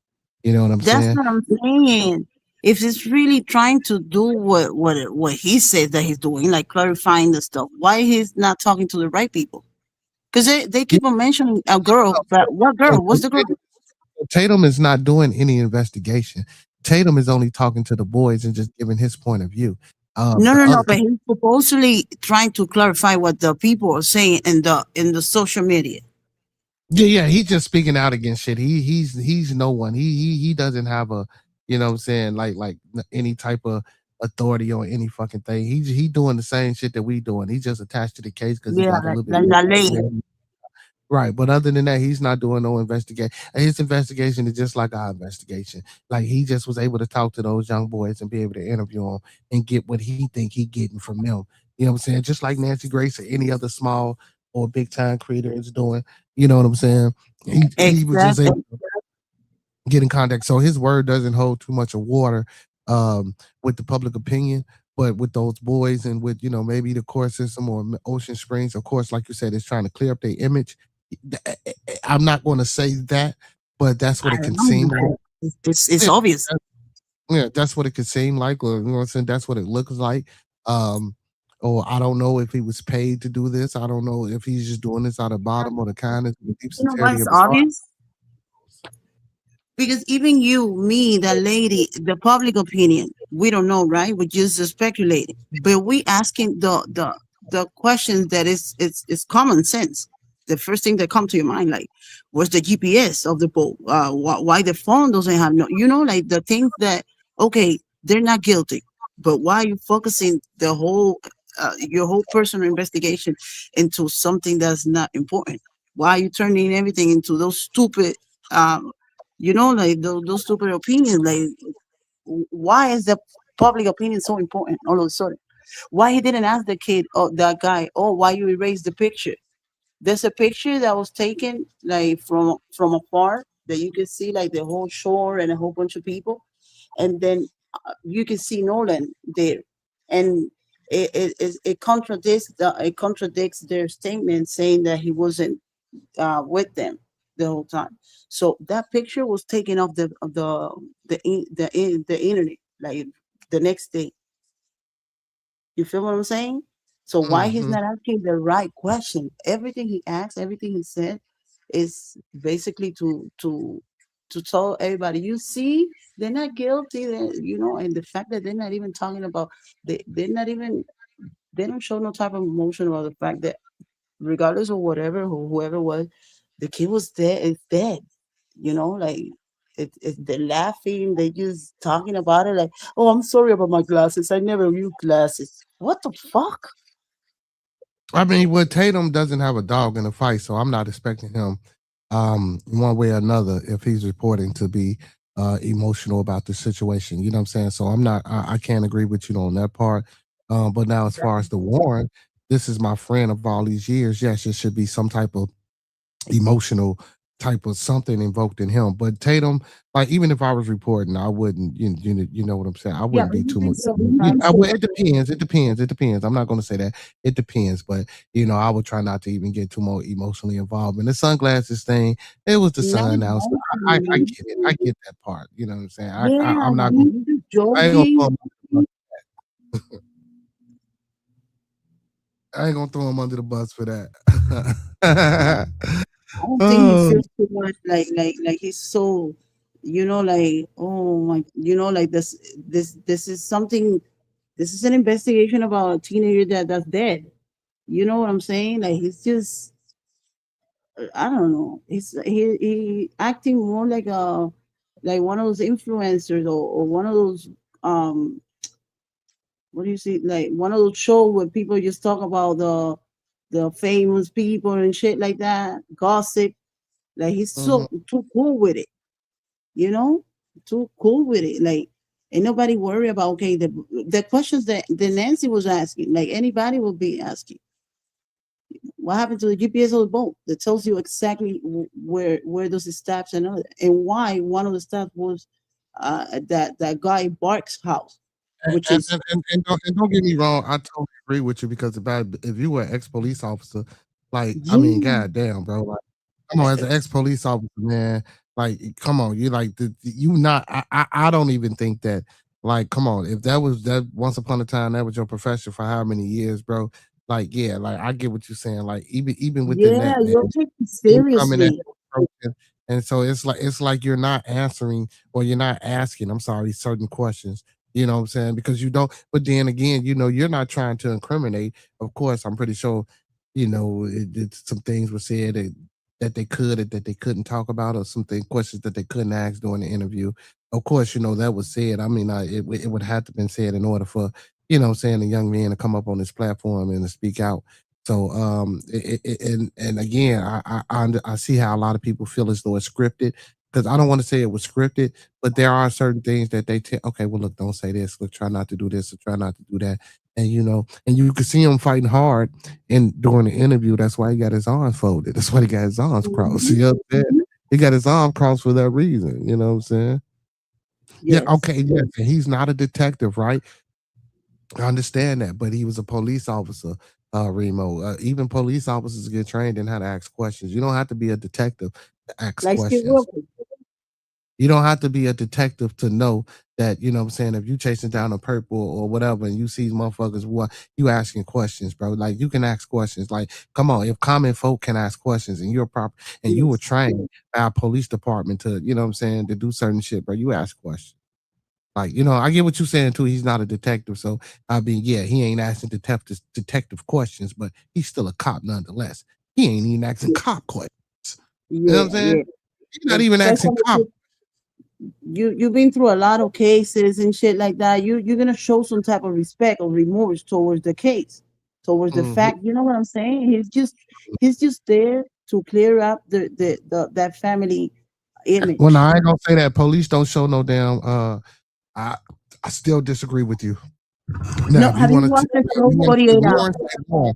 But Officer Tatum shouldn't be showing any type of emotional towards this case Not because if you, emotional, but more seriousness if in the matter. yeah, Okay, I mean, he's yeah, too he's even too cool even with when it. the young man stated that they was drinking, he started laughing and said, "Oh yeah, y'all was just Yeah, partying, and y'all was having fun." I'm like, "Damn, whoa, you ain't like, damn, y'all was out there getting fucked up. Like, how y'all get the yeah. alcohol? None of that, He's cool with none of it. that." Like he's just justifying everything. Like, yeah, it's cool. Oh, it's fine. Well, let's get back to Yeah. a little bit more. Like a sandbar. No, this goes on to, even if we came around this corner right here, Brandon, we couldn't even see the end of the island Oh, because it is really? that long. Really? Yeah, I mean, I thought that was the end right there. no. I mean, it goes all the way down there, and I mean, it's a big island. There's a lot of people out here. Playing on iPhone? Now you can play Unlocked on PC with Google Play Games. And I mean, that's the truth. That's the way it was. I mean, Nolan was like a brother to me. Nolan lit up every room he walked in. 4th of July, everybody was out there. Nolan rode out on the Triton, and then we had a Palm Beach, 18 Palm Beach. There's 4 guys on that. The rest of the group, which ranged from maybe 10 to 15 or 16 people on my buddy's tide line. Yeah, so y'all pretty much having a good time. And then you guys get ready to leave prematurely. Right. And like, explain that, because you guys got there around 10. Yeah. It's now 4:30. Right. People are still out there partying and Correct. they're having a good time, but something happened to where it necessitated you guys to get the boat up and running. Can you explain that? Yeah. So I looked up, I had a girl come up to me and say, "Hey, your brother just got in a fight." And obviously I have a younger brother, and that's who she was talking about. And I was freaked out. So I walked over to the beach, and I didn't walk over. I ran over. I made a beeline. I didn't talk to anybody, put my drink down and walked over there. And my brother was kind of angry, and there was a lot going on, but someone was getting pulled away. I don't know who it was. And my brother was like, "Oh, I just got in a fight, and this guy punched me in the face," and I punched him right back. And then went to the ground. My brother put him in an armbar. And was Nolan involved in any of this? Absolutely not. When I was over there, there was a bunch of younger guys like my brother's age, and I mean, Nolan. Then he said his brother put him in an armbar. So these some old MMA white. Let me stop. What's going on? Oh no. So they put arm bars and all type of shit, huh? Okay. I never saw Nolan over there. Yeah. Absolutely not. And but so you get ready to go. There's an issue with the boat. Okay, yeah. And this is what this led up to that. That's what I'm saying. So the fight happened with your brother, or a little scuffle. I'm assuming that it was cleared up. Right. You got your brother out of that situation, and then how did you find out that this boat is sinking? Well, I walk back over, and like we're probably around each other for a little bit. I mean, I wasn't thinking anything about it. I told my brother, I pulled my brother off the beach, and I was just like, "Listen, get in the water, hang out with us, calm down." I mean, he was calm, but I didn't want anything else to happen, And so once I got back over the boat, I got on the Triton, and the Triton had probably about 6 inches of water up to the transom. And I was freaked out because I'm good friends with Wyatt, and that was his boat. And, no water's coming out, no access water's coming out. And, it was a big issue, because I think the reason was because there were so many people getting on and off the boat. And at some point the boat was very, very crowded, and there was just a lot of people on, so that it drags water in. And eventually, I think over time, we were out there for a couple hours, the boat just started filling up with water. So I popped the starboard side hatch, and the battery was completely underwater. And so the motor wouldn't trim down. I mean, my buddy would go to trim it down from the console, and it'd trim down, and then it'd come right back up. And so Wyatt's trying to throw a rear anchor, so we're caught, and he's, yelling at people. Everybody's kind of freaking out. And eventually I'm like yelling at other people, trying to tell them, calm down. Like, the boat could possibly sink, and I'm not paying attention to everyone around me. I was paying attention to my buddy's boat. And that's what all my other friends that were on that boat were doing, trying to solve the problem. So you're on the boat now. The water's getting up to the point where the boat may be disabled to where you couldn't get it out from Horn Island. So what happens after that? Wyatt jumps in the water, tries to throw a rear anchor, and my buddy and I are sitting looking, trying to pull trash out the bilge. And the bilge is basically a pump that pulls the access water out the boat. So the bilge was failing to work. So any excess water was just sitting in the boat. It wasn't getting pumped out. And I looked over the gunnel, and I looked at the release hole for the bilge, and it was even with the water. So, I mean, we're all freaking out. All of our, we're not focused on anything else other than the boat. Well, then eventually my buddy Bart on the tide line is like, "I'm going to pull y'all out to where we're out of all this, all this chaos." Because we left at 4:30, and there were still just as many people there, if not more, than when we got there. I mean, probably around the same amount. I mean, it was crazy. Like, there was a lot of people. And mind you, there go Bart's name again. Bart said he wasn't nowhere around. Bart said he was in Wyoming. Bart said anything happens, he wouldn't ask for help to any of the boat people. Anybody would have helped. Bart said he didn't know nothing about nothing, but he keeps saying Bart. He keeps saying the man's name, though. I mean, eventually Bart pulls us out. We left at 4:30, but we really weren't pulled out away from everybody. We were probably about a quarter mile out, and we had the towing strap. Hey man. You talking about detectives don't ask the same question as beat cops. Brother, miss me with that respectfully, brother. I again, because I said, brother, we know detectives and cops are two different fucking things, right? We understand that, man. It ain't about the questions that a detective or a beat cop asks, brother. We talking about asking questions, period, bro. He a fucking cop. I know you're not on his side, but what I'm saying is, bro, like regardless of whether you're a fucking detective or a cop, bro, you ask questions, bro. Like I guarantee you, we ain't gonna ask the same questions as no damn detective, but we got questions. He don't have no damn questions. Even as a cop, he ain't even got cop questions, is what I'm saying. Are you not listening, bro? You can't ask this young man not one cop question, bro. I'm talking about as a beat cop, as a cop who I don't know where he did his police work at, but let's just say if you was a cop in a rural fucking area, or you a cop in the so-called black community. Come on, man, the way they fucking question you, bro. Like, bro, he didn't ask not one cop question, bro. And then did you see how he went to smiling and laughing and giggling when they say they was drinking? You a cop, an ex-cop. You know this little motherfucker ain't 21. I'd have been like, even if I was interviewing and I was just trying to push it on, well, but you can't do that, because if you do that, now you're going to stay up a different fucking narrative. Because if I was the one interviewing, I'm like, hold on, damn, what you say y'all was drinking? What you mean drinking? Y'all 21. You that type of, even that simple questioning leads you down a different area. You know what I'm saying? It gets you to asking different questions and different things. You feel me, big bro? So I get it. He's not a detective, and he was a beat cop, but he not even asking beat cop questions. He just on this motherfucker like they just reading a book to him. They trying to put him to sleep with a fucking fairy tale. Pulled from, Bart's port side cleat or starboard side cleat, and he was on our starboard side bow, and so it was rubbing on his power pole. So Bart turned around, pulled up next to our boat, and we were just trying to get it situated. So that's when Wyatt called Cito. And Wyatt was like, calls him, because the cell service isn't great at the island, but once you can use your phone, but stuff might not just send. And it's not great. You got maybe one bar, it won't work that well. But once you get a little off the island, you have cell coverage. And even on the island, like I called my mom when we were on the island, it was fine. Like we had enough cell coverage to make a phone call or shoot a text over, but you don't have enough cell coverage to like send a picture, for example. So Wyatt. So I want to go back. Yeah, so. Yeah. I want to touch on that real quick, because the phone thing came up at some point. And so was it when you guys got off the boat? Yeah. I mean, were people taking their phones off the boat, or is that not typical? Because I know that Nolan's phone was left on the boat, right? Even though after you guys had left. So can you explain that? Because I think people need to understand this a little clearer. Yeah. Was it typical for people to have their phones left on boats, or did they keep their phones in the water? Yeah. I mean, everybody kind of goes out to the island to get away from, their phones and everything else.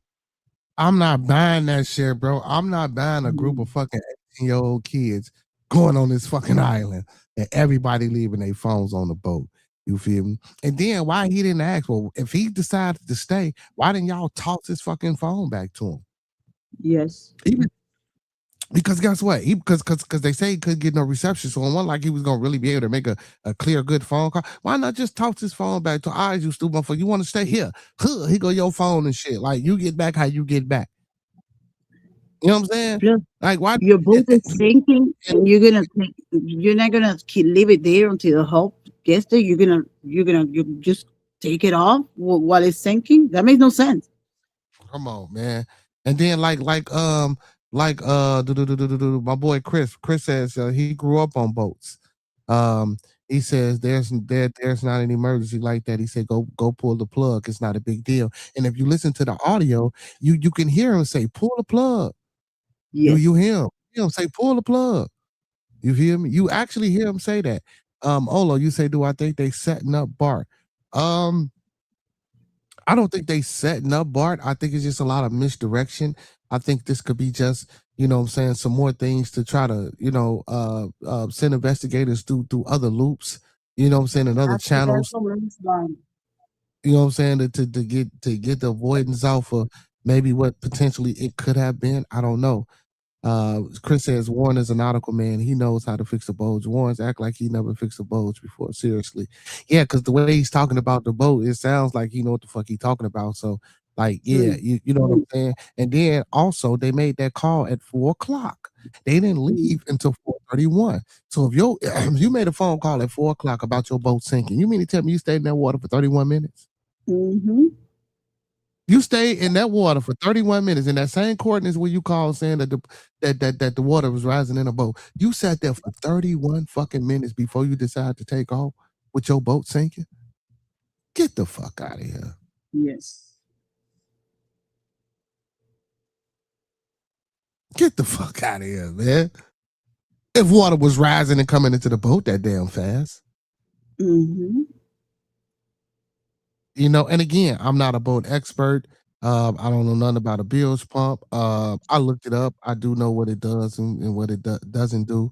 And again, like you say, you can pull a plug. And then after we heard them say that when they left at 4:31, they pulled off at about 3 to 4 knots, and then all of a sudden they picked up. You know what I'm saying? They went somewhere docked, then they left again, went back. Like, come on, man. Like this shit is very fishy. It's getting very fishy. It's getting very fishy around here. Hey man, big shout out to Dr. Chocolate Man for them jewels that she gave me, man. Big shout out to the shout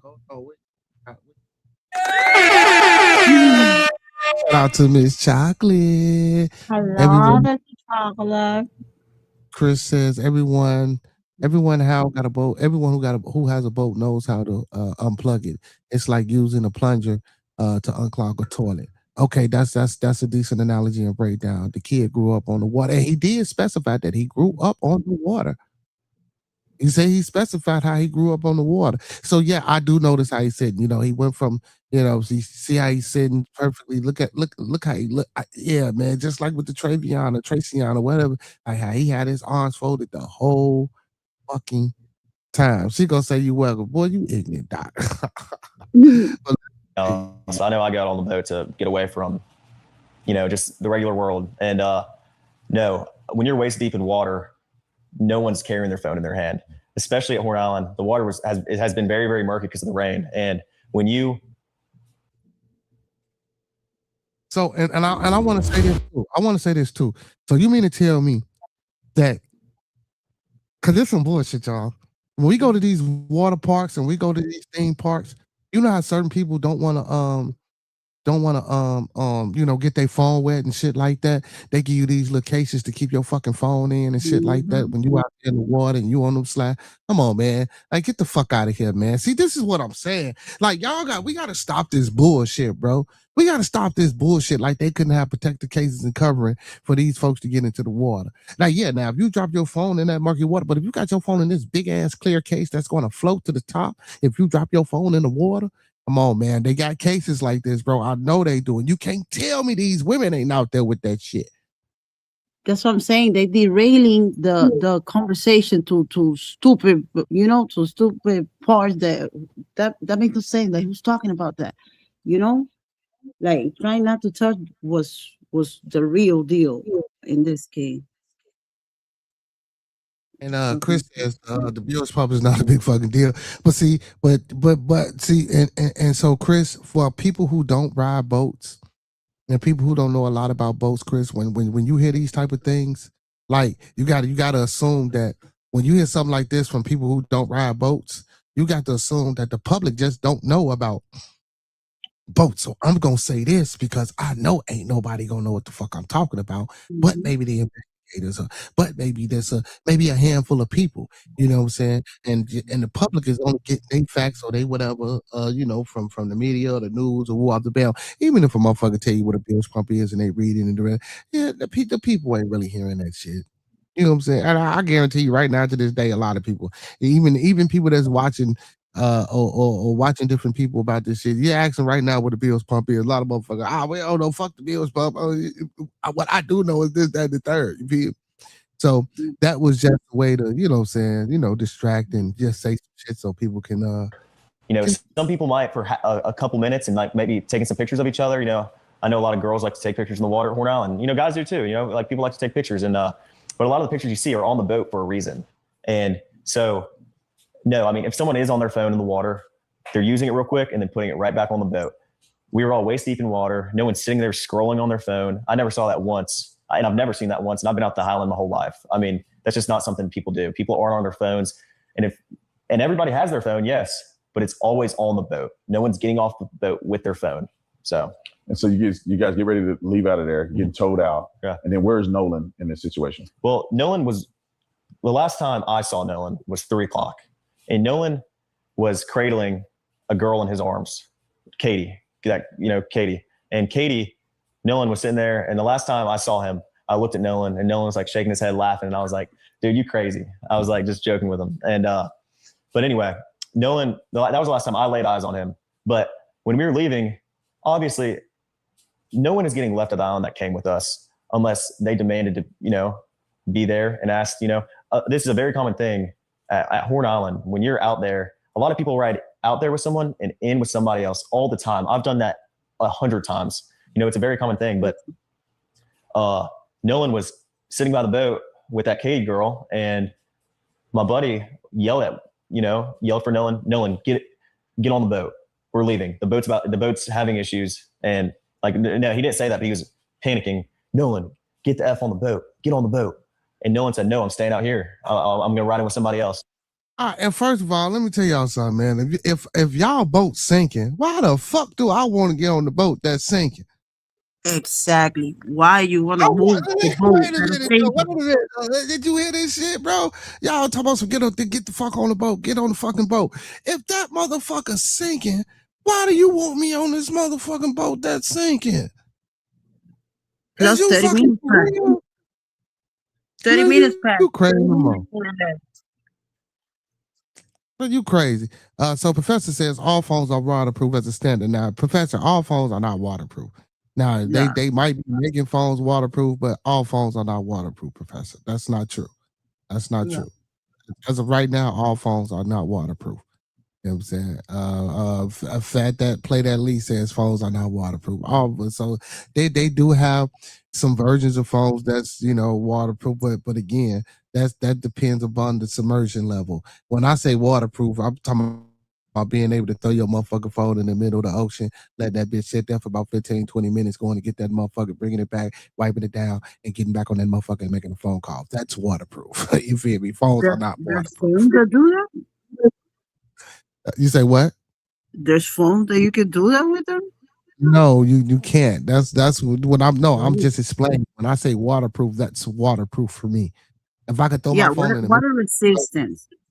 Yeah. You know what I'm saying? Now you do have, even with the water resistance, that it's still only to a certain submersion degree, meaning, you know what I'm saying, how deep or how long that is left, you know what I'm saying, how big or how much water that your device is sitting in.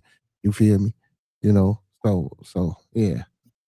He say Warren's job is trying to come off like an expert, which he is. He says the white privileged kids are relying on the fact that it's just not people, but black folks aren't familiar with boating. But everybody go boat. So, and again, it's a lot of these things, a lot of this shit is just simple knowledge and simple understanding. You know what I'm saying? Like, I've been on a boat before, but do I know the inners and outings and work? No, I don't. He said maybe we thinking it's now or never in terms of leaving. I don't understand what you're talking about.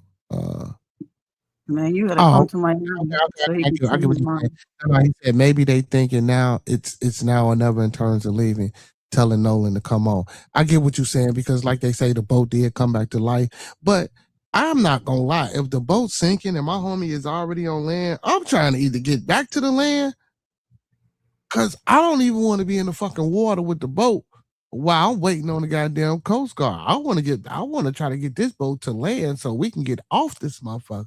And then when they get there, we can get on a Coast Guard boat and they can tow my boat back, or the sea tow boat. We can get on that boat and they can tow us back. I'm not even trying to sit in the water. Let's be for real. Because it's not a big deal. I told you. He said alibi bullshit call to divert attention for the 30 minutes to cover up Nolan's death.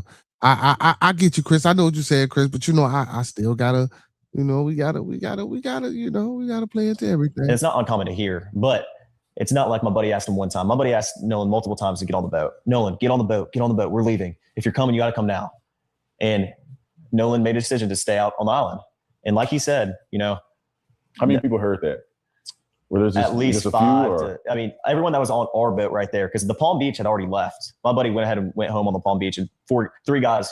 So all the way now back. he don't know And exactly how the people Nolan wasn't the go only with him. person to ride out there with us and in with somebody else. I mean, we had multiple people in our group that rode out with us and rode in on someone else's boat. And that, like I said, that's not an uncommon thing to do. You know, I mean, a lot of people do that. I could name probably 50 people out there that day that ran out with somebody and ran back in with somebody else. So, I mean, it's not like it's an uncommon thing, but it's not like we just left him there or my friends just left him there.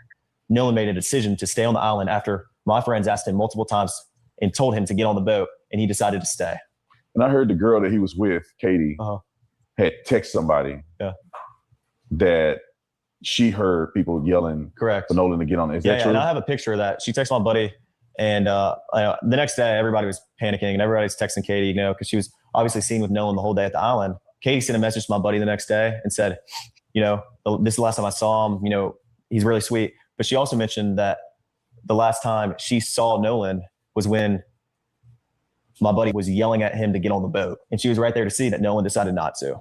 Yeah. So you guys get in the boat, you start to get towed in, and you make it back. That's bullshit, because she didn't say so. If that's the case, why didn't she say that Nolan stayed on the fucking island? She said that Nolan told her he was going to get on the boat with his friend. So apparently Nolan had to leave from around her if that's what he told her. Now, unless she comes out and say, yes, I exactly seen Nolan get on that boat, and yes, I seen his friends. So where's these messages? Show these messages. Show the messages. They showed her statement that she claimed that she told her sister that Nolan told her that he was going to get on the boat. This is what I'm saying. See, and that's why I say it's just a bunch of foolery, man. Like from saying he was with her, from saying that your buddy Bart told y'all to come on, man. It's just a whole But bunch not of even from saying they're the only one that are talking. Supposedly he didn't live with them. They don't know nothing. But then the only one that had something to say. Yeah. He said people go on boats. 9 out of 10 people have no clue how to locate the bilge. Yeah. He said these kids been anchoring, selling, tying up boats, cleats since they were damn near born. And I can believe that. So yeah. So and then again.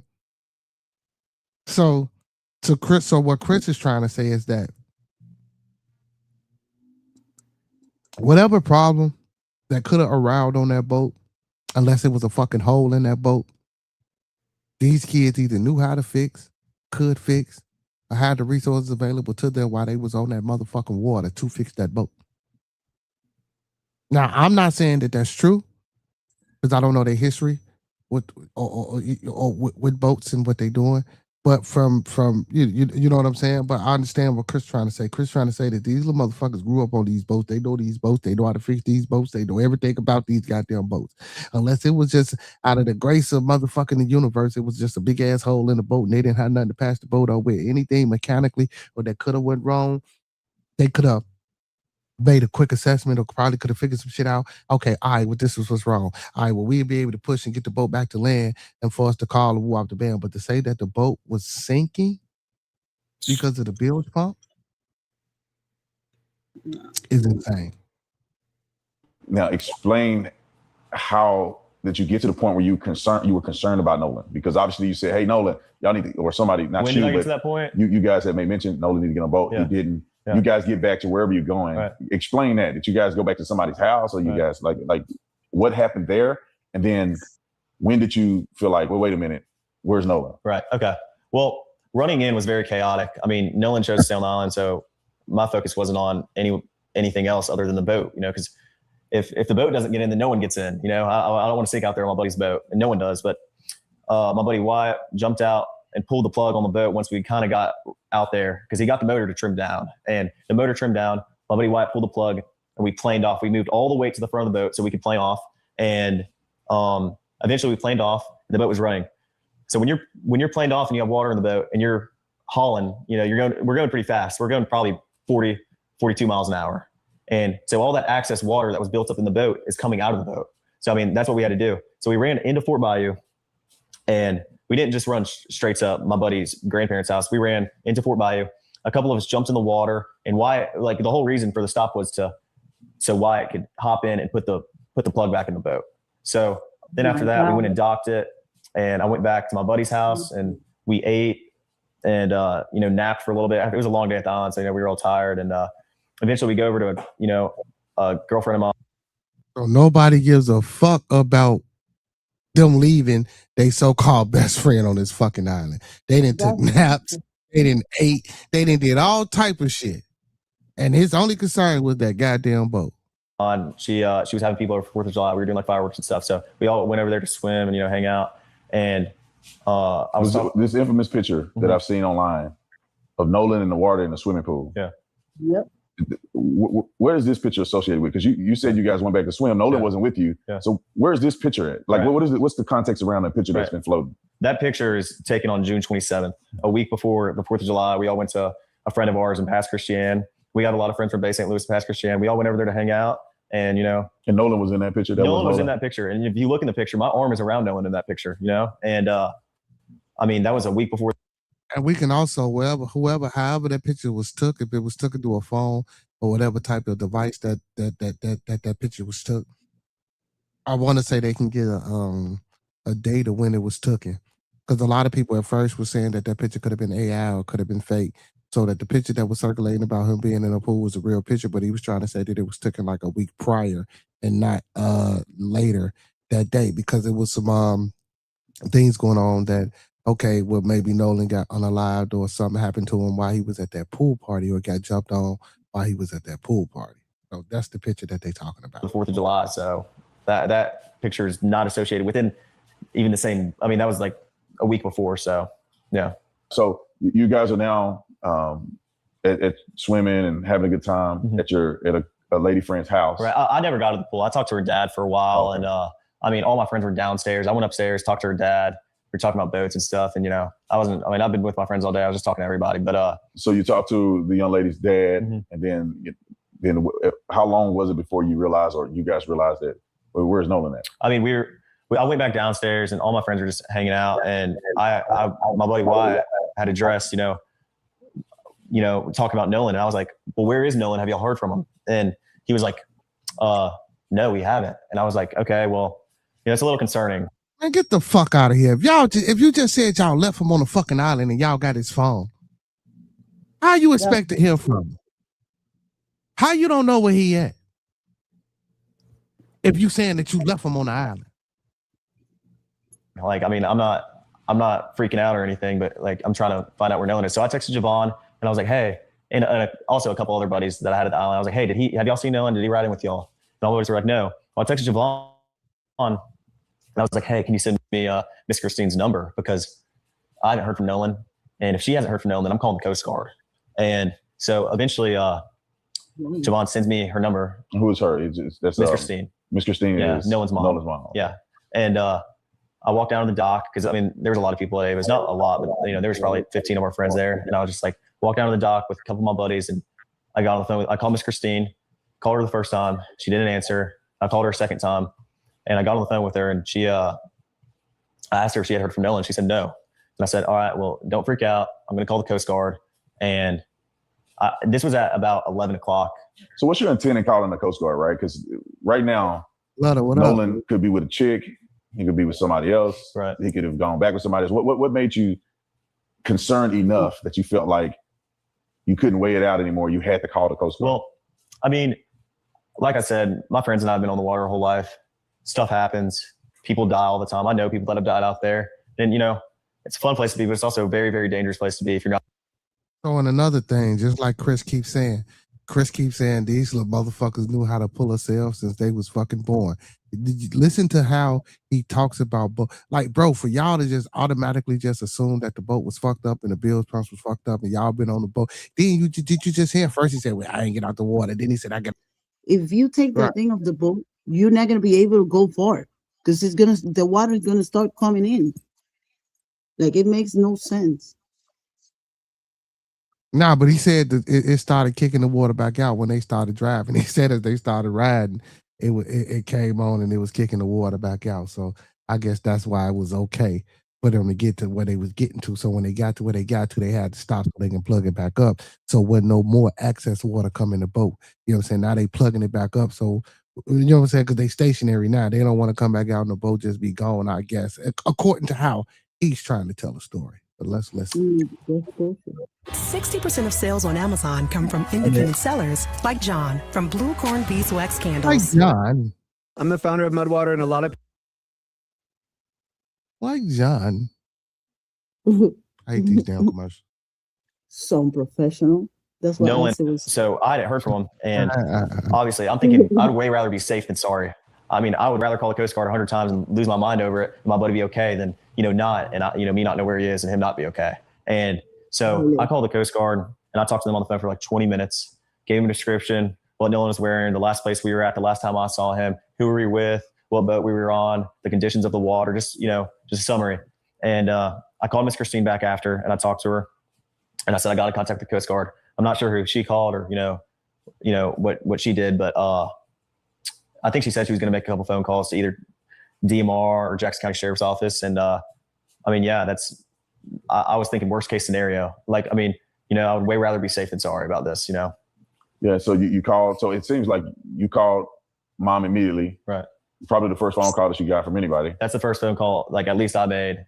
And I would assume that's the first phone call she got from anybody, because Javon hadn't called her. And, there's nothing wrong with that, but Javon hadn't called her. And I was just worried about my friend. Stuff happens out there, boat problems, it could be anything. But there's a lot of stuff that happens out there, and I was just worried about my friend. And so you guys made that call, nothing that night. And I'm assuming you wake up the next day, and then what happens? I wake up the next day at about 7:30, and my dad had texted me, because obviously Nolan's photo was all over Facebook, and I just saw it everywhere, and I was freaked out, because I was like, oh my gosh, I assumed Nolan's just we had been drinking all day, and that he's just sleeping somewhere, and that he's okay, but I didn't want to believe that if we didn't know for sure. So next day I woke up, and my stepdad walked in my room. He said, hey, have they heard anything about Nolan? What's going on? Because I hadn't spoke to him. And he was like, I was like, yeah, no, I don't know. I had just gotten up. And he was like, all right, well, we're going to get on the boat and looking for him. And I was like, okay, yeah. So I got my buddy Ricky, I got my buddy Brooks, I got my buddy Jax. My mom came on the boat with my stepdad and I, and we all went out there and looked. When I got out there was dozens of DMR boats, helicopters, planes flying over Horn Island. And this wasn't just Horn Island. Wow. There was also Ship Island they were looking at, I'm sure, and Chandelier Island, Petty Boy. It wasn't just Horn Island specifically, but where I was at Horn, there were boats everywhere, and not just random boats, but marine resource boats and, cops and, the whole nine. It wasn't like there was just a couple boats looking for Nolan. There was planes and helicopters and, everybody. So. And then after this, obviously they didn't find Nolan that day. Right.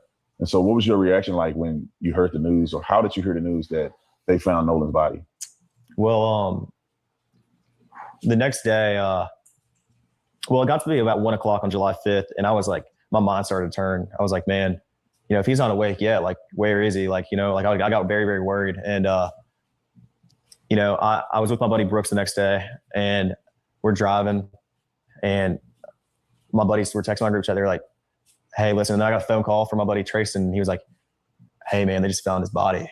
And I was like, I wanted to have hope, but it was really, really hard to have hope when they haven't found your buddy in the last 2 days. And, but there's still a little bit of hope there, maybe, he's not gone, and maybe, he's okay. But my reaction was just, I was with my buddy Brooks, and I broke down. I haven't experienced death a lot, but especially with someone I'm as close with as Nolan. And I broke down, and I sat there on my buddy Brooks' shoulder, and I cried, and, I was upset. I made a couple phone calls to my buddies and checked up on my buddies, because, I care about my buddies too. We're all experienced this. We all realized at the same time. We all heard the news at the same time. He's gone. And so it was really, really hard on me. I've never experienced something like this, and it was traumatic. I could tell you where and when I was there, when I got that phone call, where I was. And I just remember it was insane. I can't even put into words how upset I was, and how upset my friends were. So you don't look like. And then comes the stories and the backlash and the craziness. I mean, you guys are now hearing that you're responsible for it. You did it. You killed Nolan. So what was the next step? Did you guys ever engage with police or? Yeah. So the first time I talked to the police was July 7th. I talked to the lead investigator and I told him my whole story, top to bottom, dotted every I, crossed every T. I told him everything I knew. So first of all, the first time he talked to the police was July 7th. God damn it. Why didn't y'all? So apparently, why didn't y'all call the motherfucking police the next day when y'all realized he wasn't with you? Why did it take fucking 3 days for y'all to even talk to the police, to give a statement or to say any fucking thing? Y'all knew that boy didn't come back with y'all that the next fucking day. Or not even, y'all knew he didn't come back that night with y'all. And nobody thought to call the fucking authorities, and nobody thought to talk to the authorities. Now they say they called the police at about around the time when the mom and shit came to pick up the phone. But as you can clearly hear him say, he didn't talk to the police until the 7th. I'm just listening. I'm just going off of what he just said. Every little detail. I mean, everything I could, tell them to try to figure something out, Well, you don't want to talk to the cops or no, of course some not. other guys? Every person that was included, especially, the guys that you see on social media, everybody cooperated with the police fully. Nolan was with us on the way out and he rode out on the boats with us. So, I mean, we were the first people to get questioned. I mean, we cooperated with the police the first time they called us and, we talked to them, as soon as they needed, and we were fully cooperative. And we see Benjamin Crump coming to town, made it about race. Right. What's your feeling about that? Do you think that any of this has anything to do with race or, because I mean, obviously something happened to Nolan. It appears that you guys may not be involved at all. When I say may not, it's no evidence that you were involved at all. First of all, Ben Crump didn't come in town and make this shit about race, y'all. Now I get it. Ben Crump is a civil rights activist attorney, right? So, if he's involved, if he's around, of course, we're going to say this is a race. Anything that Ben Crump is around, because usually people only know Ben Crump for being there when so-called young black rights are being violated, or black people rights are being violated, as you want to say. So I don't think it was a thing about race. I think this was more a thing about notoriety and bringing closure to the family. I don't think he came out there because it was just necessarily three, because of course we've seen other black folks on the island. We know it's Mississippi. We know black people stay down there. We know it's fucked up, right? But I don't think, and I haven't heard Ben Crump say that this was a race case, or I haven't seen anything to be disingenuous to come in here and tell you guys that he's trying to turn it into a race case. But I will say it's always that though. Like, I mean, I don't give a fuck what nobody say, how y'all feel, whether y'all don't want to watch me no more. It's always, I'm serious, because it's always, we like to say, well, why do we try to change everything into race, or why do we do this, or why do we do that? We can't help it, bro. That's human fucking nature. Everything is going to always be about race in some way, shape, form, or fashion, whether it's with this or whether it's with something else.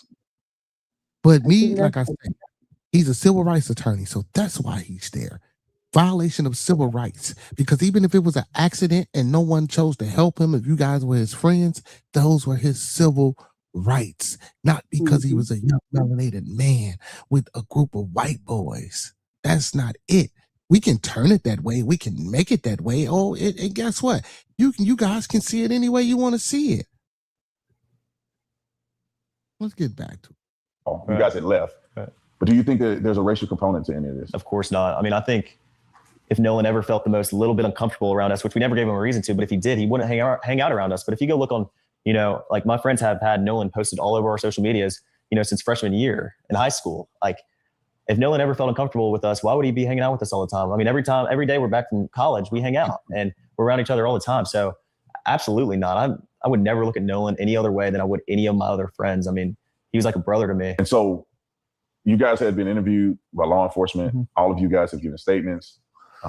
But then I think that there's a part associated with this that's being rumored out in the public. And that is the situation with the cell phone, potential deletion of messages, how the cell phone was retrieved. And I just want you to tell your side of this, because what we're getting from the media is that they literally had to, I don't know, coerce you guys into giving it back. You didn't know where it was at. You were hesitant to give the phone over. Almost as they had to turn your wrist or twist your arm just to give it back. Right. Well, what happened with the cell phone thing? So let's go back to the first engagement you had when it comes to the family or somebody coming back to get the cell phone and keys? When did that occur, and what happened there? Okay, well, that night, about 12:30, I went back to my buddy's house. And you said the night of the 4th? The night of the 4th, but it was about 12:30, I would like to say. And so I went back to my buddy's house. I stayed the night before, where we all met up, and stayed together the night before. And everyone keeps asking me how I do my podcast alone. The answer, Riverside. I get high. My buddy got a call from this guy, and the guy was like, "Oh, what's going on with all this Nolan stuff?" Very aggravated. I mean, yeah, every right to be, but I mean, we were trying to calm him down, and he was just like, "Oh, where are y'all at?"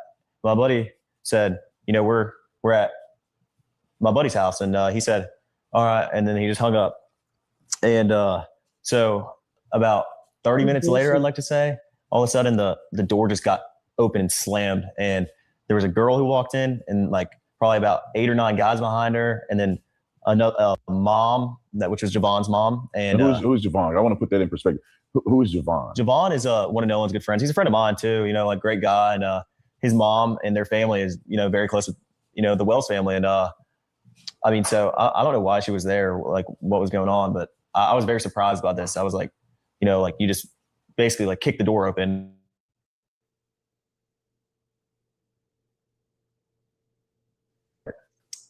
Javon's mixed, and I don't know. Yeah, I guess he's mixed. Yeah. So, but he's not white. No, he's not white. Just not white. Yeah. Or all white, I guess. Yeah. So then they come in the house. Do you know any of these people? And you said the mom, but do you know anybody else? I've seen the mom before, and I know most of them. Most of the guys went to high school with me, and I'm friends with some of the guys. I mean, I know some of them. So eventually, things started to get heated, and I was just a guy I was friends with in high school. He was like, "Man, come outside with me." And I was like, "All right." And I walked outside with him. He was like, "Man, I don't know what, this is just I think Nolan's just on somebody's couch. He's been drinking all day. He's just messed up, and this is nothing that we have to worry about." As much as I sat there and I told him, I was like, I agree. I would think he's on somebody's couch, just had been drinking all day and just drank too much and was super intoxicated. And that's kind of what a lot of us thought, but they were kind of losing it, and they were going crazy. How the hell did they think that if they knew they left this motherfucker on the island, though? How the hell they think he got back? Listen, if my friend left me behind, this is what I don't understand. How do they think that? How do they? They had to know who he stayed with. So that's what I'm saying. So how did he even think? This is like just looking at it, you just know he fucking lying. I'm not gonna say he's lying. You can just tell he's not telling everything. That was with them demanded Nolan's phone, because Nolan left the phone on the boat. And when we ran in, Nolan didn't ask for his phone, and his keys were not on the boat, because his car was parked at my buddy's house where we had all slept, the night before the 4th. And so the keys were left at the house because Nolan's car was at my buddy's house where we stayed at. So of course he left his keys there. But his phone, I mean, he was drinking. He didn't have his phone in the water because no one did. And I mean, there was more than just Nolan's phone that wasn't on the boat with us. It was more than just Nolan's phone that was on the boat. Yeah, I mean, we obviously had all our phones, but on the boat. But those weren't the only people. Nolan wasn't the only person that left a phone on the boat. There was a lot of people that left phones on the boat, not that didn't ride out or in with us. So we I mean, there was a couple phones that we had that we didn't know who they belonged to, and my buddy's got that figured out, But it wasn't just Nolan's phone that was on the boat who wasn't there. There was a lot of phones. So when they barged in, they started getting frantic. The mom asked for Nolan's phone. Right. Was there a struggle over it, or did you guys hand it over? I mean, just handed it over. I mean, we didn't think anything of it. She asked for Nolan's phone. We knew they were close friends with, the Wells family, and my buddy went out to his truck and handed the phone over. No complications, no issue, nothing. But I mean, I told Miss Christine that we had his phone and he had left it in our possession on the boat. When did you? Miss Christine is Nolan's mom. Correct. When did you talk to her about that? When I was on. No, I didn't talk to her once. It was 12:30. I mean, I might have texted her a couple times and talked briefly about a couple things, but I never. I told her on the phone before I called the Coast Guard that we had Nolan's phone. Before I called Miss Christine, I asked. I was like, "Oh, well, where's his location at?" Because Nolan had his Snapchat location on for me, and he said, it's why I said it's in my truck, because everybody who left stuff. Wait a minute. So now you mean to tell me, wait a minute. So you called his mama before you called the Coast Guard and told her that you had Nolan's phone? Not just that, there was a bunch of folks on the boat. But y'all, but listen, y'all. He just said he called Nolan's mama and told her that he had the phone, right? Hung up from her, and then called the Coast Guard and said, "Oh, we sinking, we need help." Man, get the fuck out of here, man. Did y'all just hear that shit? Did y'all just hear him say he called Nolan's mom? First he said he talked to her and she didn't respond and he didn't answer. Then he said he called her while he was on the boat. And then he called the Coast Guard or the Seato people. Did y'all just hear what I heard? Absolutely. Okay. All right. On the boat, it was Wyatt's boat, so Wyatt put it in his truck. You know, like it's normal. And so the phone was in possession in Wyatt's truck. And when that mom came over and asked for it, there was no issue at all with us giving the phone to her. I mean, Nolan just left it on the boat. Bullshit. Nolan just left it on the boat. Man, y'all, I'm sorry. I just can't, man. Like, and for anybody that can't see or they can't, this is crazy, bro. You see how this is fucking madness, and we hearing this shit unvolved. And see, though, like you said, if you telling the truth, it'll just come out. Why? We handed the phone to her that night. He going through so much stumbling, so much thought process, so much rhetoric, just trying to get out or answer the fucking simple questions that he don't even answer. You see, he mentioned that there was a lot of boats, but I can't go to the bathroom without my phone. You're telling me everybody just left their boat? I mean, they phones? Shut up. It's crazy. And we talking about kids. Now, mind you, y'all, we talking about kids. We're not talking about adults. We talking about kids doing this shit. And the fact that all he's doing is trying to justify himself, like clearing his face. I wouldn't be worrying about it if it wasn't me, if I didn't have nothing to do.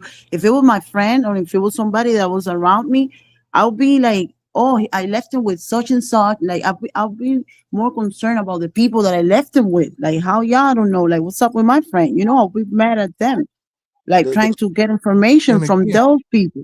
There wouldn't be so many details at 12:30. Like, bro, who's staring at the clock and all that? It's way too many details, bro. You're trying to cover every single step. You know what I'm saying? He's trying to create himself a timeline.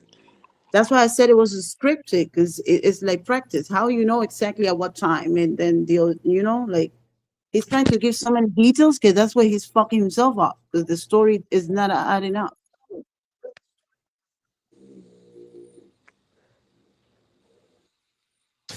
Chris said, and left it in the truck and then bring it in the house. Right. They didn't charge it.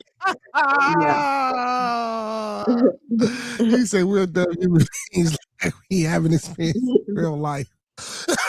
Oh my God, man. But hey, this is one story, y'all. The 4th of July. And did you guys go through the phone or? Of course not. I mean, none of us had a reason to go through Nolan's phone. I mean, there's multiple phones on the boat. Why would it be? And the boat was having issues. Why would our concern be getting on Nolan's phone or something? I mean, I don't even know Nolan's password. None of my friends do. We had no reason ever to get on Nolan's phone and look at anything. First of all, they said they got to calling people to let people know that their phones and shit was left. So they had to open up the phone to go to the phone to see who phones it was in order to call people to come get their fucking phones if people didn't return back on the same boat with them. And it's another interview where they saying that, where they saying, oh yeah, well, we had to call folks to come get their phone because we had so many phones. So yes, y'all winning some of them motherfucking phones. I didn't touch Nolan's phone. None of us touched Nolan's phone until somebody took it off the boat, put it in Wyatt's truck, and then no one. And I'm saying that because how the fuck do they know it was Nolan's phone? I bet. I'm pretty sure all these kids got iPhones, bro. And if it ain't in cases and it's just a black color simple phone, how the fuck do you know which phone is which phone? I mean, why would you put it in a truck? It's your friend. Just leave it on the counter. It's crazy. Right. Touched it until we handed it back, to the mom that was at my buddy's house. Was that the only phone that she picked up, or was it other people's phone that they came and got? Or? That I know of, I think that was the only one that she had. But I'm not completely sure. I think that's the only one that she took Nolan's. That's it. And so we're on the 4th, where the night, probably going into the morning of the 5th, this happens. Then the dad comes back at some point to get the keys. Right. What happened there? When was this and what happened? Well, my buddy Brooks drove me and dropped me off at my house, and I woke up to a text the next morning that Miss Christina texted me, and she said, "Hey, Nolan's dad's there is there at my buddy's house to pick up the keys." And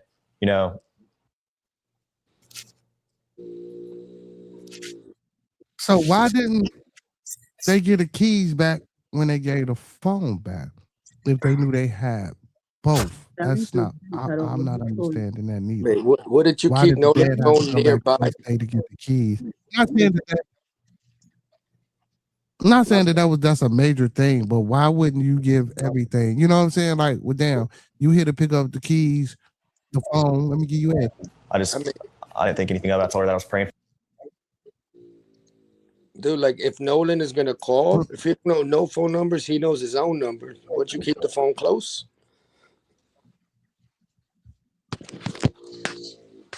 Had the key to his He car. said clear audio, unsubscribing TMZ. Well, I never really follow TMZ for no type of information, man. I really Forward, that we were out there and we were, doing everything that we could to help out. And when he came to pick the keys up, was there a confrontation on? Because I could have that when he came to pick the keys up, it was almost like an altercation because you guys didn't want to get the keys over, or you say you didn't know where the keys were at. I mean, no, absolutely not. So how did he hear about an altercation and now you saying absolutely not? So Right. see, I don't know, Taylor. I mean, I wasn't there, but from what my friend told me, they just had to look for Nolan's keys. It's not like, why would we be hiding Nolan's Nah, look, we've been doing good though. keys? There's no reason to hide anything. This is our friend. We have nothing to hide. I mean, we were trying to do everything that we could to help out. All right, so I want to be clear with this one thing because I know you mentioned before that you have no reason to touch the phone. Obviously, you didn't touch the phone. Right. But is there any chance or any knowledge that you have that anybody deleted stuff from his phone? Absolutely not. I mean, like I said, there was no reason for us to get on Nolan's phone. No one touched Nolan's phone, but nothing. If none of us had touched Nolan's phone, then there's no reason for anything to be deleted. I mean, no one even was in contact with his phone until it was moved from the boat to the truck. And none of us have access to Nolan's password to get on his phone and delete anything. Absolutely not. And we have no reason to delete anything. I mean, there's nothing to hide here. I mean, we have had no reason to delete anything, and we never did. All right, so I have something I want to make sure that we're clear about because you had mentioned earlier that you saw Nolan cradling Katie. Right. Her name is Katie. Yeah, Katie. I just want you to explain what does that mean. Some people in their mind they may think he's cradling like a baby. Yeah. Like what is that scenario? Look like? He was. I mean, Nolan was off. The last time I saw him, like I said, I was off the bow of the boat, and like I said earlier, if you had jumped off the bow of the boat, you were probably about chest or neck deep in water. So Nolan wasn't like carrying her out the water. She's sitting in the water, and Nolan's arms are under the water, and he's carrying her from under the water. But her head's still out of the water. Nolan's head's still out of the water. And I was looking at both of them. So. Oh, so he's kind of like holding her. Right. Kinda like, in the water, though. Like we grown, right? Yeah, There's two people in the water. They feeling each other. Right. Like meaning feeling they like each other. Right. And that was obvious. he's a little more close to her, and they're kind of having a moment. Correct. Not saying and not insinuating it's sexual, but no, of course not, they're together. They like each other. You looking at him, you like, bro, you crazy because you know that he like her and he's hanging out with her. Yeah, right, exactly. That makes sense. And when was the last time that you saw Nolan? And then when was the last time that someone reported to you that Nolan was seen? If that makes sense. Yeah. You saw him at a certain point, but then someone else saw him a lot later when you guys were gone. Right. Okay. So the last time I personally laid eyes on Nolan was at like 3:00, and he was, from the boat with the girl, and that's the last time I saw him. But there were, I've talked to somebody personally that saw Nolan at 6:00, and someone, we weren't even the last people to see Nolan. Once we left, there was still dozens on dozens on dozens of boats around us. And I mean, clearly we were not the last people to see Nolan. So Warren, I'm going to ask you some very pointed questions. I mean, just straight out. Okay. I didn't come down here to, do anything other but to get the truth and for you to have a voice in this. Right. And the first thing I want to ask you is, did you kill Nolan? Of course not. Did you have anything to do with Nolan's death? Of course not. Absolutely not. They say that you guys deleted stuff out of his phone. Did you delete anything out of Nolan's phone? No, of course not. The mom act like, or at least she portrayed on television, and the rumors are that just like Chris just said, he said facial recognition of a dead body can open a phone. So, like, you guys probably like you're saying, y'all opened the phone or probably got in the phone during the time. You know what I'm saying? Again, I'm not saying that they did anything, right? But let's just say they just say, if we can say, if something did happen, right? During that time, like if you did that, yeah, you could probably open up the phone through facial recognition. You know what I'm saying? I mean, listen, he You said weren't really good friends with Nolan. Is that true or not? Sorry, go ahead. Absolutely not. he said, you hear how many times you keep saying absolutely not? Well, bro, if you hanging out with your friends, how the hell would you know if one of your friends touched his phone or not? If you're hanging out with all your buddies, That's what I was telling somebody else you. could have touched it. How you so sure nobody touched it? Plus, there was a Snapchat, when you post something, it goes away like quick. After a couple of hours or whatever. I don't know. Right. That's what happened. That Nolan had posted something, and then it got erased like the next day, and nothing was on his phone. Like there's no record of his post. Like even if you delete it, if you go to the gallery, it's gonna be there. Right. But I mean, since it was nothing on his phone, they had no way to. And then that picture that was from a week before, one of them boys posted it. Like it's like the whatever Nolan had posted got deleted, and they came out with that picture, and then all the attention got everybody focused on that picture, and they came out. Oh no, that's from a week ago. Everybody forgot about the picture that actually had been posted and erased. Like, what happened? Who did that? I mean, my thing is just they'll be like, did anybody touch Nolan's phone? I don't know, because you can't speak for everybody, but you standing on it. Nobody touched Yeah, it. that's what he should have said. I don't know. So, and Chris, for your how would you comment, know? and Chris, for your comment about dead bodies, no, generally, no, you generally cannot unlock a modern smartphone using the face of a deceased person. While it sounds like a lot of plot point from a movie, real world biometric security systems are explicitly designed to prevent this. Why facial recognition fails on a deceased person? Attention detection. Advanced systems like Apple Face ID requires liveness or attention awareness. The phone tracks whether the user's eyes are open and actively looking at the screen. A deceased person cannot fulfill this requirement. 3D depth mapping. Modern smartphones do not just take a 2D picture. They use infrared sensors to map a 3D structure of the face, of course. Postmodern changes such as muscle relaxation or rigor mortis alter facial geometry enough to fail a 3D match. So again, if your face is just still like what they know the difference. So movement and micro expressions. Many facial recognition algorithms look for the slight facial twitches, breathing movements, or micro expressions to verify the subject is alive. So you cannot identify a body.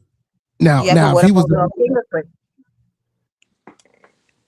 Maybe with fingerprints, but I'll look that up to see. They said Tracy had admitted that Nolan called him twice that morning. If those phone calls are erased, they played with his phone. So I'm gonna check on the fingerprint thing for you, but let's finish. I hung out with Nolan probably like 3 days a week. I mean, seriously, at least. Some days my friends want to hang out every single day, and Nolan was always there. So, and obviously, people may see this and know the facts later that you weren't able to go to the funeral or the memorial service. Right. Why didn't you go? What was that? Well, I mean, with everything going on social media right now, with people saying the crazy things that they're saying, I would never want to take the attention off of Nolan and his family. They don't deserve that. And, With Base 44, a simple sentence Bro, becomes you know what's crazy? So your the weapon. only time he touched the phone was to put it in the truck. Sit down, Goofy.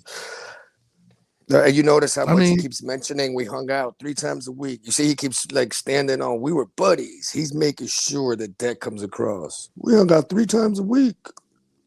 Especially if your buddy, you know who he stayed with. And you don't go to his funeral? You're comfortable leaving him behind, even if especially being the first time that he does that.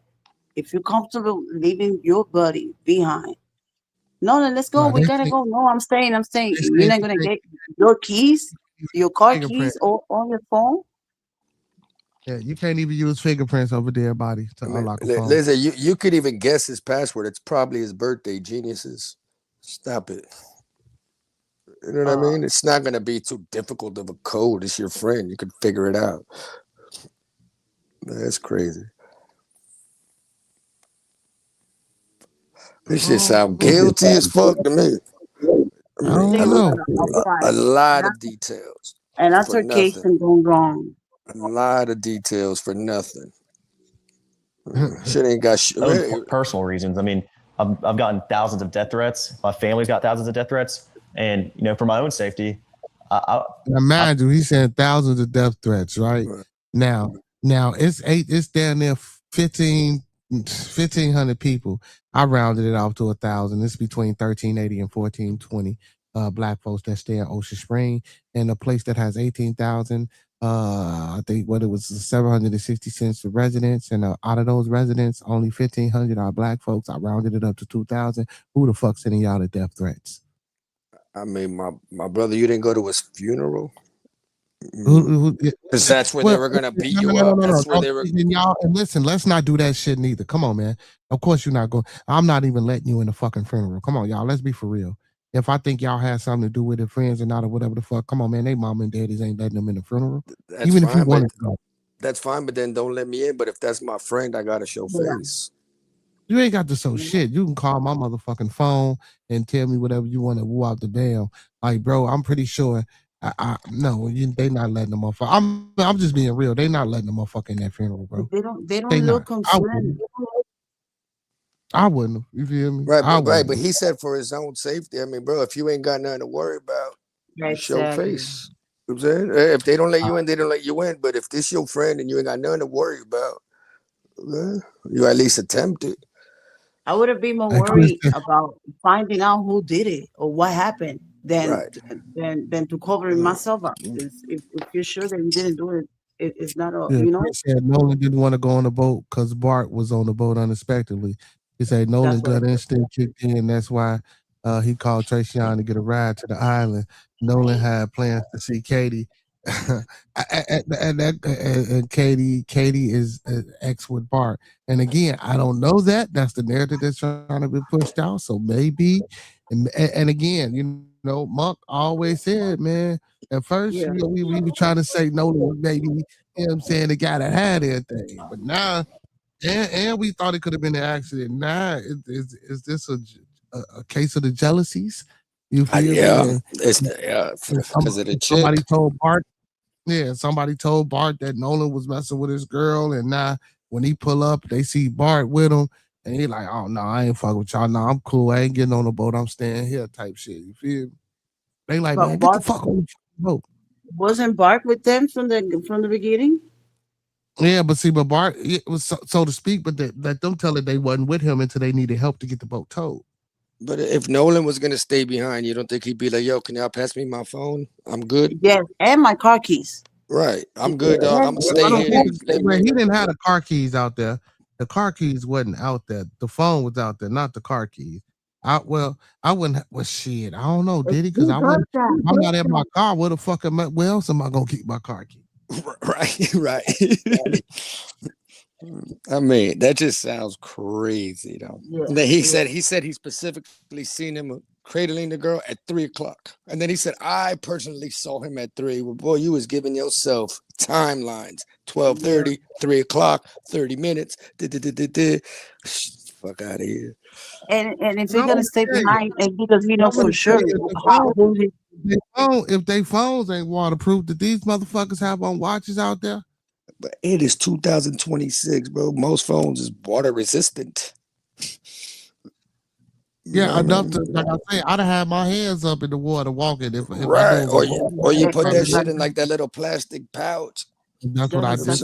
Come on, bro. Shit, crazy as fuck, bro. Once again, to me, it's just so many details of what, bro. Like, man, just be like, I don't know, man. My friend's missing, whatever. You're supposed to be in panic. You're not. Yeah. It's sad, bro. Let's finish it off. I'm not going to put my own health and safety at risk. It breaks my heart that I can't go, and it hurt me more than anything because obviously I want to say my last goodbyes to one of my best friends, but oh my God. I mean, if I'm getting thousands of death threats of people saying they're going to kill me and do crazy things to my family and I I couldn't bring myself to go because, you know, I got to put my own safety first. And even if that means, you know, missing my friend's funeral, I mean, it's horrible and I wish I could have been there, but you know, that's what's been going on, you know? And, you know, you guys, I think this is the first time that you've publicly gave a statement about this. Mm-hmm. Yeah. And obviously you're doing it with me. We're going to. At Amazon, skills Man, training and I got a apprenticeships question. can mean hourly employment. Did any of the other friends go? Not this guy's friends, but did any other of the friends go? Go well. To the funeral. Yeah. I mean, I'm pretty sure he wasn't the only one That's it for the threatened. world. Why does Again, Lucido, that's, I mean, not to say it to you like this, that's a dumbass question, bro. I'm not letting none of them motherfuckers come. I'm just saying if it was me and I was the parent, Cito, I'm not letting none of them motherfuckers come. Right. to Well, the I'm not funeral. speaking about the 3 guys. I'm talking about people from school. You know what I'm Yes, saying? he said that a whole bunch of them went to fight him. Now that I don't know. That I don't know. And I don't know. And then again, you know, not all funerals are public like that. You Right, feel me? right. You know what I'm saying? But Like didn't he say sometimes that didn't he say that a group of them showed up at the other guy's house, like they were mad instead? 9 of them, and they were about mixed. the funeral, yeah, we ain't talking about nobody's house. We talking No, about the no, no. But funeral. I'm saying before that, they were already mad at them. Like why they look suspicious?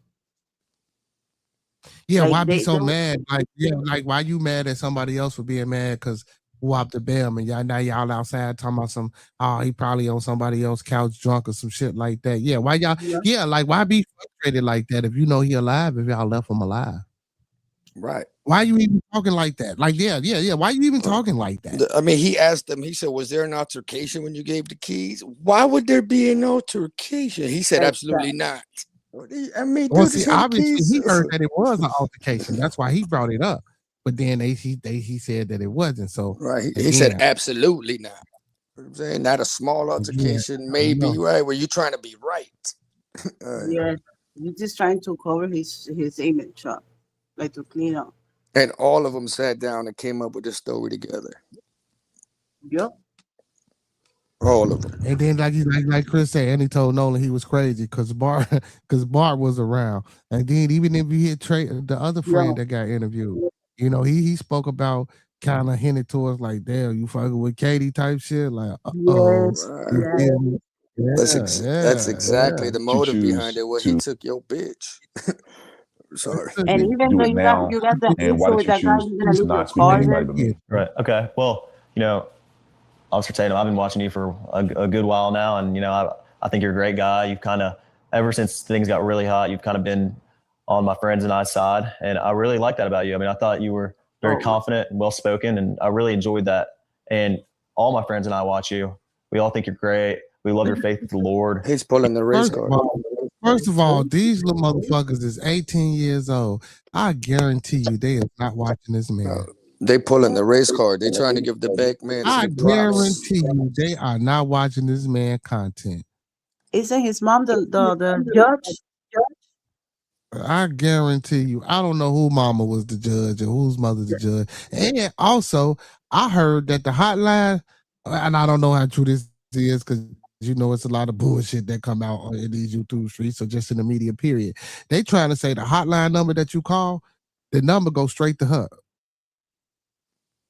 Oh yeah, they hired Like this the guy. tip line, if you call it and you got some tips and who out the bell, she the one picking up the phone. These people just, I ain't saying that that's true, but if that's true, bro, y'all got to be kidding me, man.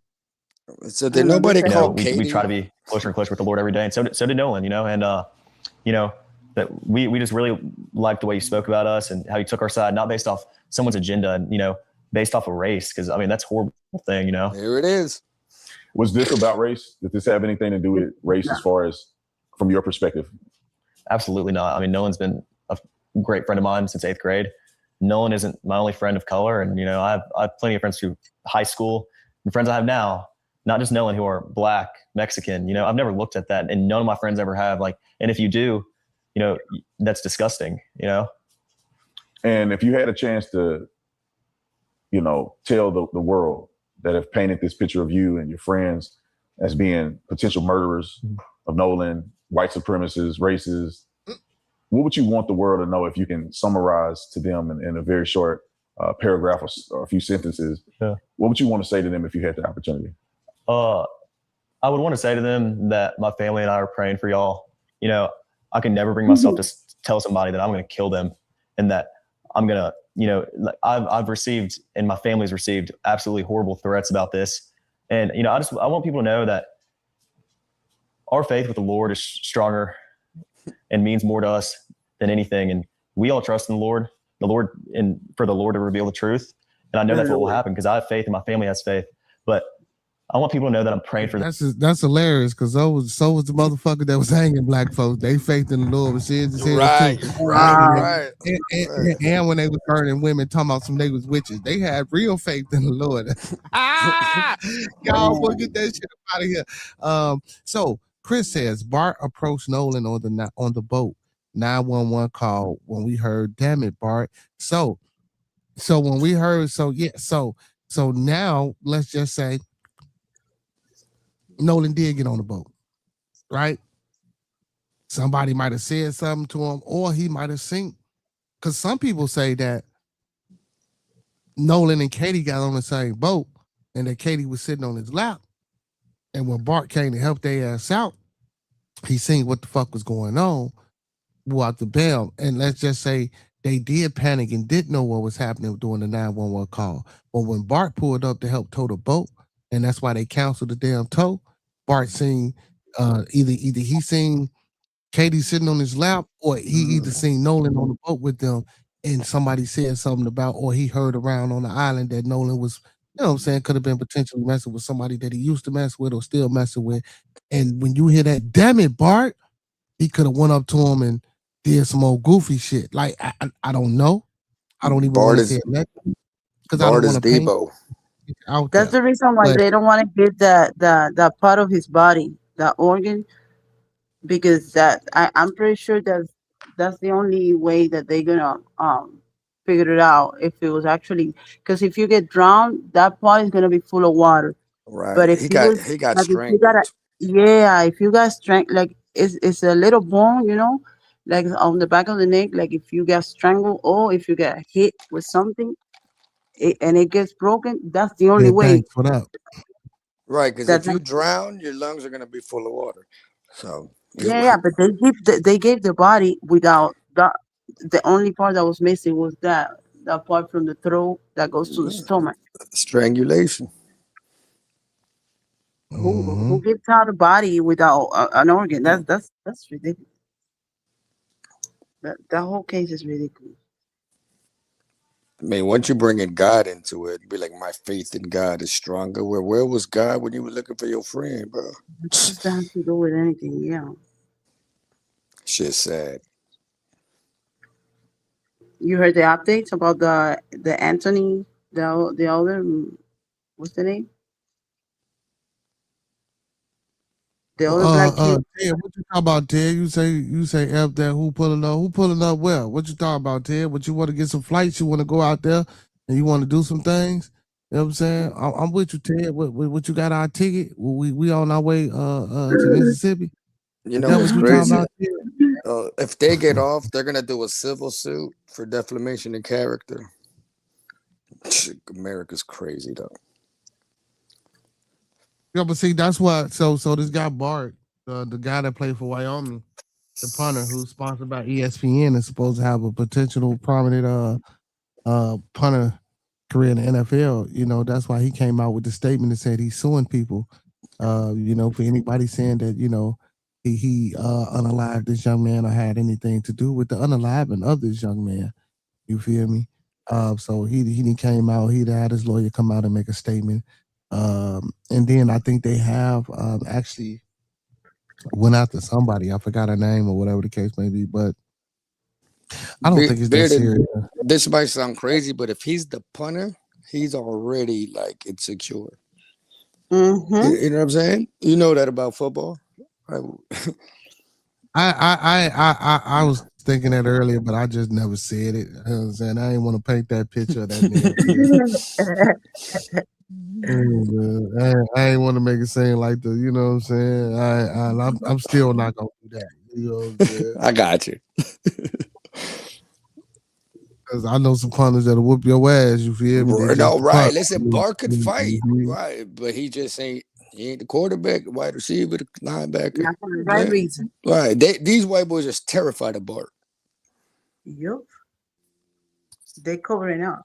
And why nobody talks to the girl?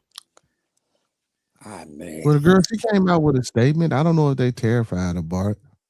Ah, man. Yeah, 10:05 p.m. on July 4th, Bart filed a missing persons report on Nolan Wells. Did you know that? See, Right? now I didn't know. Bart, I didn't know. Bart filed it. He did, yeah. First And, one to and, know somebody was missing. and he was the owner of that boathouse when where they made the stop. Like why? Oh, to put the thing on the plug back in the boat. If that thing is open, if anybody knows about boat, they can confirm what I'm saying. If that thing is open and you start you going in the boat, you're not gonna go far because all the water is gonna start coming in. You're gonna notice it. It's not like if you go fast, the water doesn't come in. No, yes, it will. It will. Bearded, can you clarify something for me? You said something earlier about that they said damn Bart or something like that. Well, what was that concept? Yeah, that was on the phone call. That was on the phone call of the audio. After he With the told phone. everybody to shut the fuck up, you would hear him saying, "Damn, Bart." Yeah. Right.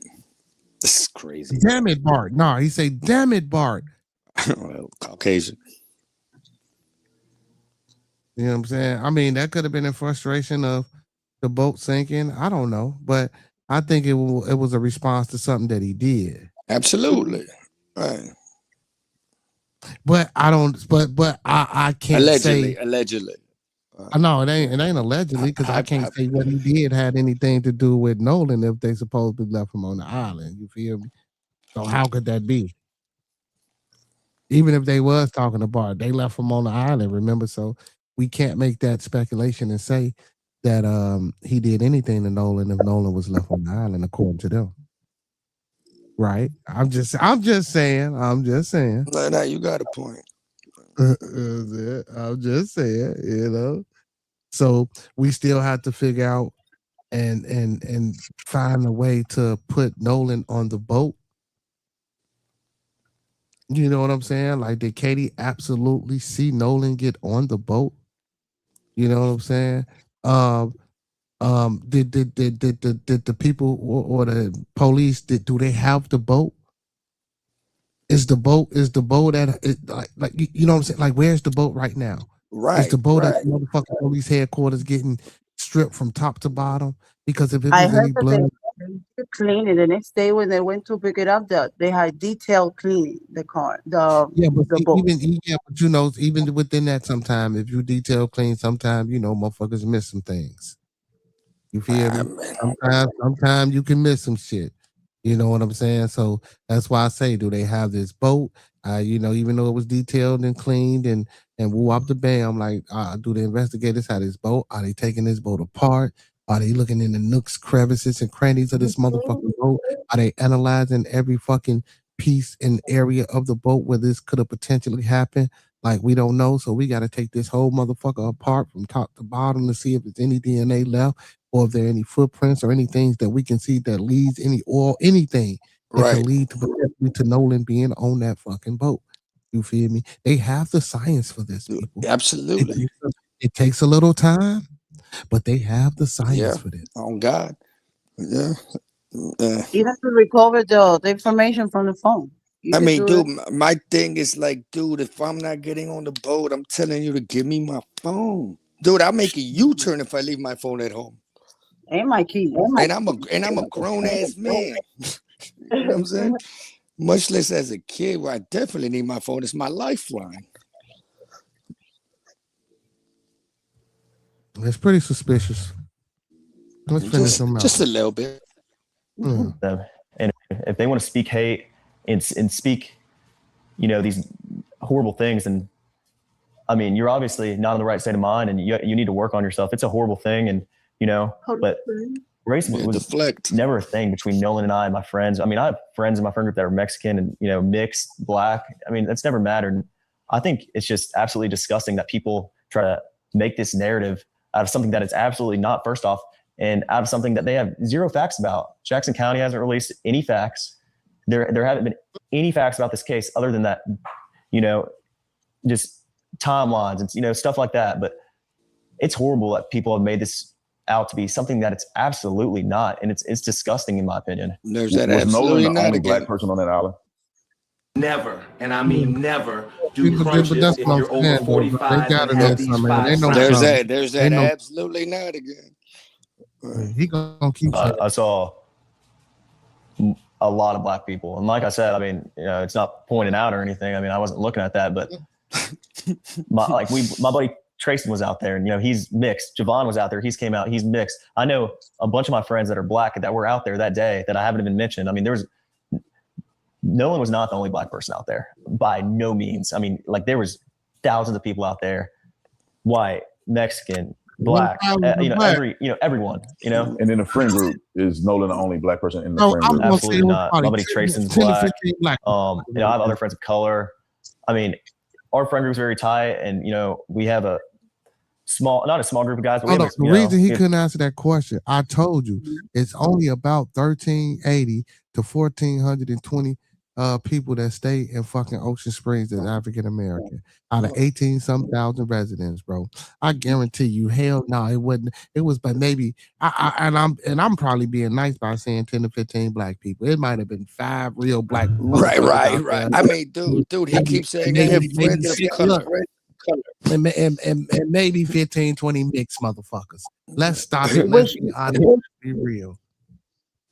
Like, come on, man. That you no, it wasn't black folks out there. I would have fucking believed it even if it was. Because of just the numbers. I looked up the numbers in the registry. I looked this shit up earlier. He was the only black guy smashing your little white homegirl. But Now that might have been it. You know what I'm saying? If you're the only black surrounded by white, either you really fucked with them and you always gonna be the center of attention. Trust me, I know. Bro, he I'm just black said I didn't notice all that. Who's not gonna notice? Like remember, like out of the Bart friends, for example, I was the only black one, and I was mainly like the leader without wanting to, but yeah, it's always like you become like the center of attention. Like if you go missing, they gonna notice.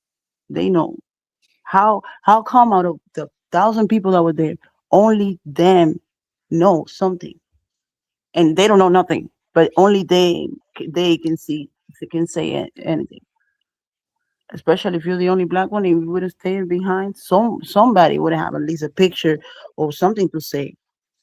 I know if I'm hanging out with Bearded, and he leaves his phone behind, the first conversation I'm having is like, oh shit, this nigga left his phone. Yeah. Oh man. And this 10 to 12 guys in my friend group, and we're all from Ocean Springs, and we grew up together. But Nolan is not the only black guy in my friend group by any means, and everybody knows that. There's controversy around the CETO, right? You guys called it in. Right. They have that record of you guys, making that emergency call. Right. But then there's this, I guess, graphic of you guys traveling at a slow speed, and all of a sudden you accelerate. Right. People are saying that that's an indication of something afoot or foul play going on in that timeline. What do you have to say to the naysayers who are mentioning that something must have happened, that you guys were going slow, then you accelerated all of a sudden? Yeah, I mean, absolutely not. We got towed probably a quarter mile. Like I said, my buddy Bart drove his boat up next to ours after he pulled us out away from the island, and then he towed us a little more while we were trying to get the motor figured out. I mean, the motor would trim down. So then eventually, and the motor wouldn't trim down. And so eventually we figured out if you held the manual trim on the motor will stay in the water even when you start to accelerate. Because when my buddy would put the boat in gear and forward, the motor would come right back up. So it trimmed down, but then it come right back up when you went to go put it in forward and drive off. So yeah, we stopped at one point. My buddy pulled the plug out the boat, got back in the boat, the captain of the boat, got in the water, pulled the plug out the boat, got back in the boat and hit it. And like I said earlier, we all transferred our weight to the front. So, because there was so much water in the back of the boat that when my buddy had it pinned out all the way, trying to go as fast as we can, and the boat was still sitting like this on the water. Wouldn't even plane out. So we had to move all the way to the front of the boat. Everybody had to get on the bow, and eventually we planed. Everybody got sat back.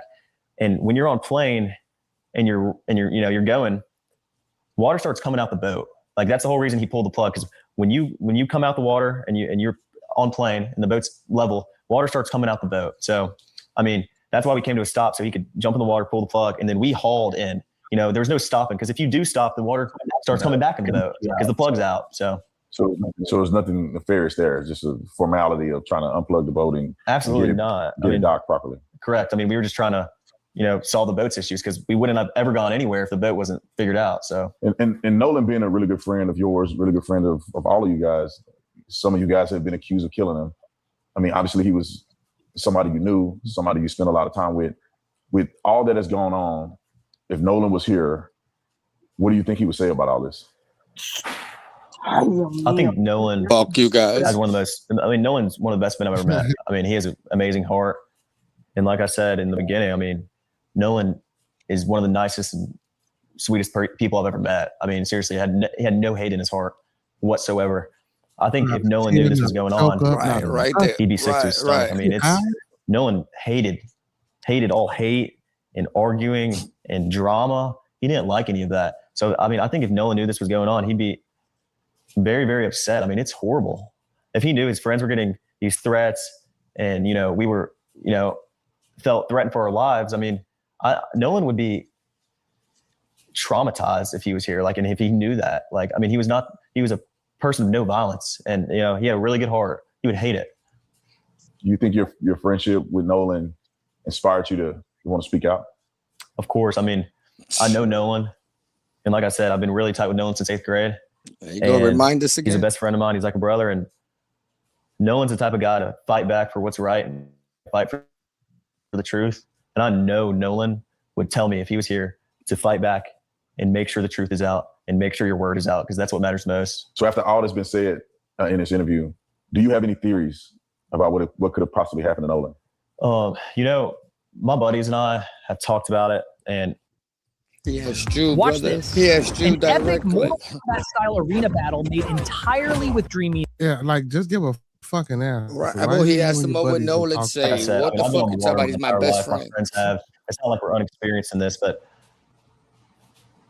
Nolan was my best friend, and he was my friend's best friends, and he was like a brother to me. Like, and more than anything, and the thing that's most important is what happened to him. And I mean, I want to know just as much as anybody else. I mean, that's all. Like, my friends haven't stopped talking about that. Like, what happened, and like just trying to figure it out. But I would never want to put it on somebody else because of the hate that I've received for just being out there around them, and my name getting brought up because I called the Coast Guard. I was the first one to call the Coast Guard. I mean, I don't know. And I want to know more than anybody. I mean, my friends and I are have been wondering this for a while. And, we just want to know as much as anybody else what happened to him. But I would never want to sit here and blame anybody else and put this on anybody else because of the hate and death threats that my family and my friends have received. It's horrible. And I would never want someone else to experience that, Yeah, especially if there's no evidence to it. Exactly. So I got two more things I want to address directly. Mm-hmm. It's been said out there that you guys immediately delete your social media, lawyered up, as if you were in some type of fear that you would be implicated in this. What do you say to that? I mean, of course we lawyered up, and of course, I deleted my social media. I was getting death threats before anything ever came out because I was the one that called the Coast Guard. I mean, people put this all on me because I was the one that called. I was the one that was, worried. My friends were just as well. I mean, of course I deleted all my social media. I was getting insane death threats, like stuff I couldn't even believe 2 days after. And, we went straight to the police. I wanted the police to come and ask questions. I wanted them to know and have all of my information. And, I mean, people were accusing me of murdering my best friend. It's sick. I mean, just because of race. I mean, it's disgusting. It makes me sick to my stomach. I mean, I got off of social media because there were people saying insane things to me and my family, and I just couldn't sit there and look at it. I mean, that's it. And Warren, thank you so much, man, for being bold and courageous, for telling your story. The purpose of me doing this and flying down here is because I wanted to know for myself. I always felt that the narrative that was out there wasn't quite complete. Mm-hmm. It seems like there was a rush to judgment. And I know that you could have taken the opportunity to say, you know what, I'm not going to say anything. I'm afraid for my life. And I'm just not going to put my neck out there. Right. But I applaud you and appreciate you for stepping up, for doing what Nolan will be proud of you doing. And that is putting the word out there and not letting the naysayers run with the narrative. Of course. And you being a young guy, I'm much older than you. Mm-hmm. I could take the punches. Right. You know, he's proud of how hard I worked. He's proud of me going overseas to go play ball. That was my guy. Like, that was. So this is both interviews played into one. I played the other interview, but we can pause on that real quick. So, family, tell me what y'all think. Listen, to me, I don't know nothing. What the fuck I need a lawyer for? You feel me? The same way you did this interview, you could have. What you mean? You wanted the police to ask you? You're supposed to go talk to them. I don't know. I don't buy it. I don't buy it, bro. I feel way too many details, and like you kept trying to prove something to me. We're like, that was my best friend. I have other colored friends. Shut the fuck up. It makes me sick to my stomach that they think it's race. I mean, dude, listen, your homie Bart was jealous. Dude, if you're in a boat, how many people are sitting next to the captain? Nobody. It's a fucking party. You're drunk. Like, y'all accelerated. Be like, I didn't even realize we accelerated. How you got an answer to everything?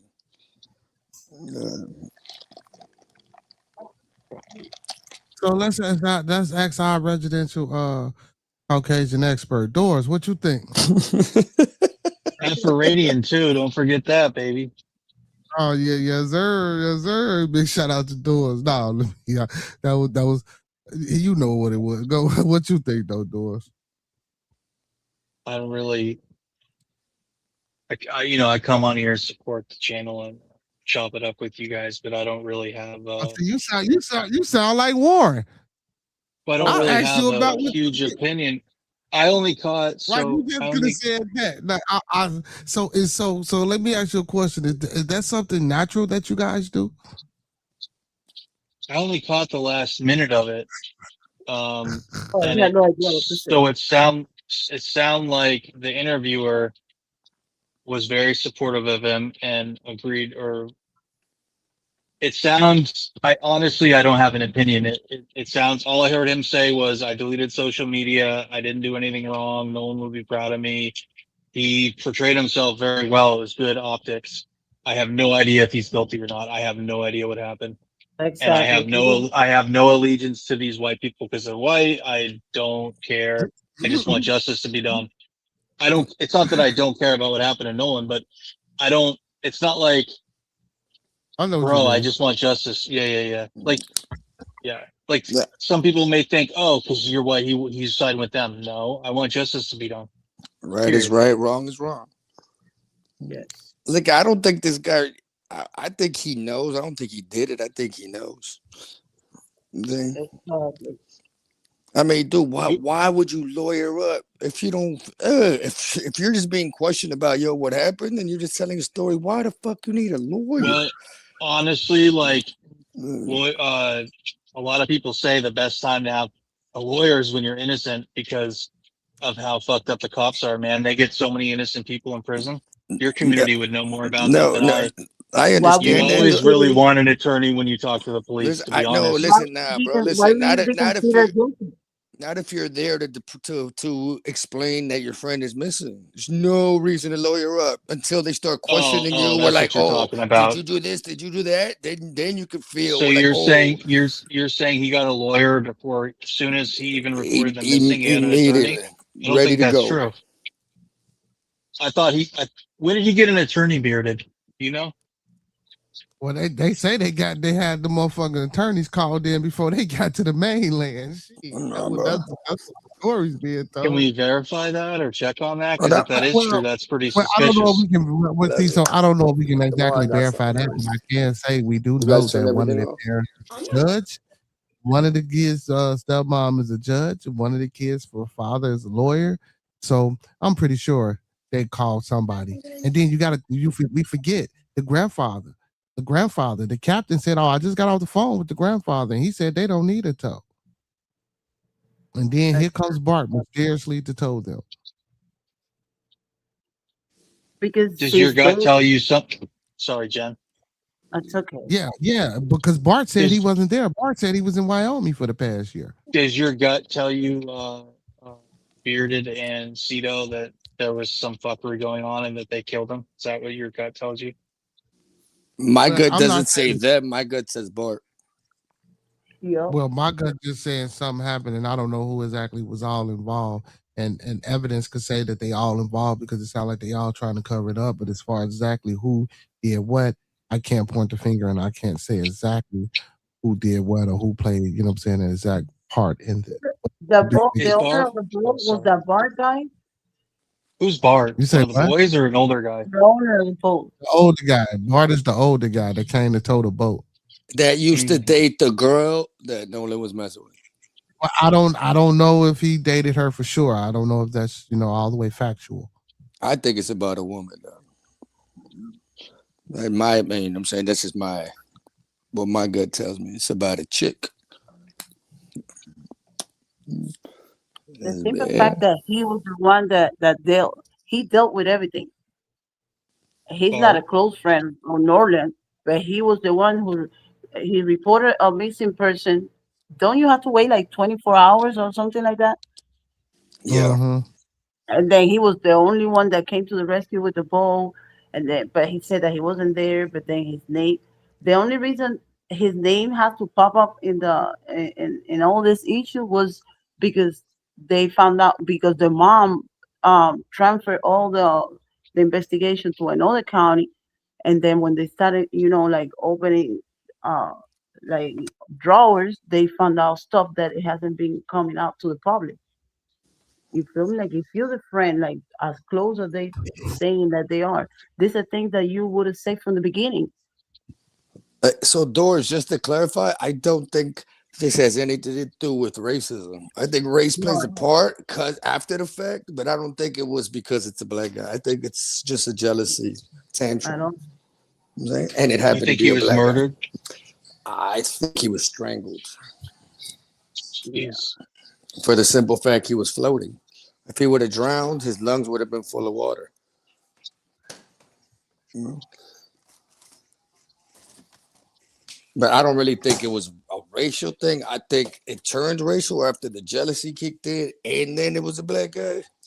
But I don't think it was like fuck the black guys. I think it was more And like, oh it man, didn't take that long to find the body, right? Where they found the body? in the water, no floating. I know, but where? Like close to that area? Yeah, they found the body at the same coordinates where they made the call from. No. Exactly. So all the people that were there when nobody saw that, all in boats coming back, whatever, and they left early. He got killed in that boat and got dropped off. Yeah, I think that was a fight that went wrong. And I say this like to the fact where I'm still on the phone thing. Well, bro, if Bart's on the boat and I don't want to be on the boat because I don't want to be around Bart, I'm telling you, let me get my phone. It's your only lifeline. And my car keys. The phone? No, right. But I'm just saying with the phone thing, right? Like, come on, bro. What? It's just your lifeline where everything you do nowadays you need. And if you only know one phone number in your life, it's gonna be your own.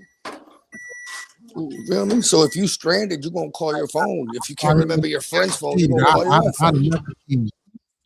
Look, I'd have left the keys to see if they was gonna start riding this car. I'd have left the keys and see if they was gonna start riding that bitch. I'd have let that shit play all the way out.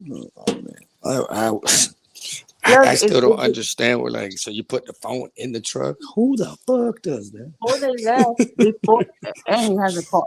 Before they left, the island, they said that they stayed there for a little bit trying to fix the boat.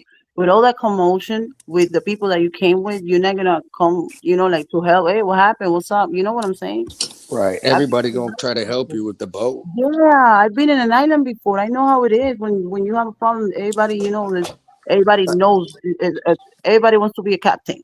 Well, Jen, us living in Miami, how many times do you see the refugees that get picked up by boaters? Or they see them in a raft, they're like, get on the boat, bro. What are you doing? Yeah. You know what I'm saying? That's why I know that that boat thing that towed the boat that was towing them, Because first he said that the friend was towing him, pulling him, meaning that Bart guy didn't go with them. I don't know. 'Cause I he don't know. said that he went with them, but then he said that he was pulling the boat, helping pull the boat.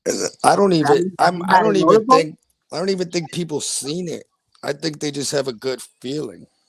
You feel me? Or they kind of know Bart did it, but they don't really know that Bart did it. But they have an idea. It's crazy. And like I said, that whole thing, it was just way too many details. Answer the dude, listen, they asked the man at the end where if Nolan was here, what do you think he would tell you? And he was like, oh, that's my best friend. Shut up. What do you think he would have told you? Fuck out of here. I don't know.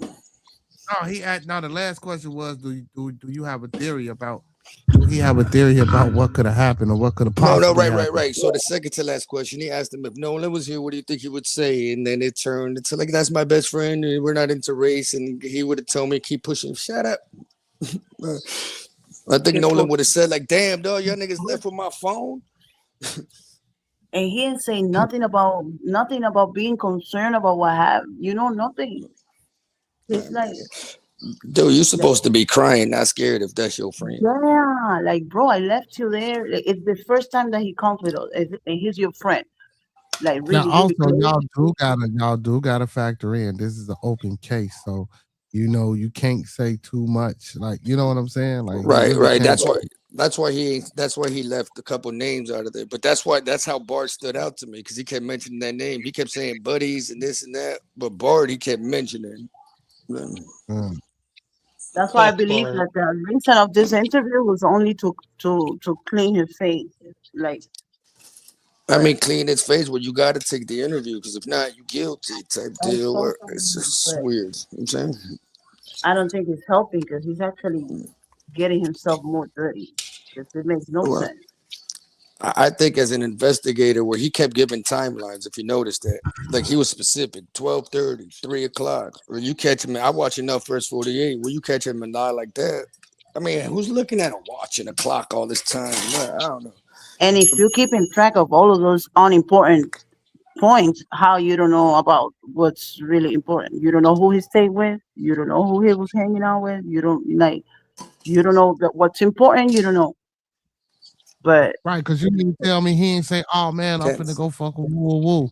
Y'all go ahead. I'm gonna ride back with woo woo. Y'all his friends. I'm like, nigga, motherfucker, how you getting back? Like, right, normal fucking conversations. And it's the first time that you. That's what I'm saying. They could, oh man, he told us he was gonna ride back with such and such and such and such a catch a ride. Woo woo woo. Like, come on, man, this your boy. You trying to really figure out how he getting back if y'all leaving? Bearded, you know how excited it would be for me to come to you and be like, yo, dog, I'm a dip with Katie. Yeah. You feel me? Right. Oh, I'm gonna go smash, nigga. Right. Come on. He wasn't that drunk. Yeah, he definitely and then if you get worried, you would have called them people.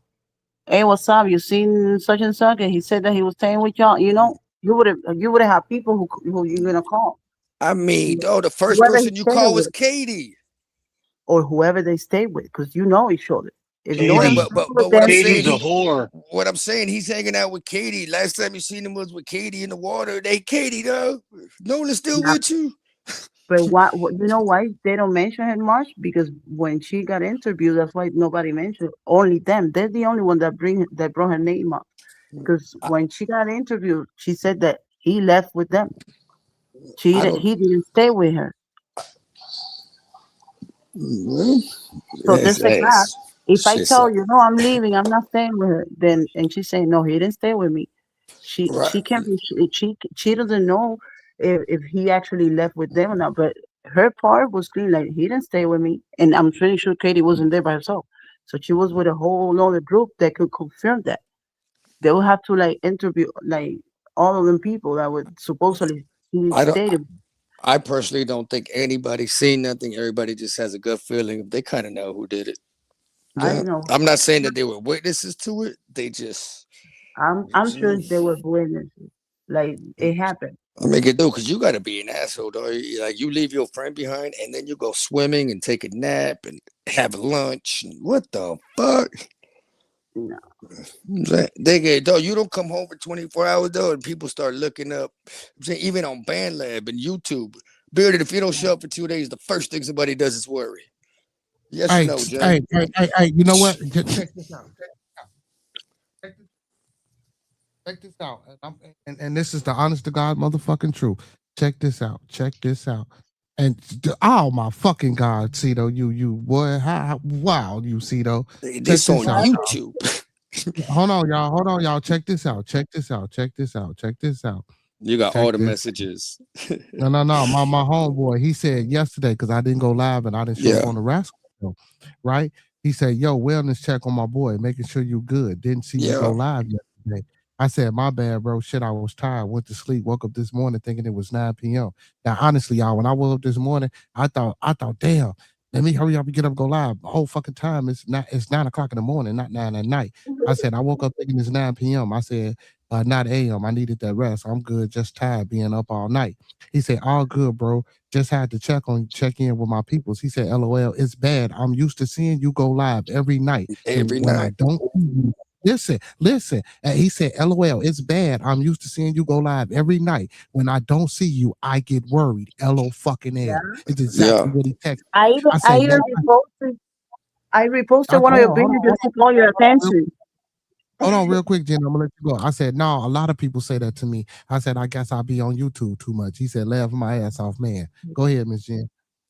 I said I shared one of the videos just to call your attention, and then you reply, you say, Miss Jen. I said, okay. Not because something happened to you, but I'm like, what's up, bro? Like, I'm bored. On my like, where clock, is if this you miss dude? 2 days in a row, then I worry. Because I understand like, that one where is day, because this Bearded? YouTube shit gets overwhelming. So you get a Maybe he 24 won hour the lottery. pass. You know what I'm saying? But if you're gone for 48 hours, oh, hold on, bro. You good, bro? You know what I'm saying? And hold on. Now I met him in real life, and I know him. He from Houston, but that's Monk, little homie, right? So I only know him from the internet, y'all. Until he came out to Chicago for the football and shit, and we hung out for that Right. day or whatever, right? I don't Dude, know him it's from just Africa regular. It's like just that, but regular I'm just human saying, like, he don't instincts. even but we didn't build, a rapport. For him to just know me from the internet, bro, and said I'm worried when I don't see you go live, because you go live every motherfucking day, and for y'all not to get no type of motherfucking nothing about who he riding back with, if y'all finna fucking leave, is insane.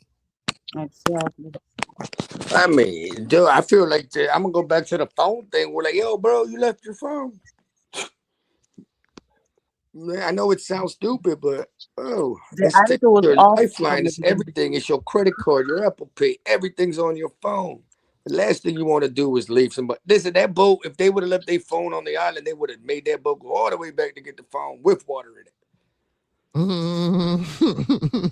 And it was plenty of time. They say that they stayed there like half an hour before they left. So Nolan had plenty of time to remember, oh shit, let me get my phone, especially if you're talking to a girl. Okay, I mean, that's you thinking about your phone before the girl. You know what I'm If they're saying? chilling with a girl and they're leaving, yeah, I want my phone. Like, that's normal. Nobody does anything without a phone, especially young people. We wake up, and before we figure out if we're in a good mood, we grab our phone to see what the fuck a stranger's doing. You know what I'm saying? Like I said, to me, dog, it's just regular human thought, dog. And the fact that everything is erased, oh my God. Yeah. Just regular human thoughts. Bearded gone for 48 hours, we're gonna check on him. Well, Jen, how many times have you reached out to me, dog, when I wasn't here and you were like, bro, I see you wasn't at Bearded's today. Yeah. Right. Just normal concerns as a human. That's cool. Yeah, the way they move was off from the beginning. Like I everything they like how did you was like call. weird. I like how you call the ladies Miss Jen, and Miss this, and Miss Oh, that. It's kind of I cool. love it. It's kind of cool. It's classy. I love it. Right? I like it too. You like when they Nah, call it Miss? some of You them gonna hate hey, Paul some of the George. ladies get on me. Some of them, I ain't. Oh, why you calling me Miss? I'd be like, wow, He like, said Miss, not ma'am. yeah. Miss. I know, Miss. man, but some man, man, it's just You know who? sometimes the I world don't like crazy. that, man. You know So who's you got to gonna be like, miss? okay, bitch, what's up? You know who's gonna miss? Paul George. Man, You say that you, man. you say what? I said Paul George gonna be missed. I just had to hit Doris with that real quick. Paul George. No, he ain't gonna be missed. He gonna be loved. He over there on Boston. Nah, he No, gonna who be said missed. who's gonna miss? Who's gonna miss? Mr. Big Pun. You I know. hater. I was doing funny trying to He's try. I was he's trying. angry because he didn't get LeBron. A little bit. I can't I believe it. wouldn't. I don't understand why he went with the Sixers. He's not winning shit. If he had gone to Miami, he won a title. That's stupid. Yo, Bearded, can we move the combo? Can I ask him something? All right, okay, all right, yeah, okay. Y'all can Like, move the combo, man. no, hold on. Listen, I'm just saying. What like, dude, so is LeBron a journeyman now? Hold on. But wait, go ahead, Miss Jen. I was gonna ask you, do you read about the update from Carmelo Anthony case? Like that kid that stopped the other one? No, I heard up. So only thing I heard about Carmelo is that they got a new judge. So they're gonna Yes. retry the You case. know what? You know what? The lawyer came up with some proof there that they had to like release him immediately. They have to like either release him or reopen the case and do it in his county. 'Cause to begin with, the case was treated on a whole other county that had nothing to do with the county that the problem happened. So it was all wrong from the beginning. And they Biased. managed. Let me look that Well, up. That's big news. Yeah, I'm gonna do a little digging on that, and I'm gonna find some information on that, and we can talk about that tomorrow. That's Thank what you, Miss happened Jen. when you read my emails. No. My daughter just came in and told me about something else too that I'm gonna probably try to get into tomorrow as well. So I'm gonna look into that. But like I say, I do know that they getting a new judge, but I didn't know specifically the reasons why, what was going on, or if new things popped up or whatever the case may be. So yeah, we most definitely gonna look into that. So now, fellas, I know y'all been ready and anxious, man. Go ahead, get into y'all sports. I see. I'm out of here. Bye. Thank you for having me. I loved it. I'll be in the channel, the chat. All right, Miss Jen. Y'all go ahead, man. How y'all sports wars? Well, he asked if he was a journeyman. Maybe you would be more qualified to answer that than me, Bearded. Who about LeBron? Yeah. I mean, shit. Yeah, he'd have been on how many teams? I would consider that as a He the journeyman. GOAT. Got on another team. You know, he ring chasing. Shit. That, I mean, I don't see it no other way besides he ring chasing. And I'd say he's a bit of a diva. He's a diva. He loves the attention. You remember it was all about family and my daughter. And you ended up in Philadelphia and you gonna live in New York? What the fuck? Interesting. How's he gonna get there? By helicopter or the same I know way it's only like a 45-minute hour subway, right? Listen, wait till he gets booed, because you know Philadelphia fans are mean. So where is he living in New York? Like obviously not in the city. He's probably living in a nice suburb. I don't know, but go live in Philadelphia or something. It just makes more sense to me, but whatever. It may be right. It may be like it's probably super close. It's probably just a nice suburb.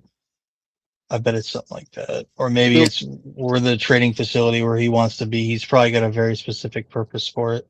Bro, Him. this move right here completely erases you from the Michael Jordan conversation. It's over. You know what I'm saying? Like you ain't even second no more. Just the fact that you keep moving around. Ugh.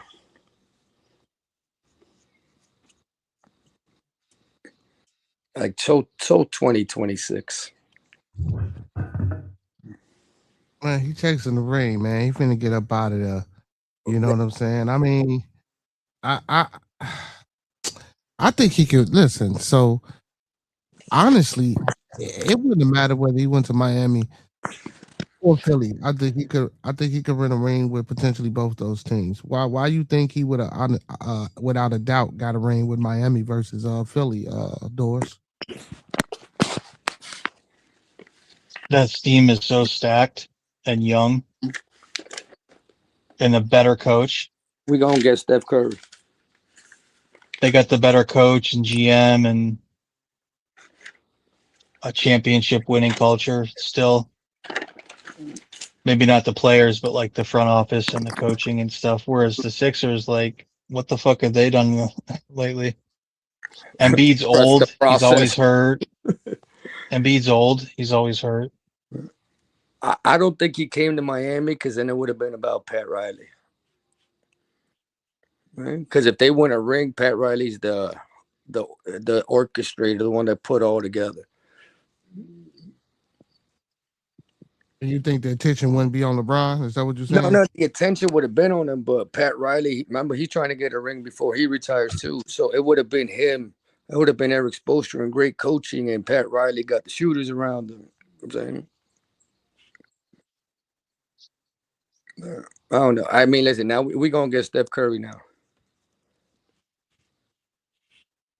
You really think that can happen? I think so, because already the Golden State already mentioned that they already thinking about the post, you know what I'm saying, the post Curry era. What would you have to give up for him? Shit, draft picks, and who cares? How could that salary cap work though with Giannis and everything and Bam? Bro, listen, Mickey Would you Harrison, be over that? Mickey Harrison, dog, he's magical with numbers. Remember when we did the big three, we're the only team that moved enough money around to afford 3 stars instead of just 2. Now, I don't really know if that's possible, but that would be a dope. Shoot that shit. I mean, listen, I do think LeBron that is the best starting 5, though. I'm saying, but you do need depth in the NBA. And it's hard to share the ball because Maxi's coming into his own. He don't want to pass the rock. Jaylen Brown also thought he was finally going to be the guy on the team. And now, what?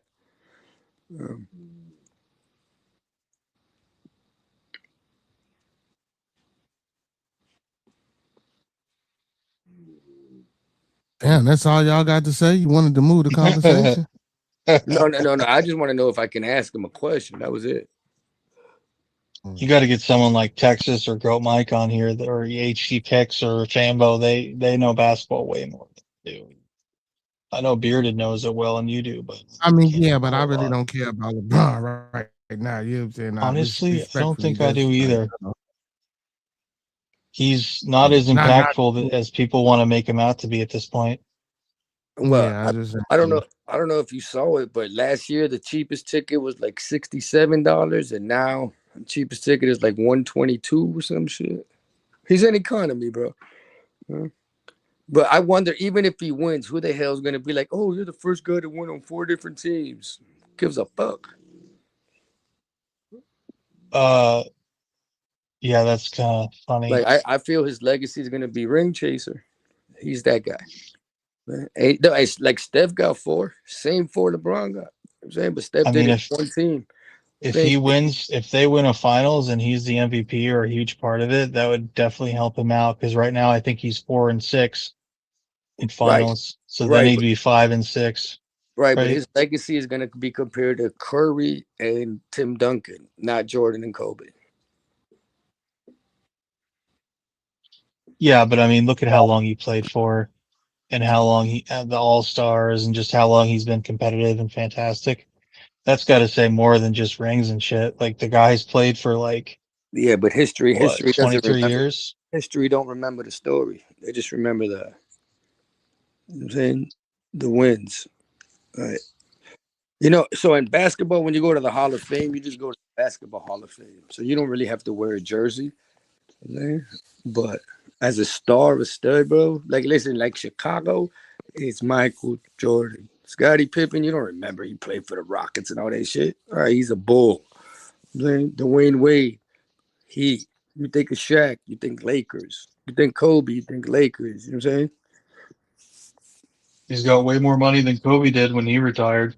Oh, way more money. I mean, this guy, shit. You know how crazy it is? We're like, man, you got him for $4 million? That's a deal.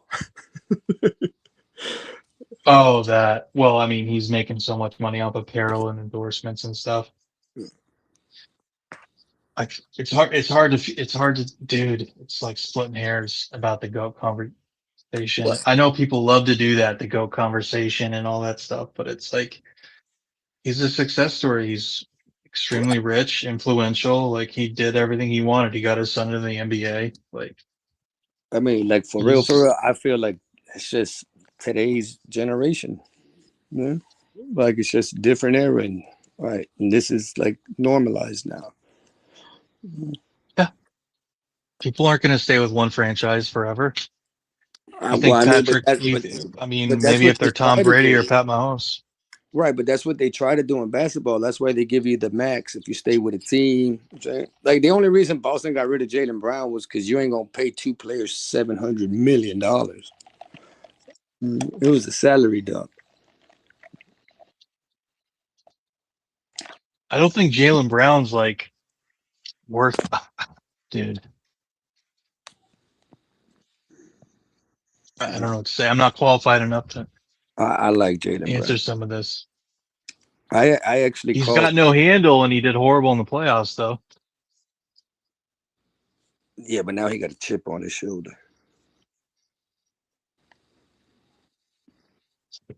Yeah, but what the fuck's he's getting? Yeah, I mean that team is pretty stacked, isn't it? I mean, I wouldn't want to pass Jason Tatum the ball either.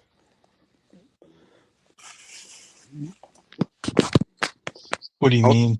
I don't think Jason Tatum is bad, but I think, bro, where he just like drive, bro. Like I think he just settles. Oh yeah, he does. He needs to be more aggressive. I don't understand that. Be settling, though. He just be out here. We just gonna pop this shit from way over here. Buckhead.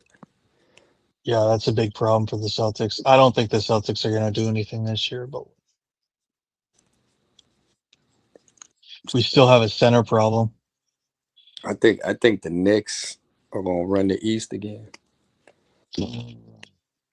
Hell no. I think that shit was a fluke.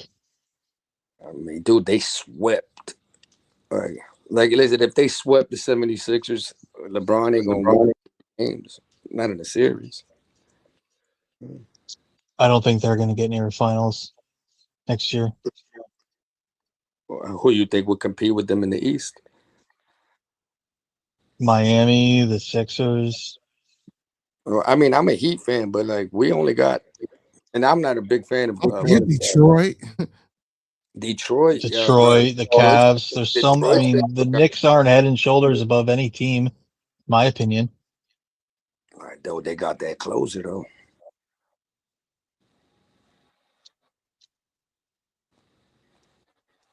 If anything, on paper, if them Philly boys stay healthy, on paper,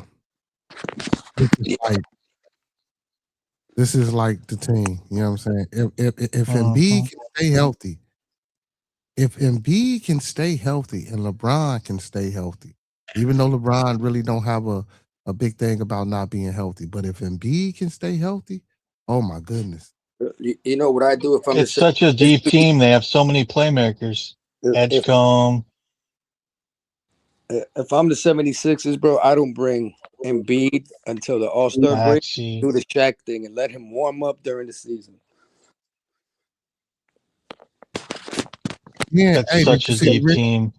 Y'all see the Rich Paul podcast where he was talking about Ben Simmons, where he was trying to say, God damn it, if Ben Simmons can come back and be a pick and roll or pick and pop type of big man instead of being a guard, bringing up the ball, you feel me? Hey, Philly could use a 6'10" motherfucker down low. He's coming to the Heat. Even if he don't take shots, he gonna spread the flow. He still got a handle. He still got a high IQ. He still can pass the ball. You feel what I'm saying? So we really don't need him to take shots. Yeah, we just need you to come in for a few minutes and play fake big man, you know what I'm saying, and stretch the flow and pull motherfuckers away from the basket. What y'all think about Ben Simmons going back to the Sixers? I think Ben Simmons needs to come to Miami. That Steph Curry said I was joking, but I really think he should come to Heat. He's a big, tall defender, but I mean, I don't know if he's built. I don't know, because dude, to be in that paint, you got to have some kind of heart. You know what I mean? I think that's where Ben Simmons is lacking. But don't nobody play in the paint, though. Like we talking about today's NBA, they not really playing in the paint. Yeah. You're kind of right.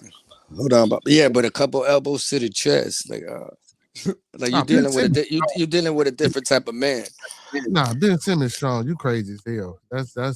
bullshit. Ben No, Simmons. I'm not talking physical. I'm talking like you know what I'm saying on a mental aspect. You feel me? Well, shit, he say he ready to come back. Let's see. He was fishing. Yeah, they say he won some fishing champions. Fishing. And that's him Come to getting Miami. that was him getting his mental back. You feel? Come to Miami. We got oceans. So you don't want to see him in Miami for real?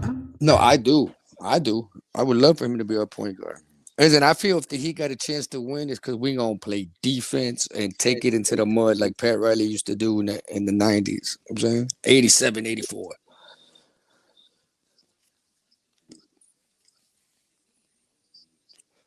Yeah. Sound like y'all need to go get him then and talk to him. Shit. I mean, listen, in a strategic point, I don't understand. Like either that or Bam is out here shooting threes all off season because I don't know how they both gonna fit. Well, see, that's what Bam is gonna do. So Bam is so Bam supposedly. Well, I ain't gonna say supposedly. Bam is just a slighter better shooter than your boy Giannis. So and we know how Giannis finna play. Right. So that means Bam get the hell out the way. I think that's what they're gonna do. They're gonna use him like they did with got the Bosh. ball, yeah. So when Giannis got the ball, yeah, Bam gonna, you know what I'm saying, probably stretch out, pop out, and shit like that. And maybe I trust Bam with 15, 16-foot shots more than I would Giannis. You know what I'm saying? I want Giannis coming, but I want Giannis to develop that type of shot too, because now if we come down, both my big men can hit that 15, 16-foot shot, turn around jumper over the top. Y'all tall enough. Y'all got the height. Y'all got the a lot of fast breaks. We're gonna rebound and fast break. I mean, we can do that too, but goddamn, bro, we ain't finna just be like goddamn, because at some point that shit is gonna stop. Like y'all, you know what I'm saying? You big motherfuckers ain't gonna continue to just keep running. That's what I'm saying. So at some point in time, the game has to get slowed down, and y'all gonna have to develop both of them. Bam gonna have to get better at his little 15, 16 footers, and Giannis. I think if they both work on a jump shot, I ain't say threes, work on a mid range game. And I think that's going to be able to stretch the floor against a lot of defenders. And I think Miami, with their defensive problems with Giannis and Giannis and Bam, I think it can be a force to to be reckoned with defensively. But now, with no shooters, and nobody around them, you know what I'm saying? I just can't see them two just carrying the team because I really, honestly, I don't think Bam is a superstar. I think Bam is trash between you and I. Like Chris Middleton was better than Bam. I think though when I watch Bam play, like there's no finesse. Like he always looks to me like he's like he didn't stretch. If that makes any sense. I mean, the only chance the Heat got is other teams. You get one shot, we get the rebound. Hold him to one shot. Klay Thompson is supposedly about to get bought out, and he's coming to Miami. Rumor has it. Well, you just trying to get everybody. No. The Steph Curry shit I made up. but yeah, just because I saw Golden State was already talking about the post Curry era. But Klay Thompson is gonna get bought out, and then he's gonna come to Miami. Klay needs to stay his ass right over there in Dallas. He likes fishing. And we just need a shooter. Just stand there, bro, and pop that shit. I mean, yeah, they could turn him into a Cal Korver type motherfucker. You know what I'm saying? That's what Cal Korver did. Klay can turn it to Cal Korver. One thing about Klay Thompson, though, that people seem to sleep on, bro, is like, dude, this man, if he gets hot, bro, you know what I'm saying? Didn't he score like 29 points in a quarter or something? He's not doing that no more, bro. He's not doing that. Well, I mean, you don't really ask him to move, just pop and shoot. Yeah, but he was moving around and off ball and all that shit. He's not doing that no more. After that injury kind of, slowed all that shit down. After Megan, now can he get back there? or a little bit. I maybe, but he not doing that no. Just catch his Unless shit. unless he just on fire and he having a good ass night and he just in one spot where he just ain't. Right. Well, it'll be interesting. Oh, football's around the corner. Sweet. Yeah, I'm waiting on my Bears to win the Super Bowl. Beardy, you don't watch college football? No, not really. So let me ask you something. So like, what's the popular team in Chicago? Like, who's on your TV? Notre Dame? We get all football. I can watch any football. No, right. But I'm saying, like, who's the local team? Who does Chicago cheer for the most part? Well, shit, we got Northwestern out here. We got UIC out here. We got plenty of football teams. Most of all our colleges got football teams. No. Right, I get that. I'm saying in the sense it's I'm saying yeah, you have Northwestern, but you in the Midwest. We're like, is it Ohio State, Michigan? I don't know. Nigga, we go for our hometown team. Like whoever the fuck. And Northwestern probably be about the biggest. Shout out Northwestern for creating the NIL. Right now, why would we be outside when your state got a football?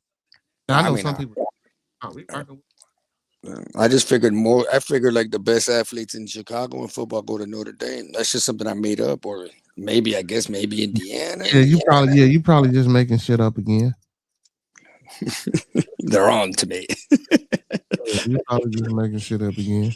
But anyway, man, I've been streaming for motherfucking 6 hours, man.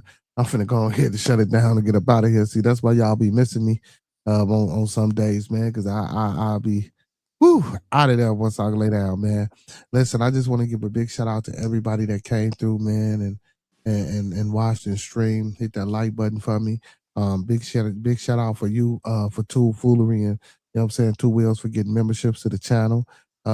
Big shout out to Chris, man, and all the new people that came through, enjoying the stream with us tonight, man. Hopefully y'all sub up and y'all come back. Because we're going to do this tomorrow at 9 p.m., man. Big shout out to Miss Jen for hitting the panel. Big shout out to Doris for hitting the panel. And we got my boy, Cito Boy, up on the panel right now with me, man. But yeah, man, Cito, I've been doing this shit for 6 hours, so I'm going to shut it down and get up out of here. Oh, make sure y'all go tap into Two Wheels STS. We will be doing a watch along, a SummerSlam this weekend, Saturday and Sunday. Make sure y'all go sub up to my Blood channel, TMB 4.4, the podcast. And if y'all want the latest hot music from my boy, my boy, your boy, our boy, Cito Boy, make sure y'all go tap in the Band Lab, man. Download that Band Lab. Type in CITO-BOI. Hey, man, that logo right there that you see on the screen, make sure, if y'all see this logo, you know what I'm saying? If y'all see this logo right here, let me put it out there for the people. Y'all see that logo right there? Family Circle, Loose Cannon Entertainment. You know what I'm saying? On Band Lab, man. Make sure y'all tap in with my boy, man, and check out all the good music, man. Hey, other than that, man, I appreciate everybody for tuning in. But before we get up out of here, man, I do like for my panelists to close us out. Cito, close us out with a few words of inspiration, man, so we can get out of here. Lead over follow. Don't forget to love those that love you. And don't forget, you ain't never been richer than you are right now. Hey, man, real shit, man. Big shout out to my boy, Cito Boy, man, #1 artist on Gas Chamber / Entertainment Records. Hey, man, we had fun tonight, man. Again, like I say, man, big shout out to all my kings and goddesses that's moderators on the channel. Big shout out to all my Kick, Twitch, Facebook people, and my YouTube people that support me. Hit that like button, give me a like, follow, and a share on all platforms, man. And y'all know what it is, man. Y'all know I'm going to leave y'all free like I came. 99. And it's free 99. I'm going to leave y'all like I came to you, man. Listen, let's keep everybody in our thoughts, our prayers, our views, and meditations. Once again, let's keep everyone in our thoughts, our prayers, our views, and meditations. And lastly, family, let's keep everyone in our thoughts, our prayers, our views, and meditations, man. Condolences to the Wells family, man. RIP to Nolan Wells. And don't forget to master these 5 key components of life. That's love, peace, respect, motivation, and inspiration. That's love, peace, respect, motivation, and inspiration. And one last time, y'all, that's love, peace, respect, motivation, and inspiration. And don't forget the most important part about that, man. That's that glue that hold all those components together, man. That's that support. So don't forget to sprinkle a little support on top, because a little support go a long, long, long, long long way, y'all. Hey, man, y'all know what it is, man. Bearded Conversation, Wild Ass Wednesday. Tap in. We got something going on every day of the strong, Sunday through Saturday, 9 p.m. Central Time. Make sure y'all tapping in, man. Same brown time, same brown channel. Y'all come brown now you're here. And don't forget, y'all, those that fuck with us, fuck with us. Those that don't, Fuck with a sandwich. Hey, man, y'all know what it is. Hey, with that being said, man, y'all know what it is. All superheroes don't wear capes, but they still need they theme music. So to all my superheroes, all my Beardonians, and all my beautiful peoples, peace and love, y'all. Guys, yeah.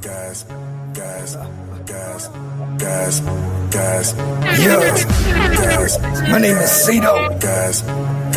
You already know that, dog. This the hottest show you gon' find around.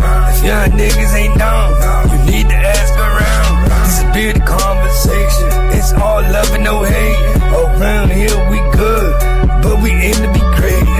Dip back in the bay, enjoy your Scooby snacks. Around here we just talk about this and all that. We talking real life, every day and every night. And if you need to clear the air, you can bring your wife. We got church on Sunday, that's on the west side. We got virtual reality, in case you're scared of outside. See, we got what you need, and that's a guarantee. The best thing about it, it's absolutely free.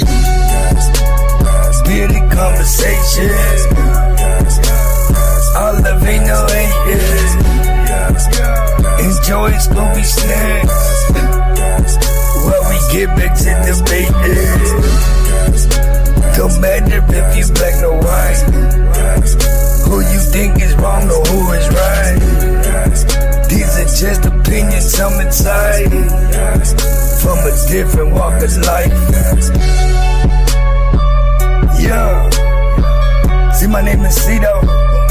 Hit that like button, share, subscribe, buy this man a coffee. Don't forget to lead over follow. Don't forget to love those that love you. And don't ever forget that you ain't never been richer than you are right now.